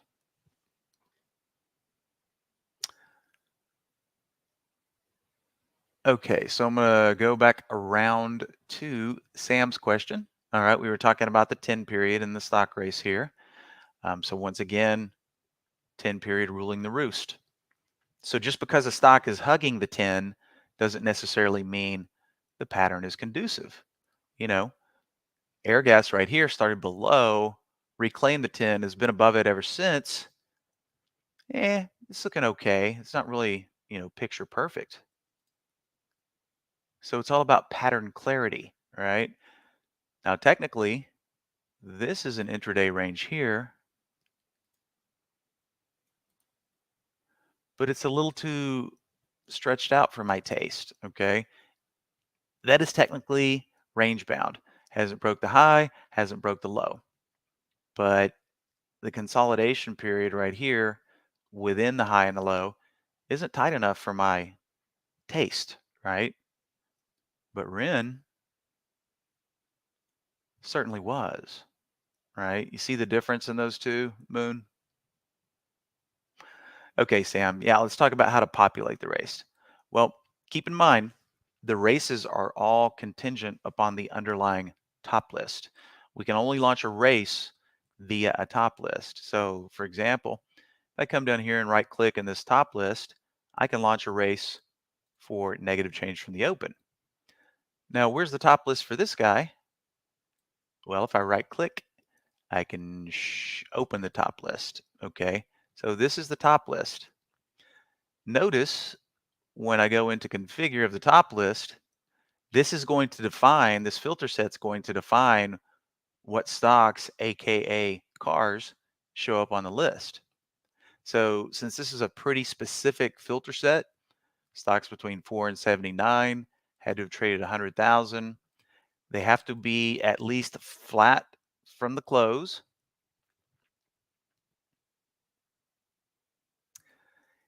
Meaning not down from the prior close, and a few other things in here: relative volume, high 5-minute volume, change from the 10 period SMA as well.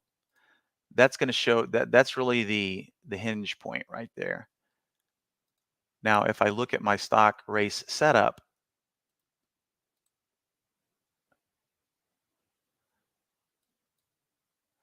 based on price with a delta value, but we can change this to whatever we'd like, right?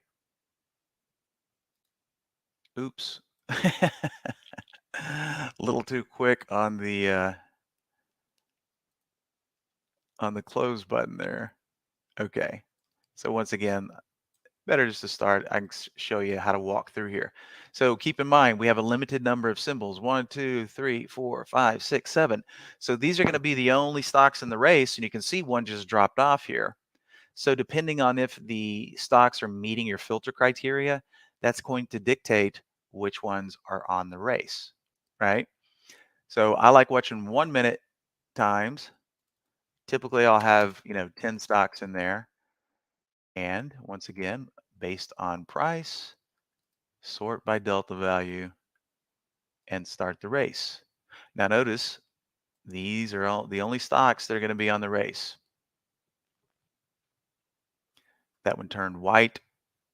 Well, nope. Which one just fell off there?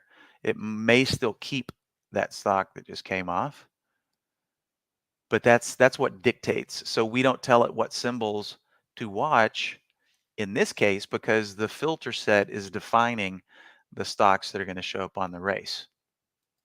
Now we could create a custom list if we wanted to watch a race of only, you know, this handful of 10 stocks. We could use a custom list and we could have the same stocks running the same race over and over again if that's what you wanted. So Sam, let me know if that makes sense.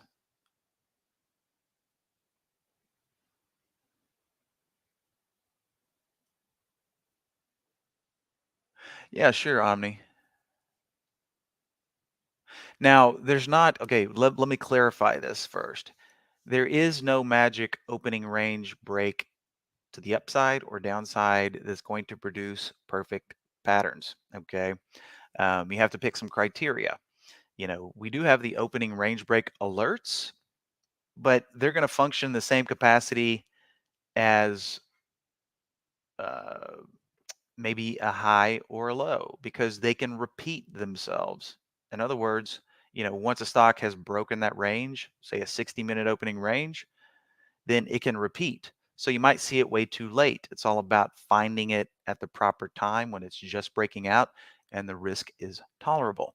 We can do the same thing with new highs and new lows, right? So keep in mind here before we get into this, these windows here are only looking at the custom list that I generated by taking all the stocks from these two lists right before the close yesterday. And I usually get 36, 37 from the ones that were down, about 36 or 37 from the ones that were up. Let's see how many were in the list from from yesterday. Okay. Previous day's Rippers currently contains 74 symbols. So these two windows are only watching a custom list compiled of 74 symbols from yesterday. Now, as these things hit highs, we scroll through, and this is talking about, well, we'll just take a look and we can point out, or the royal me, I can point out, hey, this looked good in the pre-market or it's looking good in the regular session. Just pulled up LWLG.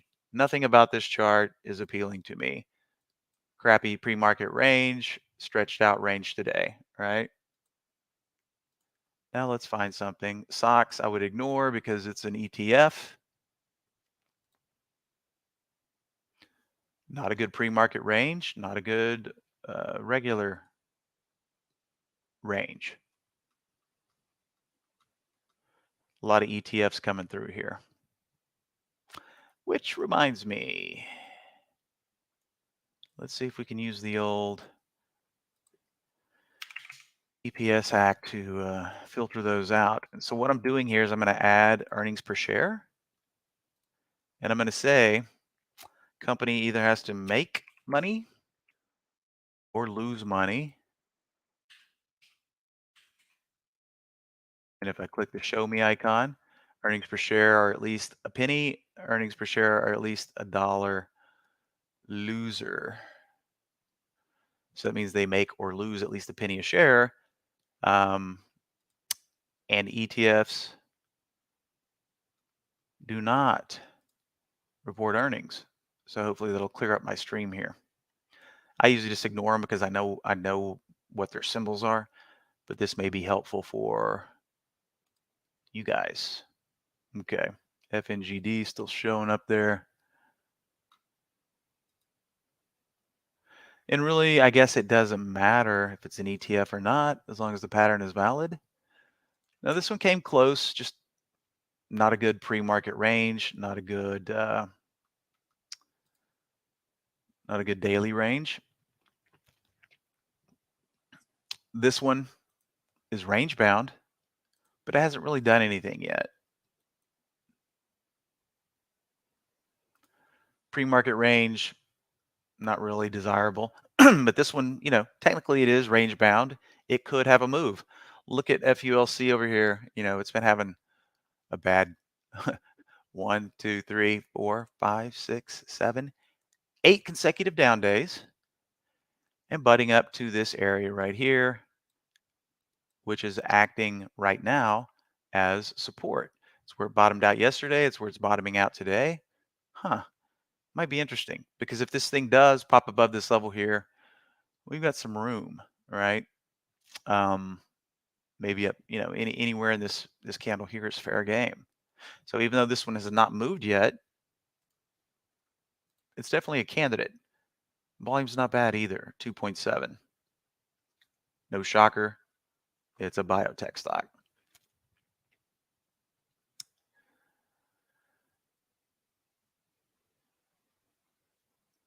Okay, Sam, good question, because that's what we're going to talk about next. Okay. The PDR alert windows are pointed to a custom list, as you can see when I go in here. Okay, only the following list and my previous day's rippers. Okay. Which stocks are in that list? All the stocks that showed up here and here on these two top lists from yesterday. Okay. Because the theory is, where there's smoke, there's fire, right? If a stock had a big day yesterday, chances are it's not just going to go to sleep today, right? That momentum is going to continue. Now, was it the first day of big movement, the second day of big movement? Because Veru, I'm watching this one ever since this first big day. So for the following 1, 2, and this is the third day, excluding the first big day. So at the close on the 11th, Veru went into my list for the 12th, and then we've had 1, 2, 3 days of big action. Now, of course, that's no guarantee you're going to make the right decision on which way to go, but that's going to be dependent on your chart patterns that you're looking for, right? So if we look back at Veru, kind of stretch this 15-minute out here, look at yesterday's action, okay? If you were watching Veru in the pre-market yesterday, and you might have been waiting and you're like, ooh, I'm going to take a little long here. But of course, when you get long or short in the pre-market, there's always a risk. We had that nasty little pullback. All right. But look what happened once the regular session kind of solidified here. You got the opening 15-minute candle, second opening 15-minute candle, catches its bid right there, comes back up and breaks that pre-market range. Nice little pop, hugs it for a while, and then you get the monster move later on for the bigger move of the day going into the close there. Okay. And then you even got a little, well, that's pre-market again. Post.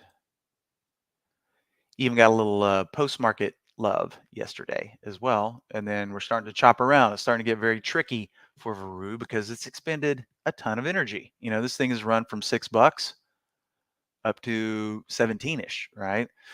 So probably the steam is running out of it. That doesn't necessarily mean I'm going to get in there and start trying to short it, because that's a real easy way to get chopped up. But you see, if this stock was on my list, a nice factor there was when it broke that pre-market range, little consolidation, and then sets up again nicely for a potential add-on right here, because we broke the pre-market range, good price action. Then it established a nice intraday range. Look what was controlling it the entire time yesterday, the 10 period. And then we come up here and we break the range of the regular session. So hopefully that helps you guys visualize the pattern that I like to see, whether it's a pre-market range break or here, right?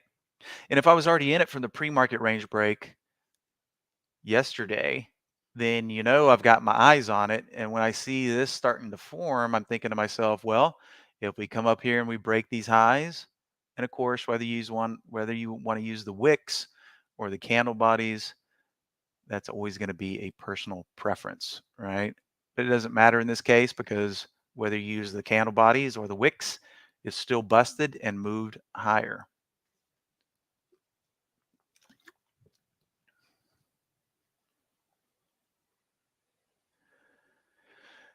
Okay. Well, I see your question there, Moon. If we would have been taking a pop at Veru yesterday on the pre-market range break, okay, this one would have been a little scary, but you would have stayed in. Okay, what I did there is I drew another line at the low of yesterday's pre-market range, right? So the pre-market range break can come during the pre-market or it can come after the open or both in this case, right? So let's say I took a stab at it and I'll just put a more legible arrow here. As this pre-market range was being busted right here, let's say I bought some there. My risk level would be the low of the pre-market range. So see, buy it here, get a little bit of profitability, but then the session opens. And if you're also too, this goes for if you're trading in the first 15 minutes, right? Which this was the opening 15-minute candle here. We didn't break. Second 15-minute candle here. We didn't break. But if we would have bought it here, right? Probably would have used the low of the regular session. But since this was a pre-market buy right here, I would have used the low here. It came close, but it would not have resulted in a stop out. So this pre-range break using the low of the pre-market would have worked. And then the bust of the pre-market in the regular session right here also would have worked. And if you're doing, it depends on how closely to the open that you're trading. The low of the regular session and the pre-market were pretty close together. But if you're trading the first 15-minute candle, I like to define my risk level as the bottom of the pre-market range. Now, let's go back to RENN as an example. Let's say, forget the pre-market range. You didn't trade the pre-market range, but this little, intraday flagging was grabbing your attention. And let's say, you were alerted somewhere right here and you're thinking to yourself, ooh, this looks good. We had a run up on the open indicating there's really some buying in it with some decent volume down here, right? And then we get the consolidation and then the break of the opening range here, right? Now, in the regular session, much time has passed. So a general rule of thumb here is if I'm buying right here, I'm typically going to use the low of the prior 15-minute candle as my stop loss. So if I would have made an entry here, I would have used the prior low of the 15-minute candle right here as my exit. So would still be in it, up slightly, but my risk is defined as the prior 15-minute candle there for regular session opening range breaks. Now, since this is so pretty of a consolidation, typically I'll pick that low of the 15-minute, but everything is up to perception. You could just use the low of this little range as well. Both would be perfectly acceptable stop levels. This is just going to be the more conservative one right here, the low of the prior 15-minute candle. Okay, so say I'm going to go back around to what you were talking about, all right? These are just high-low tickers for the pre and regular session. They're only looking at the list that I generated from these two guys the prior day. So at the end of today's session, I typically do it about 5 minutes before the close. I'm going to stretch these guys up here. And all I'm going to do is I'm just going to click and drag all the symbols hit Control C to copy all those symbols into my buffer or my clipboard. And then I'll just come over here and modify my list for tomorrow. I'll come in here, I'll get rid of all the symbols that I was watching for today, and I will replace them with all of these guys, all of these guys, and all of these guys. And these are going to be all the guys that are being watched by these two alert windows for tomorrow's session.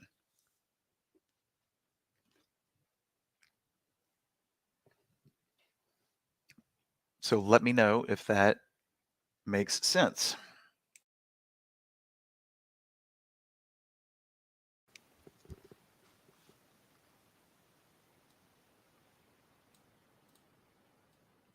And once again, it's a very simple process for generating an end of day list to watch for the next trading session.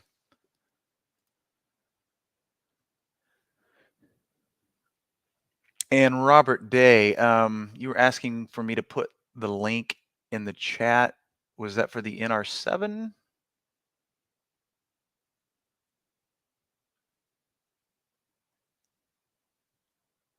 Yeah, it's going to take a long time for the close tomorrow to roll around. So yes, when I was referencing these symbols, that will be for Monday's action because the markets are closed tomorrow. All right, Michael. MDVI did not show up on my top gainers filter, but showed up on my 5-minute volume burst.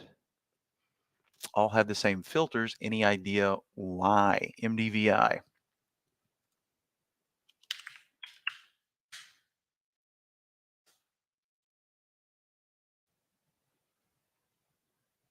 Is that the right? MD, Mary David, Victor, Indigo.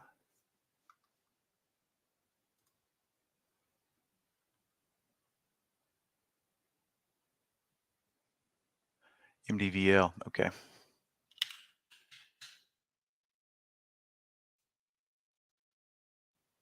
All right. It's Canadian, but it's US traded 1078 volume. Well, in order to kind of dig in there, I'd need to see your CloudLink for that top gainers window, so we could try to figure out. More than likely, it is a filter. Well, you said the same filter set was in the top list in the alert window.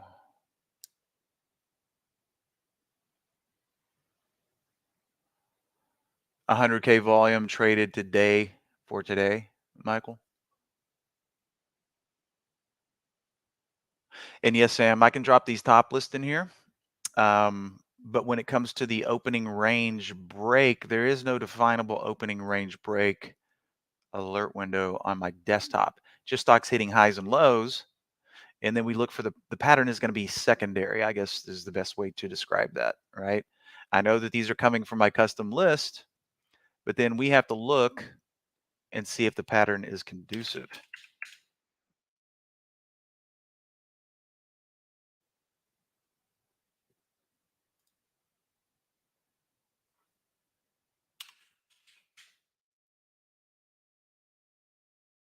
And MDVL, since we've got this one pulled up, this is classic, okay, as far as a pre-market range that is desirable.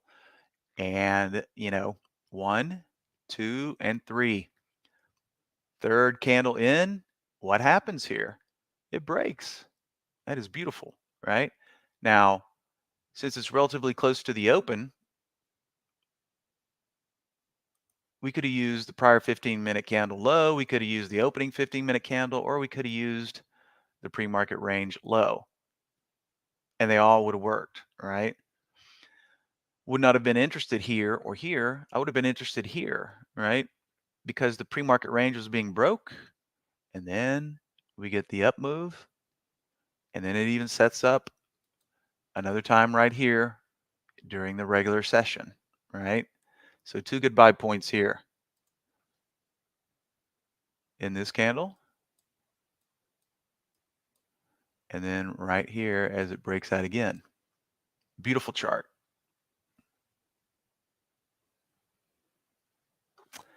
Sure, let me get those cloud links dropped in for you guys.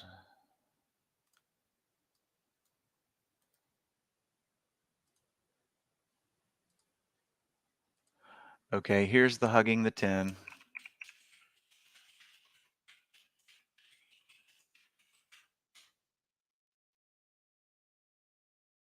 Wow, we got 5 minutes till the top of the hour. I swear it feels like I've been sitting here for like 15 minutes. Okay, so there are those two. I will drop my top list in here.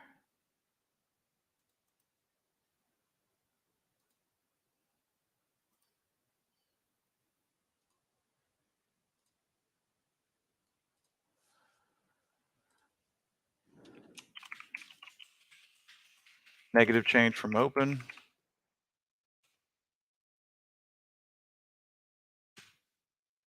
And positive change from open.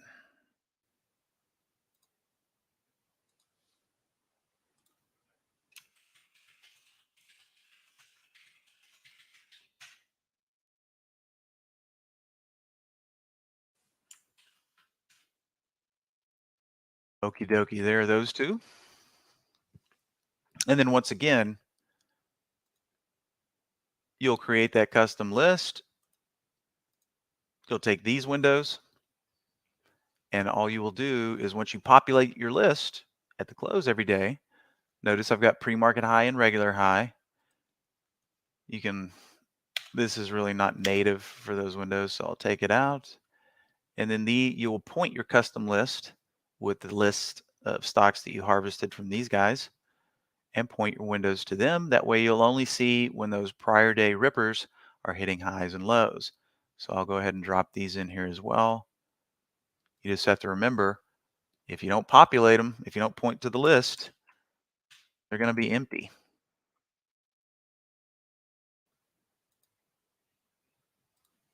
And there's the downside version. All right, I hope you guys have fun with those because, you know, sometimes there's only a few, sometimes there's a bunch, but there's usually always at least a few good trades in there on a daily basis. Sometimes a lot more.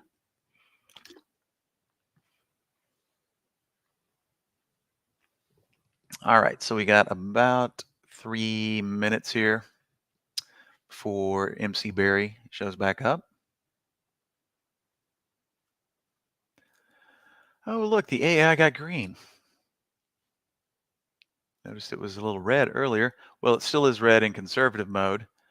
Starting to get a little traction in moderate and, of course, aggressive. James Hodge. You're very welcome, Omni, Sam, Iris, Jamie, everybody, Deb. Jamie, can you hear me?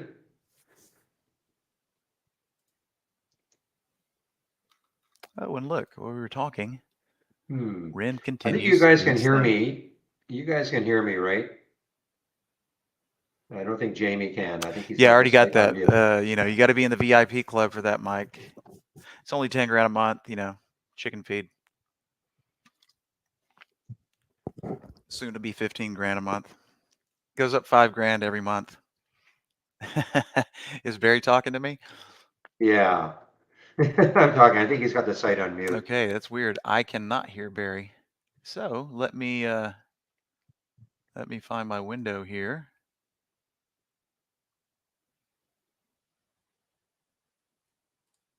Yeah, Jamie, you just, well, he can't hear me, but it's a matter of unmuting Where'd the it go?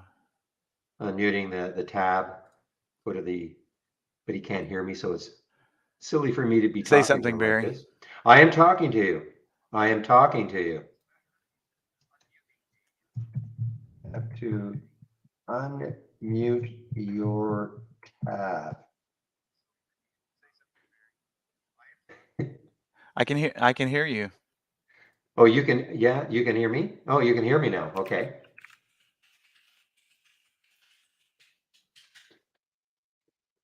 Wasn't quite the smoothest of handoffs, but Of course, I'm getting a little reverb there, so I muted the other channel. okay, But okay. Barry, just let me know Okay, I'll when you're take over ready now. here. I'll take over now. Once you start There your we go. stream, okay, I see you. So I will stop mine now. Thank you, James. All right, everybody, you guys can hear me. I know we had a little problem in the handoff.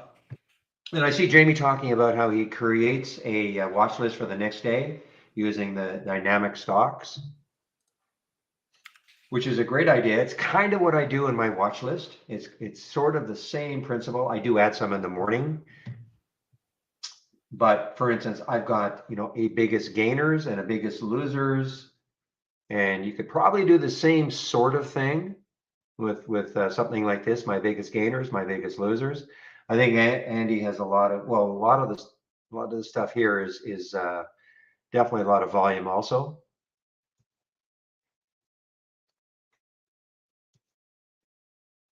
And one last thing, I just got to get my music going. I was wondering, why does it sound so silent?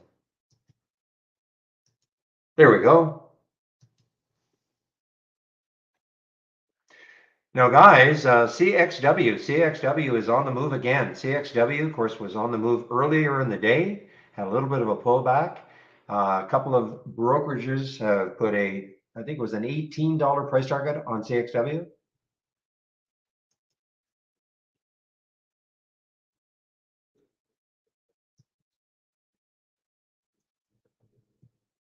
I think it was RBC. Let me make sure of that though before yeah, so it's Wedbush and, sorry, $17. Okay, so this is Wells Fargo. It's not RBC, so it's Wells Fargo and Wedbush, who put $17 price targets on that CXW.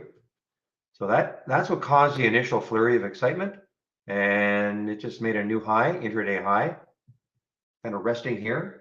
So I would keep an eye on it. It's a big float, 117 million in the float.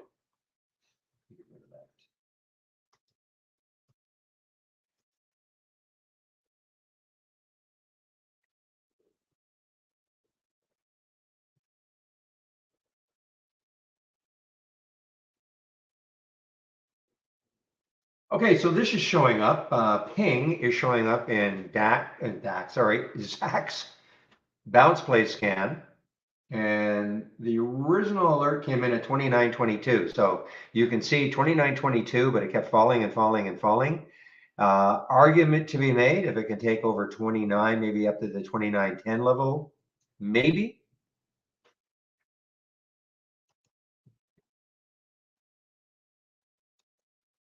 I'm going to put an alert up there. Let's see if it happens.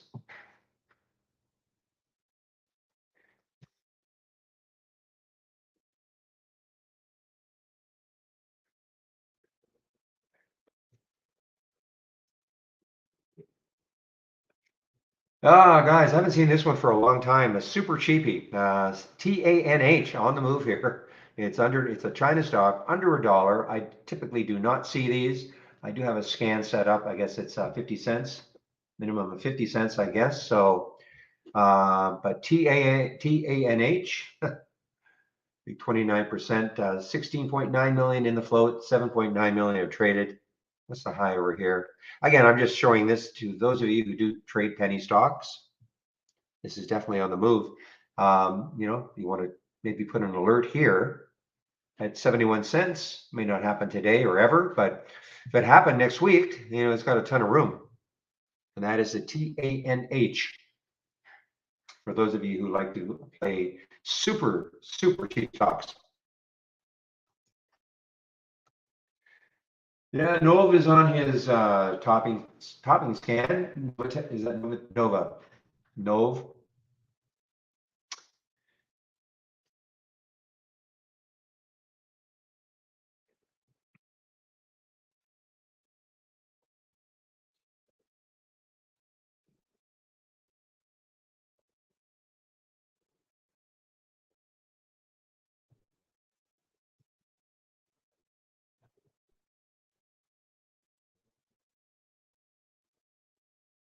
How is that Viru doing? I do have a thumbnail, so I know the answer, but let's just take a look at, yeah, so we had the big downturn, a little bit of a pop, but this is even all these making lower highs, guys. To me, it signifies the end, certainly for today, for Viru, all these lower highs.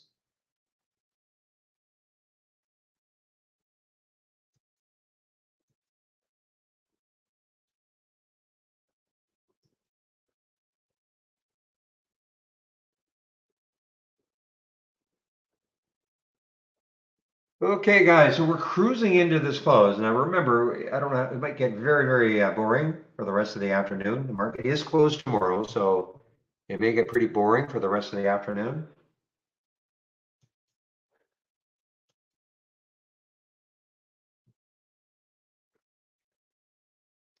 What are the market's doing? So the Dow is still up just a little bit. Nas, so the tech stocks have been hit somewhat.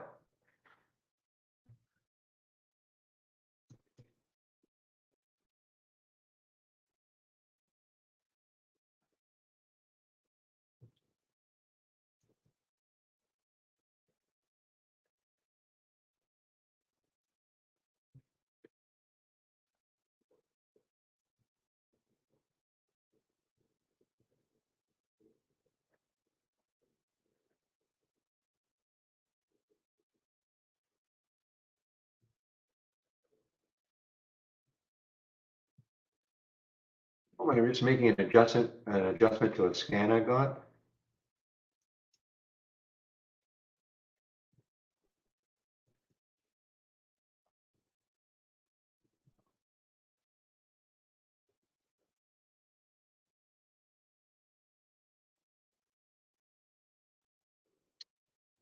Well, don't look now, but it's possible, just possible, that a red bar ignored is being formed on the VERU.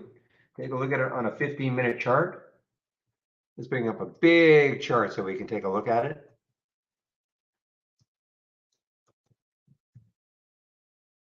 You see on the 15-minute chart, you see that red bar. So you see we had a bit of an uptrend, and there's that red bar.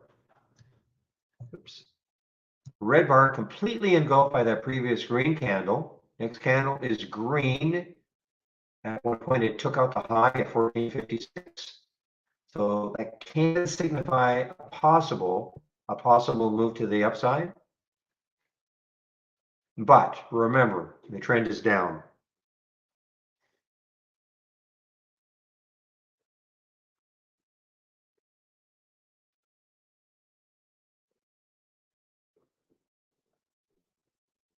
Without knowing, that could be a 10-day high, but let me just see.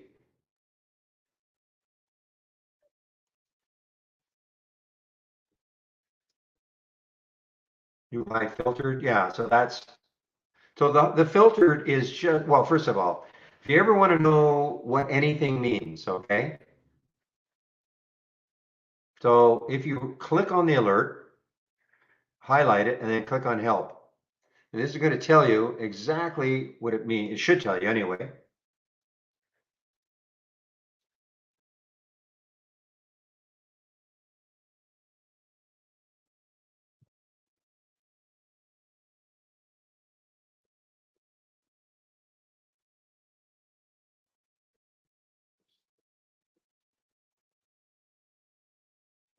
Let me just do something here. Yeah, so I mean, if you've got 10 here, that just means a 10-day high. If that's what you're talking about, new high filtered, the new high filtered, it a 10 there just will mean a 10-day high.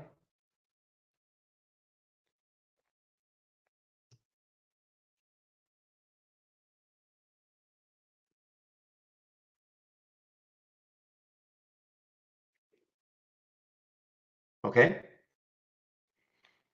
So if I wanted to say a 2-day high or a 3-day high, like a new high, but a new 2-day high or 3-day high or 4-day high, I'm assuming the 10 is in here. If it's not, I'm not sure then what you're referring to.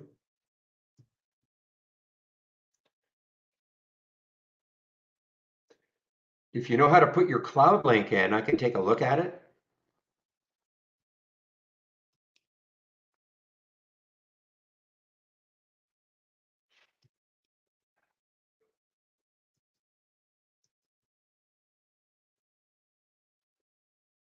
I'm assuming you're using a canned version of the momentum scanner or a momentum scanner.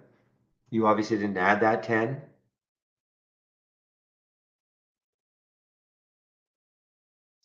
Well, guys, it just was mentioning the CXW breaking out of here. So it's made about a 14, 15 cent move.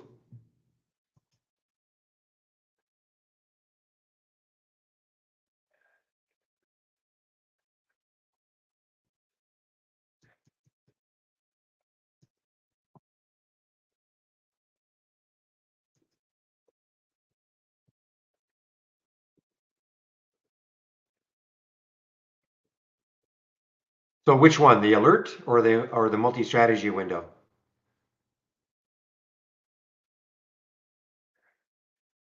This one? Don't see what you're looking at then. If you're looking in this momentum scanner, I don't see that. Excuse me, I don't see that. It's just a new high for the day. So it's not, that one is not using the filtered. So I'm not sure what you're looking at, where you're seeing that. But if it's in this box here, it just means 10 days, a 10-day high. If it's in this box.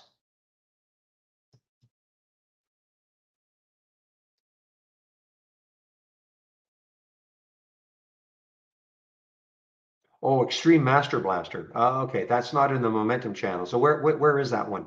Oh, here it is. I'm sorry. I'm looking at it right here.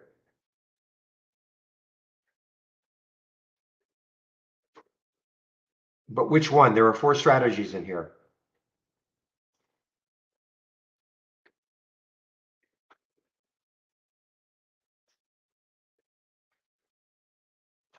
Remember what a multi-strategy window, all is doing is just taking as many, well, in theory, as many alert windows as you want and putting them into one window called a multi-strategy window. Typically, people do this because they don't have a lot of screen space. So to save on space, instead of having a series of alert windows on your screen, you can put them all in a multi-strategy window. Okay. But I don't know where the 10 is. Okay. Which strategy are you talking about? Because I don't see a 10 here, so I'm not sure what you're looking at.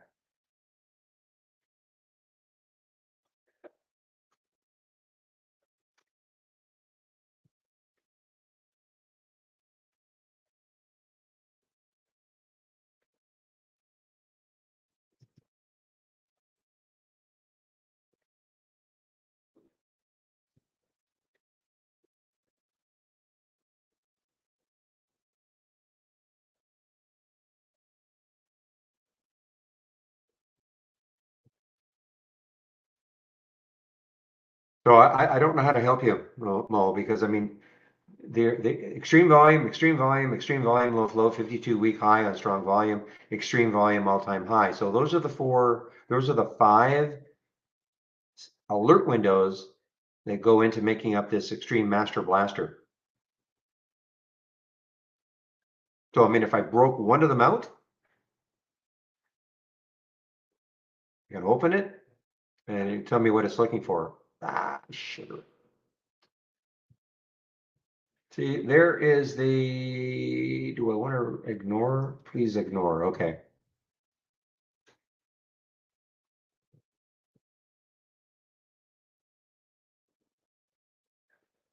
Let me just load it again.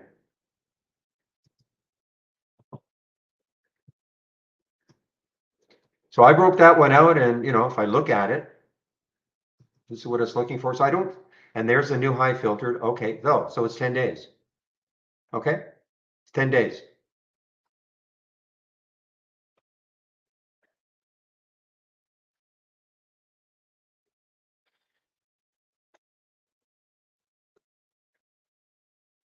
Okay, we good?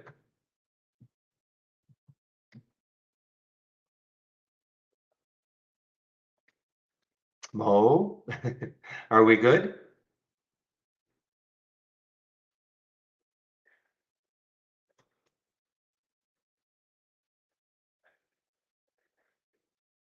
Hmm.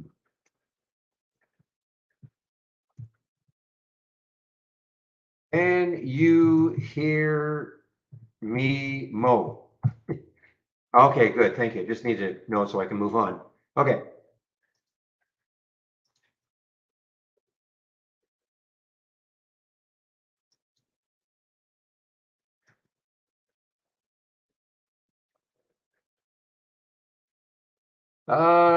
Well, let's take a look at, I know what we have for Twitter. It is a 5142, 5142 for the 200-day moving average. Our moving averages are typically about the same as anybody else's.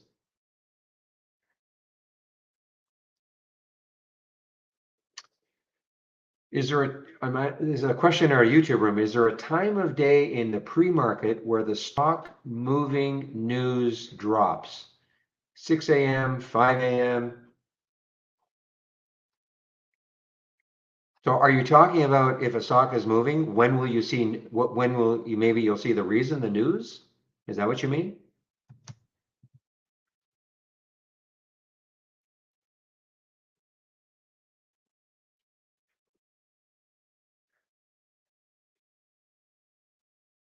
I mean, we start getting our data now at 4 a.m. Eastern. So, I mean, in theory, typically companies, if they're releasing, say, earnings, they don't release them at 4 a.m. They usually, I would say the majority probably release between 7 and 8 Eastern time, if it's pre-market. And typically, if you look at our news, more than likely it'll be there. Certainly in Interactive Brokers, it'll be there. Oh, is there a time of day typically when new? No, there's no time of day. No, I see what you mean. No, I mean, if it's an earnings play, it's usually, I would say 99.9% of the time before the market opens or after hours. Rarely does a company release news during the day, but there's no typical time when news drops for a stock, no. Other than earnings, okay? Other type of news, I mean, again, if it's a financing, usually you'll see the news before the market opens. Every now and then, you'll see it. A company will release a financing during market hours, but you can't say, well, if it's going to do that, then it's always going to be at 10 o'clock or 10:30. No. Make sense? Blue Moon?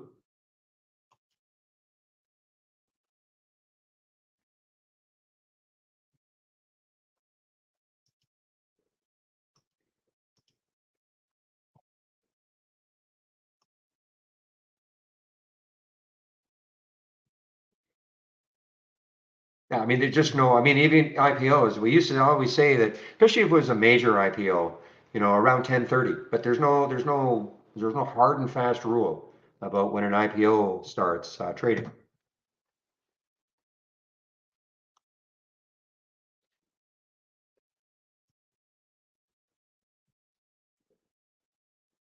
I would say that 4232 is, I mean, I mean, we could be off in our data every now and then, but usually our 200-day moving average is bang on. Okay. So 4232 seems very much off.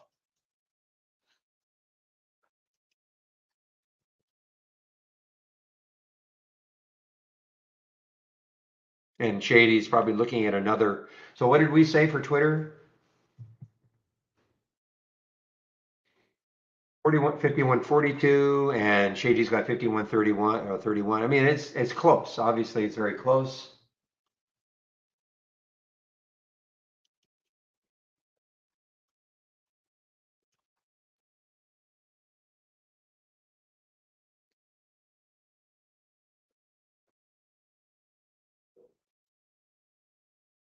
Ha!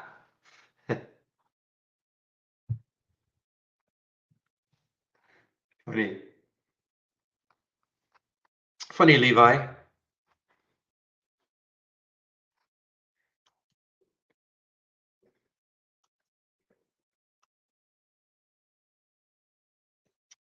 All right, guys, I'm kind of watching this ping to see if it has any sort of movement here. I don't know. It tried to get over 29. Sort of thought I would take it right here, and then I was watching it, and because it's got some room on the 2 minute, well, on the 15. I mean, it's got a lot of room. The next high is 29.57. So if it can get going, the question is if it can get going.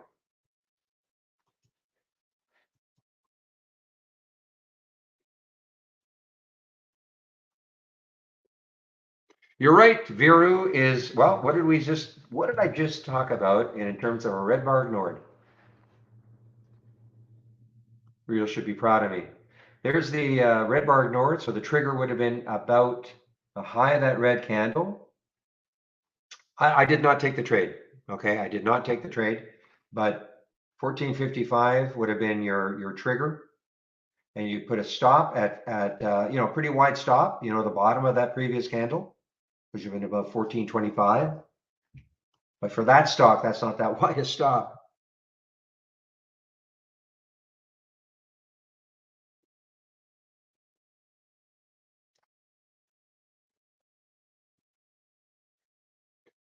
Well, again, Blue Moon, I mean, companies release earnings. I think, I mean, I don't know if it's not a hard and fast rule, but probably if I went back in time, I would say probably between 7 and 8 in the morning, companies are releasing earnings, but you might have to, I don't know if that's a hard and fast. When we get into earnings season, we'll have a better idea because, I mean, there are hardly any companies releasing earnings right now.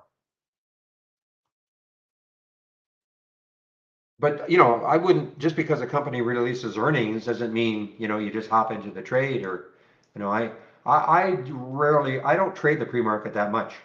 I mean, every now and then I do, but I don't trade the pre-market that much. I don't know if you're new to trading, I would shy away from the pre-market.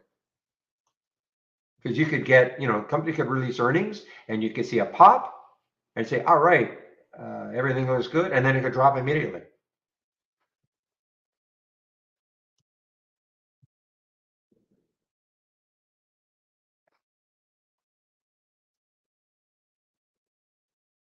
I think though that, if you turn on your computer at 7 Eastern time, you probably see most of the earnings plays coming in. Other sort of announcements like financings and, devastating announcements for biotech companies, you know, poor results on a phase 1, 2, or 3, or good results.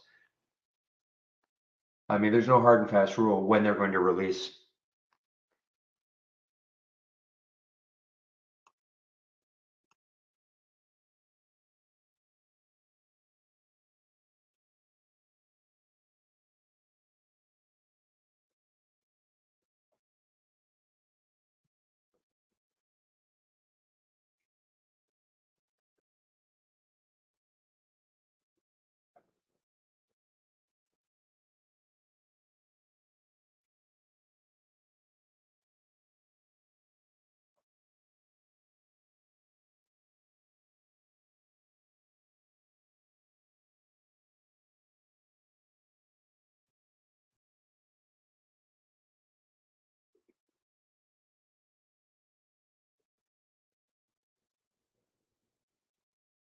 Yeah, I don't know why that happens. Now we're having problems with our email. So it is not info at trade-ideas anymore. It is now support. So, you want to point that out. Support at coming from our customers, way more powerful. So it's now support at trade-ideas.com. And you can say, hey, how come you guys are getting these topping tails or bottoming tails and other platforms aren't?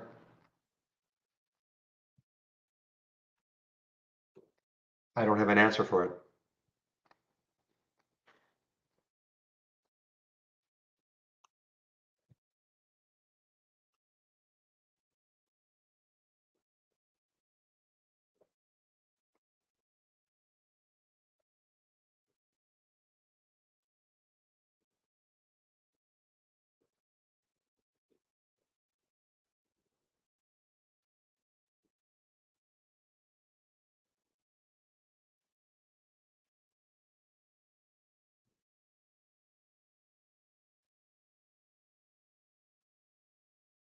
I'm continuing to monitor the ping just because of the room it might have. Okay, that's the only reason. Just hanging underneath this 29, it pops up just because of this high right here, 2961. So I'm continuing to monitor it. I would like to take it maybe in the 2905 level if I can get there.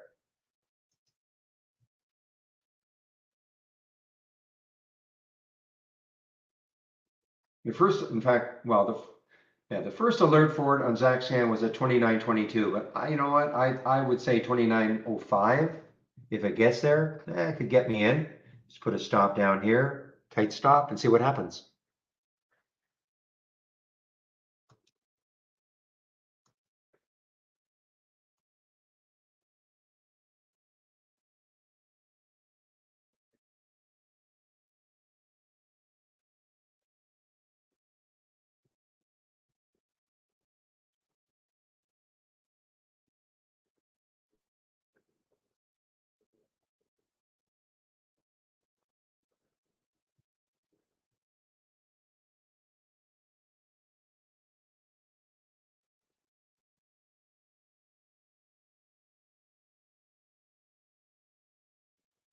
Come on, ping, start to move.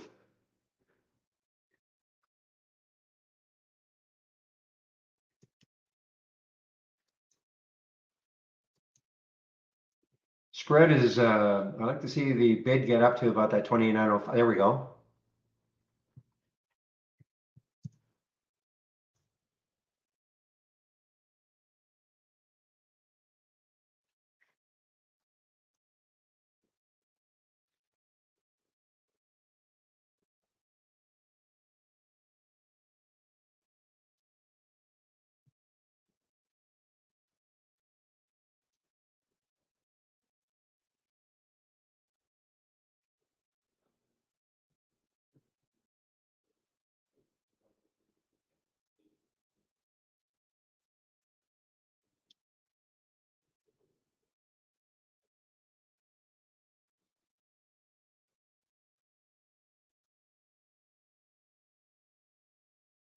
So did anybody can confirm that Elon talked at 12:45? Can anybody confirm that? Somebody said he was supposed to talk at 12:45. I'm trying to see if there was any reaction. It looked like there was a little bit of reaction here.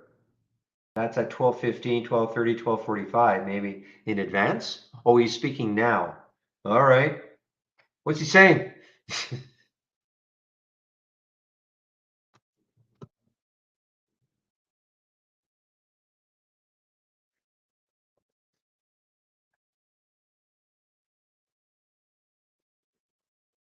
Not long ping yet. I want to see like a bit of, oh, probably like if I could get 29.07, 29.10, 29.09, something like that, probably take it at the 29.09 and see if it runs from there a bit. Like to see it leave that whole number behind. You may not do it.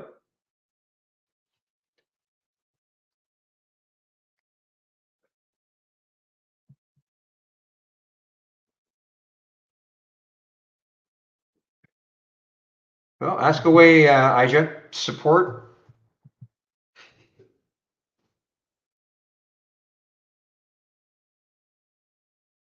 I know you've asked before.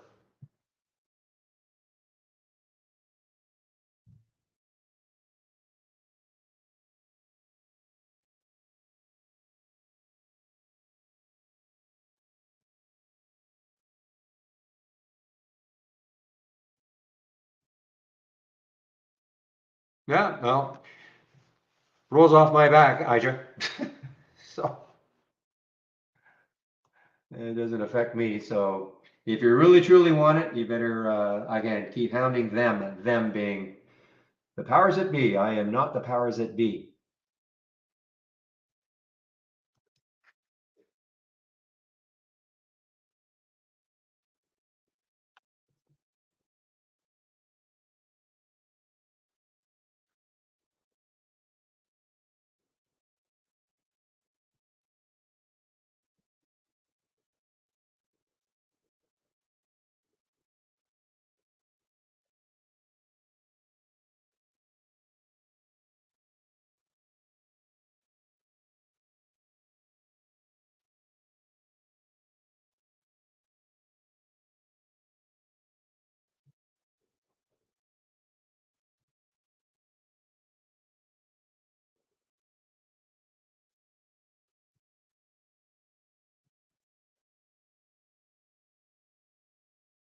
Yeah, Ping is just a snoozer right now.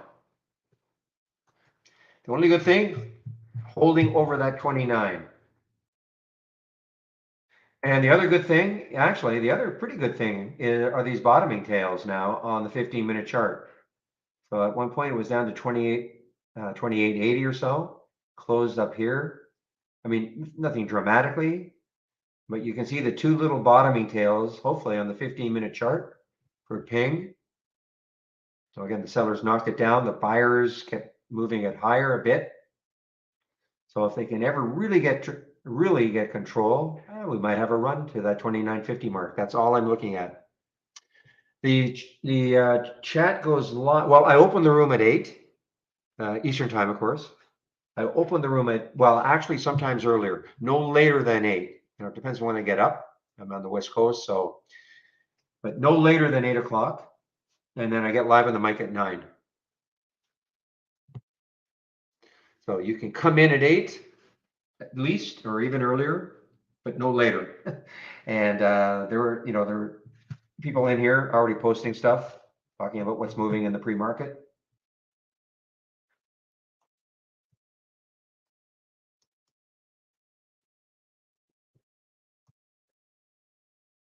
And we go to 3:30. Now, typically what I do around 3 o'clock, I will put myself on mute, and but the room will be open until 3:30. I'll always hop back on the mic if I have to between 3 and 3:30. And it's just to give the voice a bit of a rest, that's all.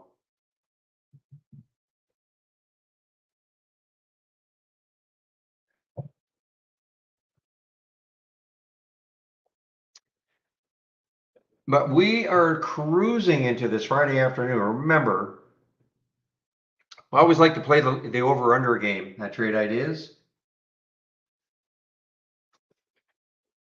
And I'm going to say 4 over under. Okay. I'm going to say 4. So it's the number of emails we get tomorrow. Where is your data? Your product and expletive. Where is your data? I'm missing out on trades. I don't have data.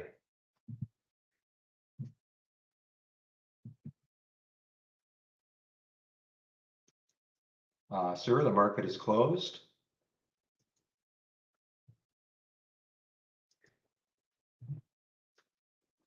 So we always have a little game. We, establish a number and we do the over under.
Well, you guys who are listening, is he saying something? Is Elon saying something like now he's not sure he can afford it? Is that what he's saying?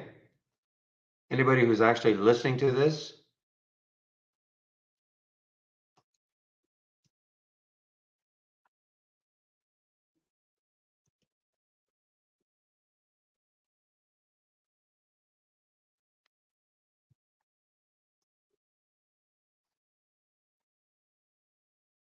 Okay, so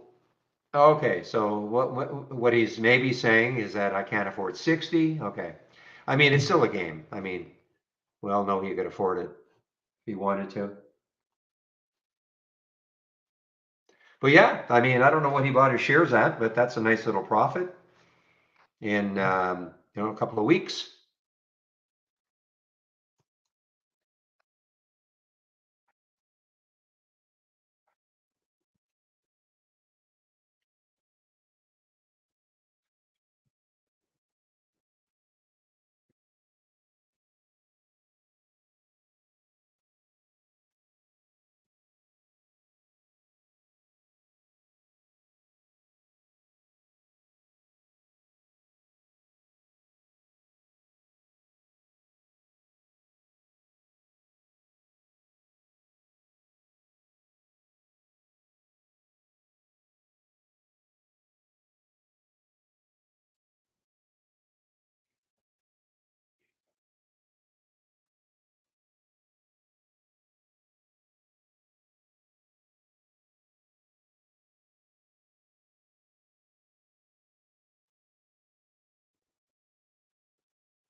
Lucid. Okay, let's take a look at Lucid, LUCD, LUCD, and it is, yeah. All right, looking left, what do we see? We see 257 is the next high. Obviously, if I can get through that, then 289. So it's not bad. I mean, it's got not very much volume though. I mean, yeah, it's four times normal, very low float. We had most of the volume was on that 12 o'clock candle.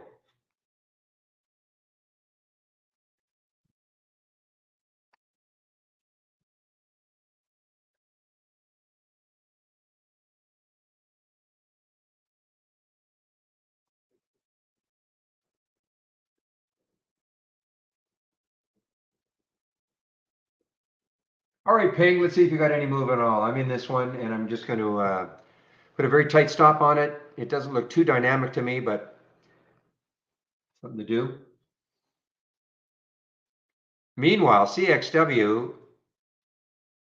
just made another new high. Strong, strong, strong stock today. Only a little bit of a pullback.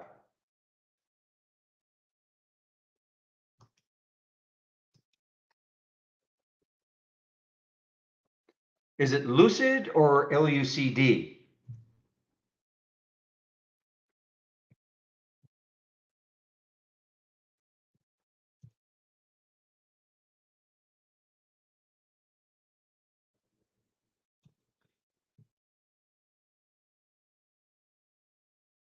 Sort of a pop. I mean, the pop was back here, sort of. I mean, I don't know. I mean, I don't think the other one. I'm not sure.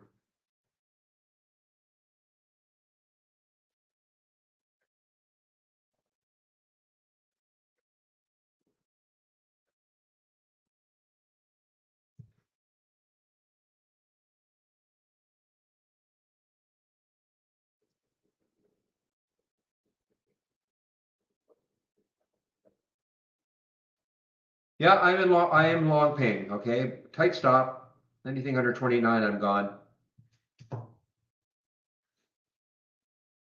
The only reason I'm just looking at that previous 15-minute candle. That's all. Well, not the previous one, but this one up here, seeing if it can get any sort of traction.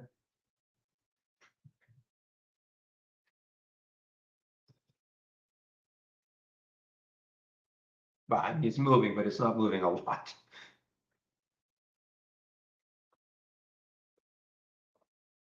See, there's a little bit of volume. You'd like to see at least on the 2-minute, maybe something like that. Not on the way down, but something to pop it up. But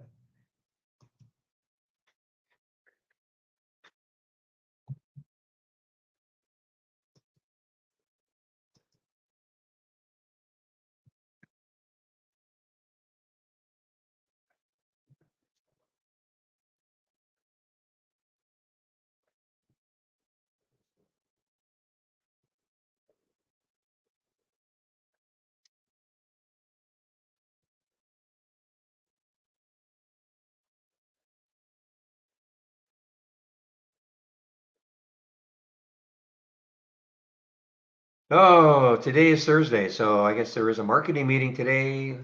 Let's see if there is one. With this holiday tomorrow, sometimes they don't do that.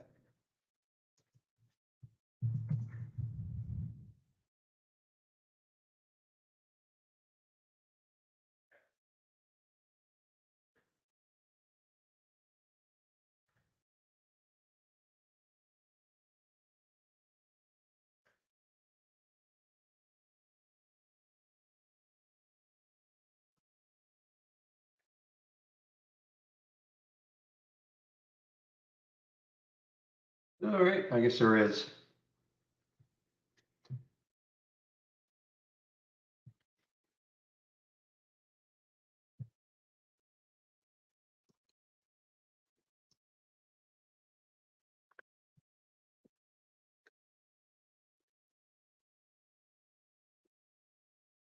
You know what? Twitter for me, you don't like something, you don't like somebody, mute it, and that's it. I mean, it's really simple. I don't see a major problem, but that's just me. All right, hey, Ping. All right, a little bit of a move for Ping. A little bit of a move.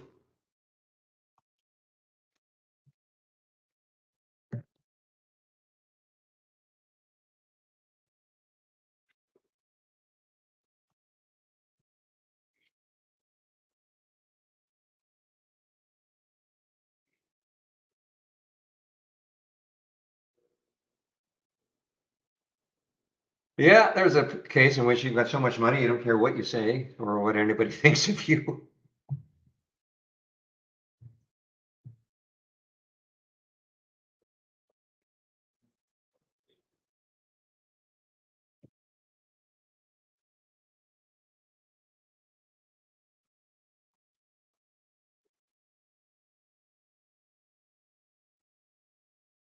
I should check where is this VWAP? VWAP. So the VWAP is 2987. So that's not an issue.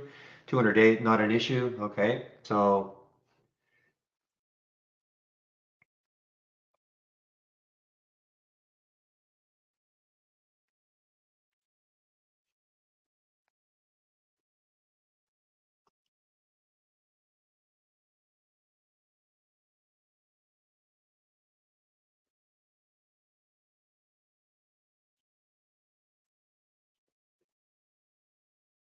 I'm hearing rad, guys. Now, is this rad on the way down? And 740. Yes, rad, RAD. When I say I'm hearing it, this is text to voice right here. So I'm hearing rad. Obviously made another new low for the day. So all the enthusiasm that had this morning about their earnings or as an earnings play, but painting a rosy picture on it, all for naught.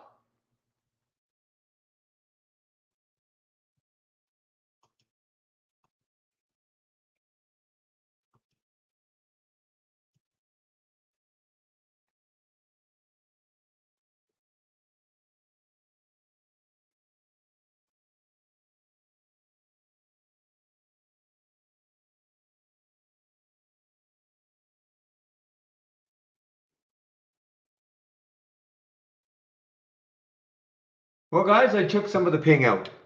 It was just meant to be a little, basically a little about a 1 for 2, I guess. See if it has any more movement in it.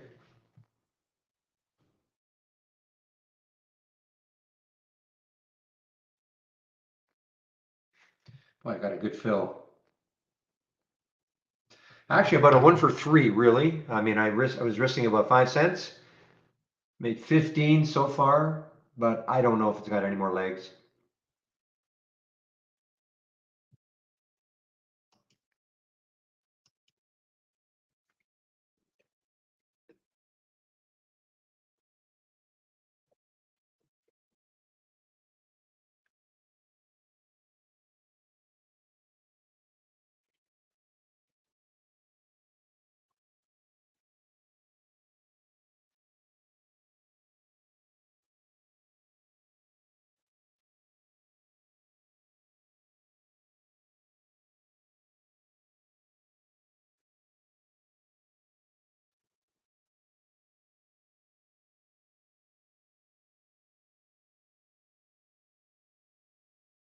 Okay, I see why you were talking about silica, SLCA. So the alert was at 1973. Real was pointing that one out. This is again from Zach Scan, 1973. So it got down to 1960. So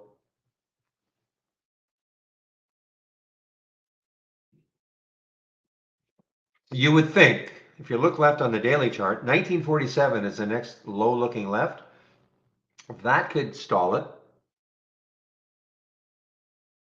Yeah, I have Twitter on my one of my thumbnail charts.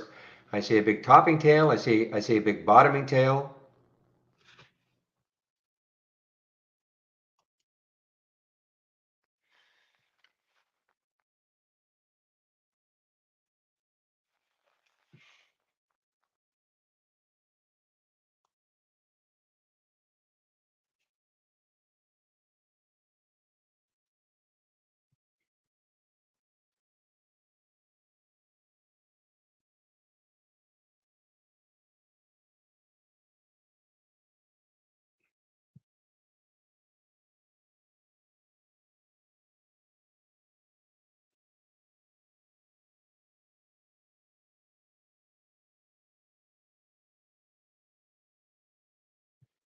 Yeah, I really haven't had too many new alerts either. So the SLCA, I mean, again, you would think maybe 1947 will stall it well, in fact, it looks like it has. I'm not in this one. I did not. The original alert came at 1973, so it's right there. Hmm.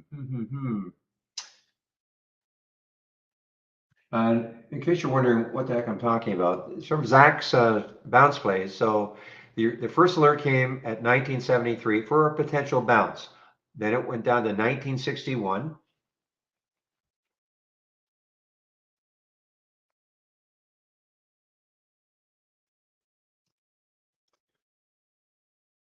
Well, he's part Canadian, so we Canadians we always say, well, we've got the creative half of Elon. You guys can have the other half.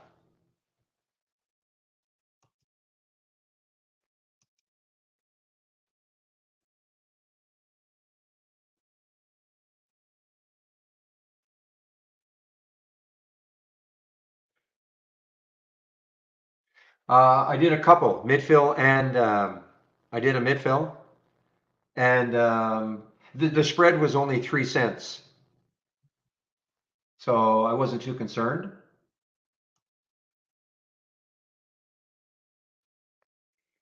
I mean, it's 3 cents right now. I mean, I wasn't concerned about the spread. This is turning out to be a nice play, guys. I mean, if you even if you waited to 29.22, which obviously you're giving up quite a bit. I would not have waited that long. I mean, I was fixated on the 29.02, just over that over the whole number. And if you heard me talking, I was saying, okay, let's get this thing, bid a little bit above that whole number. So now 29.57. I mean, that was kind of my fantasy level that it could get to. If it got to that, I mean, man, that's a great risk reward, risking about 5 or 6 cents on the trade.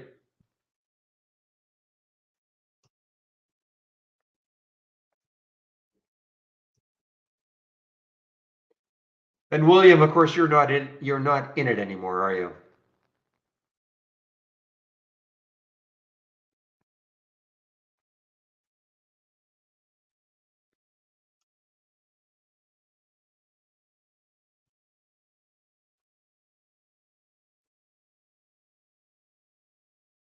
This one is Silica SLCA, a little bit too whippy for me. I mean, like to see. I mean, remember what the ping looked like? The ping was,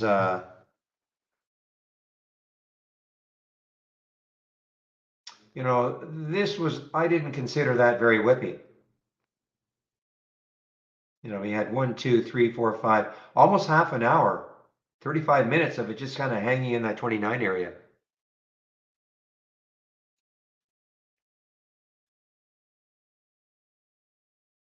Oh, this is but of course, Joe, I'm not holding this or anything. This is just a trade.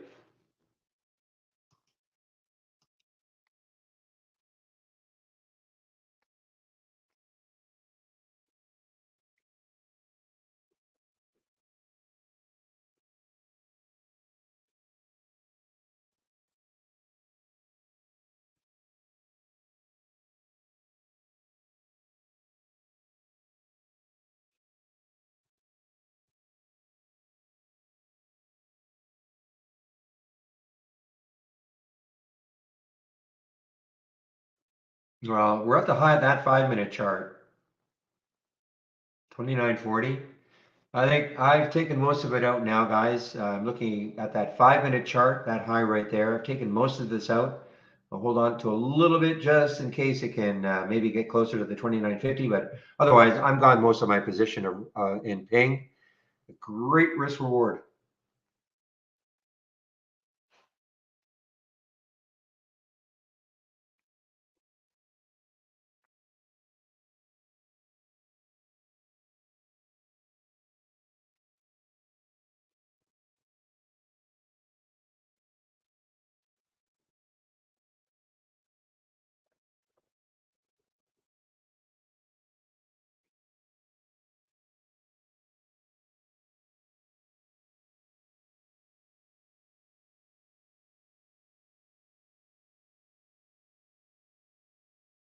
Australia?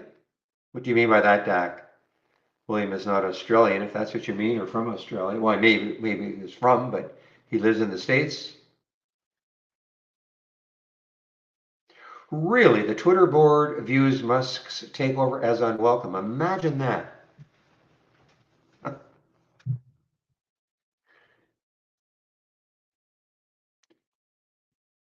Let's see what the shareholders say.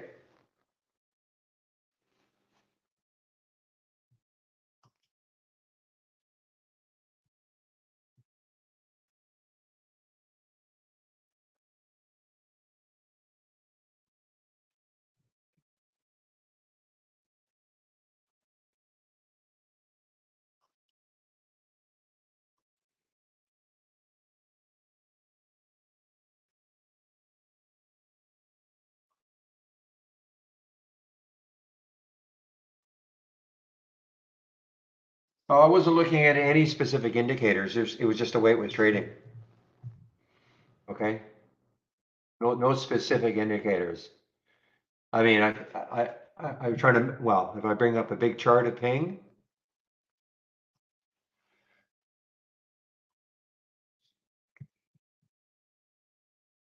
see these two bottoming tails.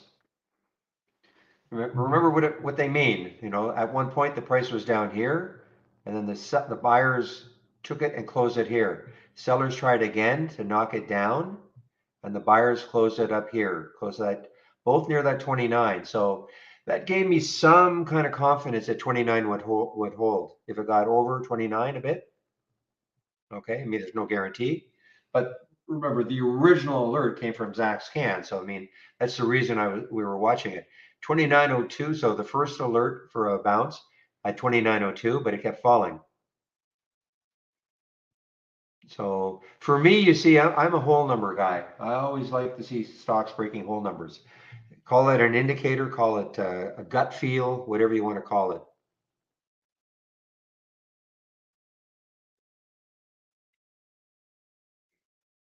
So it's not a specific indicator, it was more, more, call it some experience in seeing the same thing over and over and over and over again.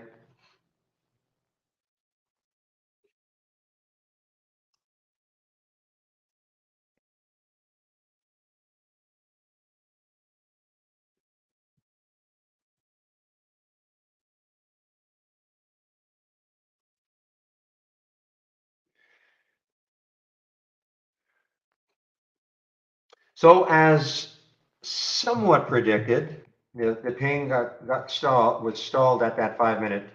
So I'm completely out of it. All right, completely out of the ping now. Got stalled right at the high of that 5 minute candle.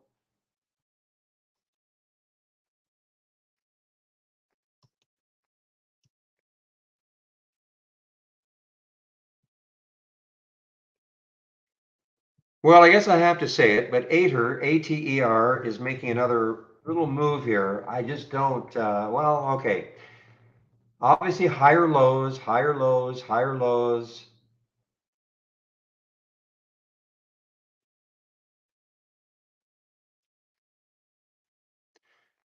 But it is in my opinion, a very, very difficult trader.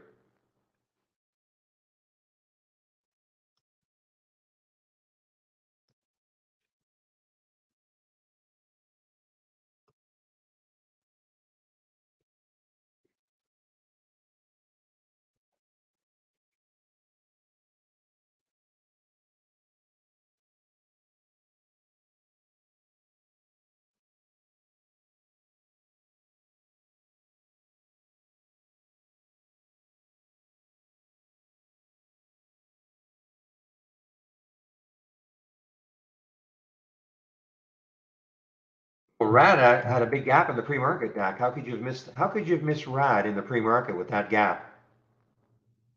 Unless you were looking at the pre-market.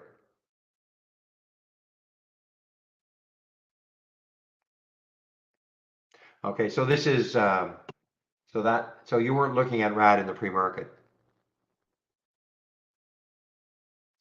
Yeah, because of relative volume, you're not using it. Or you can't use it in the pre-market. Okay.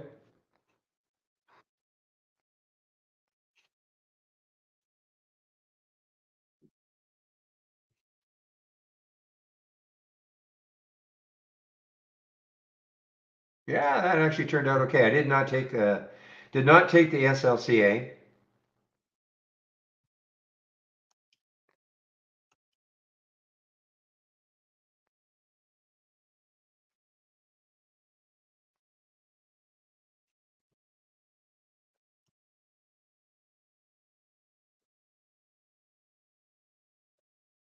Boy, all day, just about all day for the CXW, just about all day.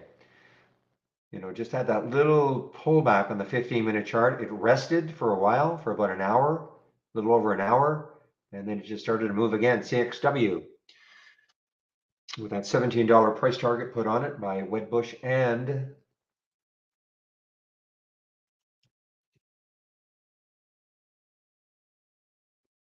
and someone else. And Wells Fargo. Okay, WFC.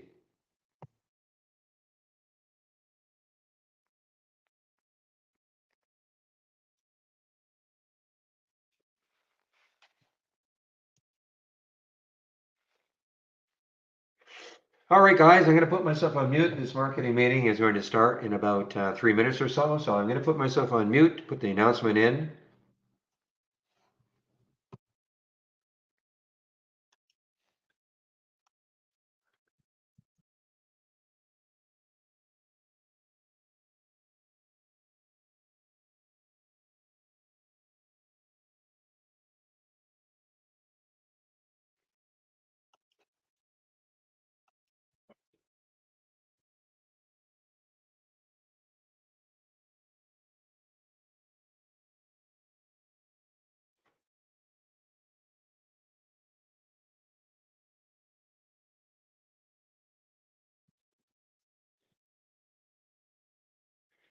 All right, muting myself now.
What the heck happened to these guys, the Indos and the HUSA, MARP? I'm sure there were several others, but what caused that explosion? Obviously, it's all oil related or energy related, but what happened? Anybody know? Because that was at, I mean, look at the Indo. I mean, and this is, I don't remember this one being shortable for me earlier when all this was happening. I don't recall it being shortable.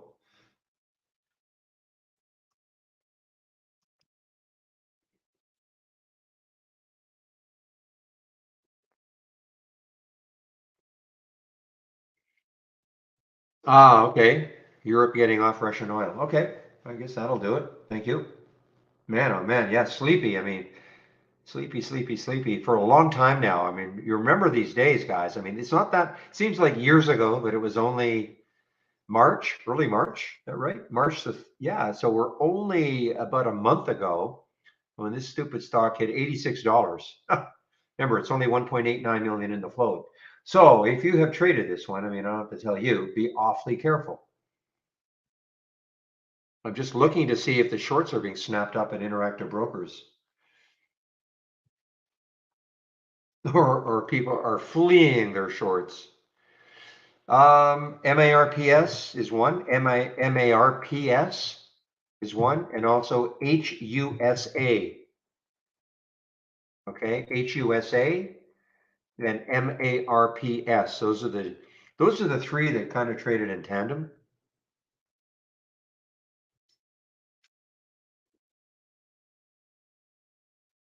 And HUSA got halted also, so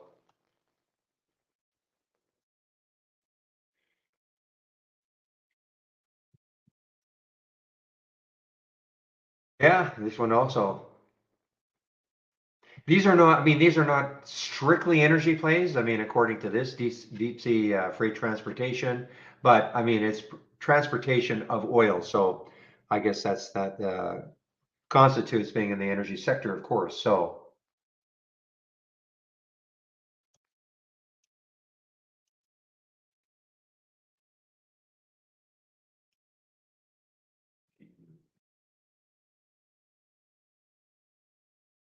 boy, no stopping this yet. No stopping this yet. I keep looking to see if these shorts are being snapped up.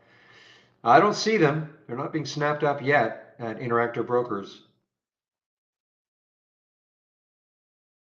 And this is what I'm looking at.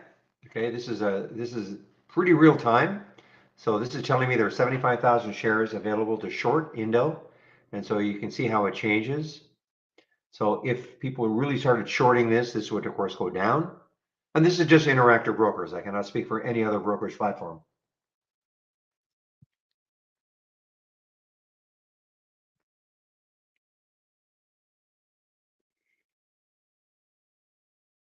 So all of a sudden, if we saw a big addition to this, that'd be people, "Oh, okay, I'm getting out." Yeah, nine is another one. Yes, nine is another one. Man, I'll have to bring, I think I had a top list with those on when we had, I mean, we had about 4 or 5 days in a row, in which it was going crazy. All those, let me just back this out and get nine up. The nine, not quite, I mean, there's a lot of volume that came in, not quite as volatile as the other ones, but I mean, again, this is the week all this happened, and this got up to $8.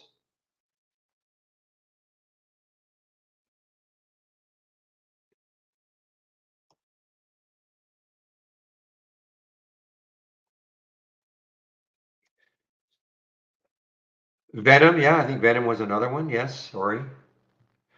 All right, guys, listen, it's hey, we get a holiday tomorrow. I know some of you hate that, but I love it. So we get a holiday tomorrow. Market is closed, but certainly closing on a bang with these stocks. So I think what I'll do is, I know I'll be here until 3:30. I think I'll put myself on mute right now.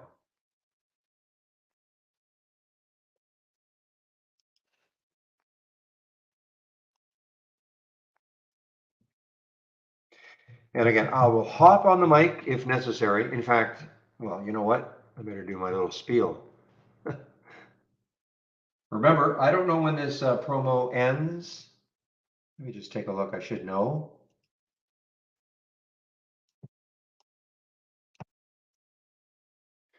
So this is the link. This is the Easter sale.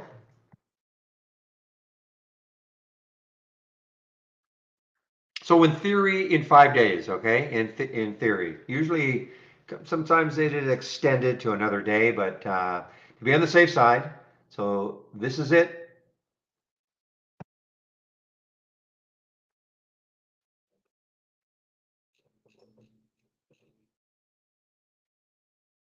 Who wants 15? You get 20%, okay?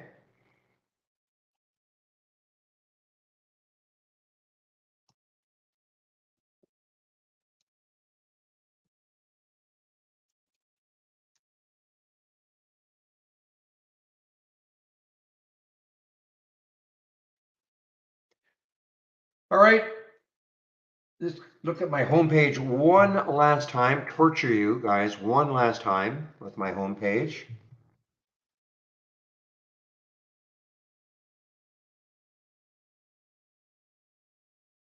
And I'll be really quick. So you click on my link. Again, here's how you can take out a subscription to Trade Ideas right here. Please, please, please, if you're new to Trade Ideas, do this. Do the Let's Get Started. It's about a 30-minute long segmented video, okay? It'll take you about 30 minutes. Trade of the week sent to you before the market opens every Monday morning. Stock of the day video that I do at noon. All my scans are here. Oops, what happened there? Here we go. All my scans are here. Okay. All the ones that I'm sharing. All the education is here. So after you've done the getting started, absolutely look at the user guide. All segmented. You can find out all about alert windows, topless windows, stock racing, etc. Okay. And then the daily support. So I think I'm gonna have to drop in another link.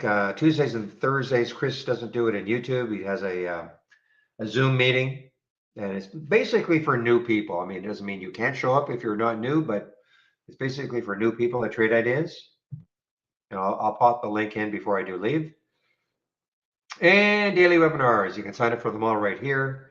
And back to basics with Michael Noss, video series that he put together that starts off with what is a stock? Okay, all free.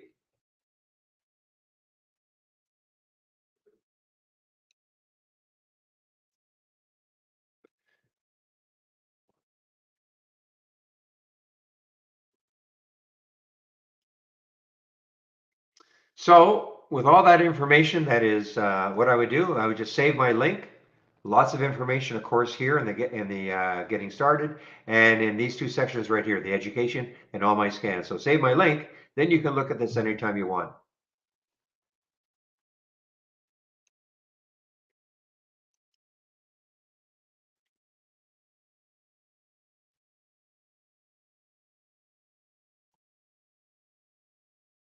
Yeah, you know what? I mean, there's still a lot of shares available. Remember, it was 75, so maybe a little less than 4,000 have been snapped up, but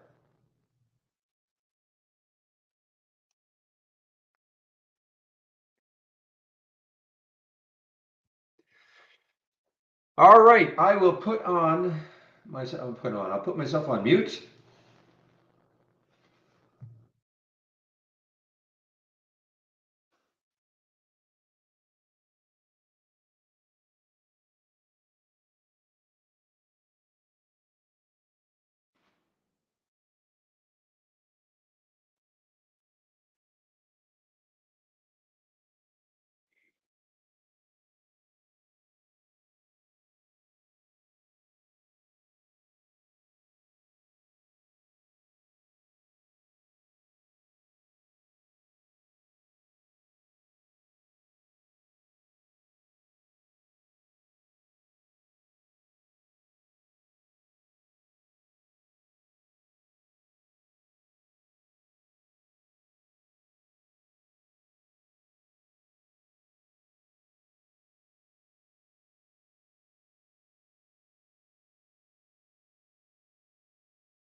Okay, Todd, let me see if I'm sorry, I was just having a bite to eat. So let's take a look and now, did you, you have this presentation, right? You're not on the old buy sell, just with the big buy and sell button. You have this is the look because you do have to press send. I don't know if that was the issue, but let me take a trade. I mean, I'll just take any trade. So maybe that's not, maybe you didn't do that. So if I took a trade, 200 shares at the market, I click the buy, now it's like, and then I send it. So is that what you didn't do? Because you can see it took the trade.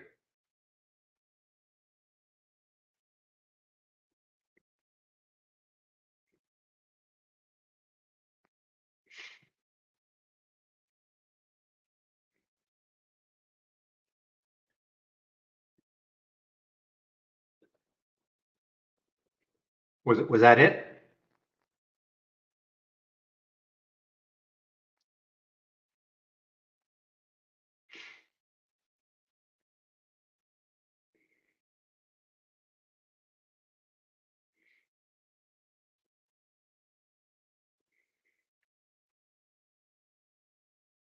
Ah, okay, okay.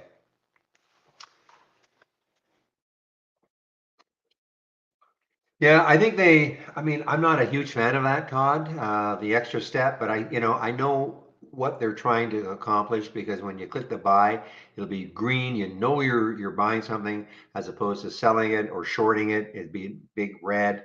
And so it's just another little step. I, I'd like to see them have an option to say you don't have to click the send. Once you click the buy, it's done, or the sell, it's done. But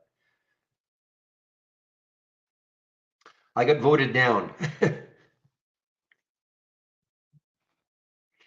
Okay, so that covers that. Okay, great.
Okay, guys, in YouTube, I posted the webinar link for the Zoom meeting that Chris will do. If you want to head over there at 3:30 to 4:30, it's basically for new people.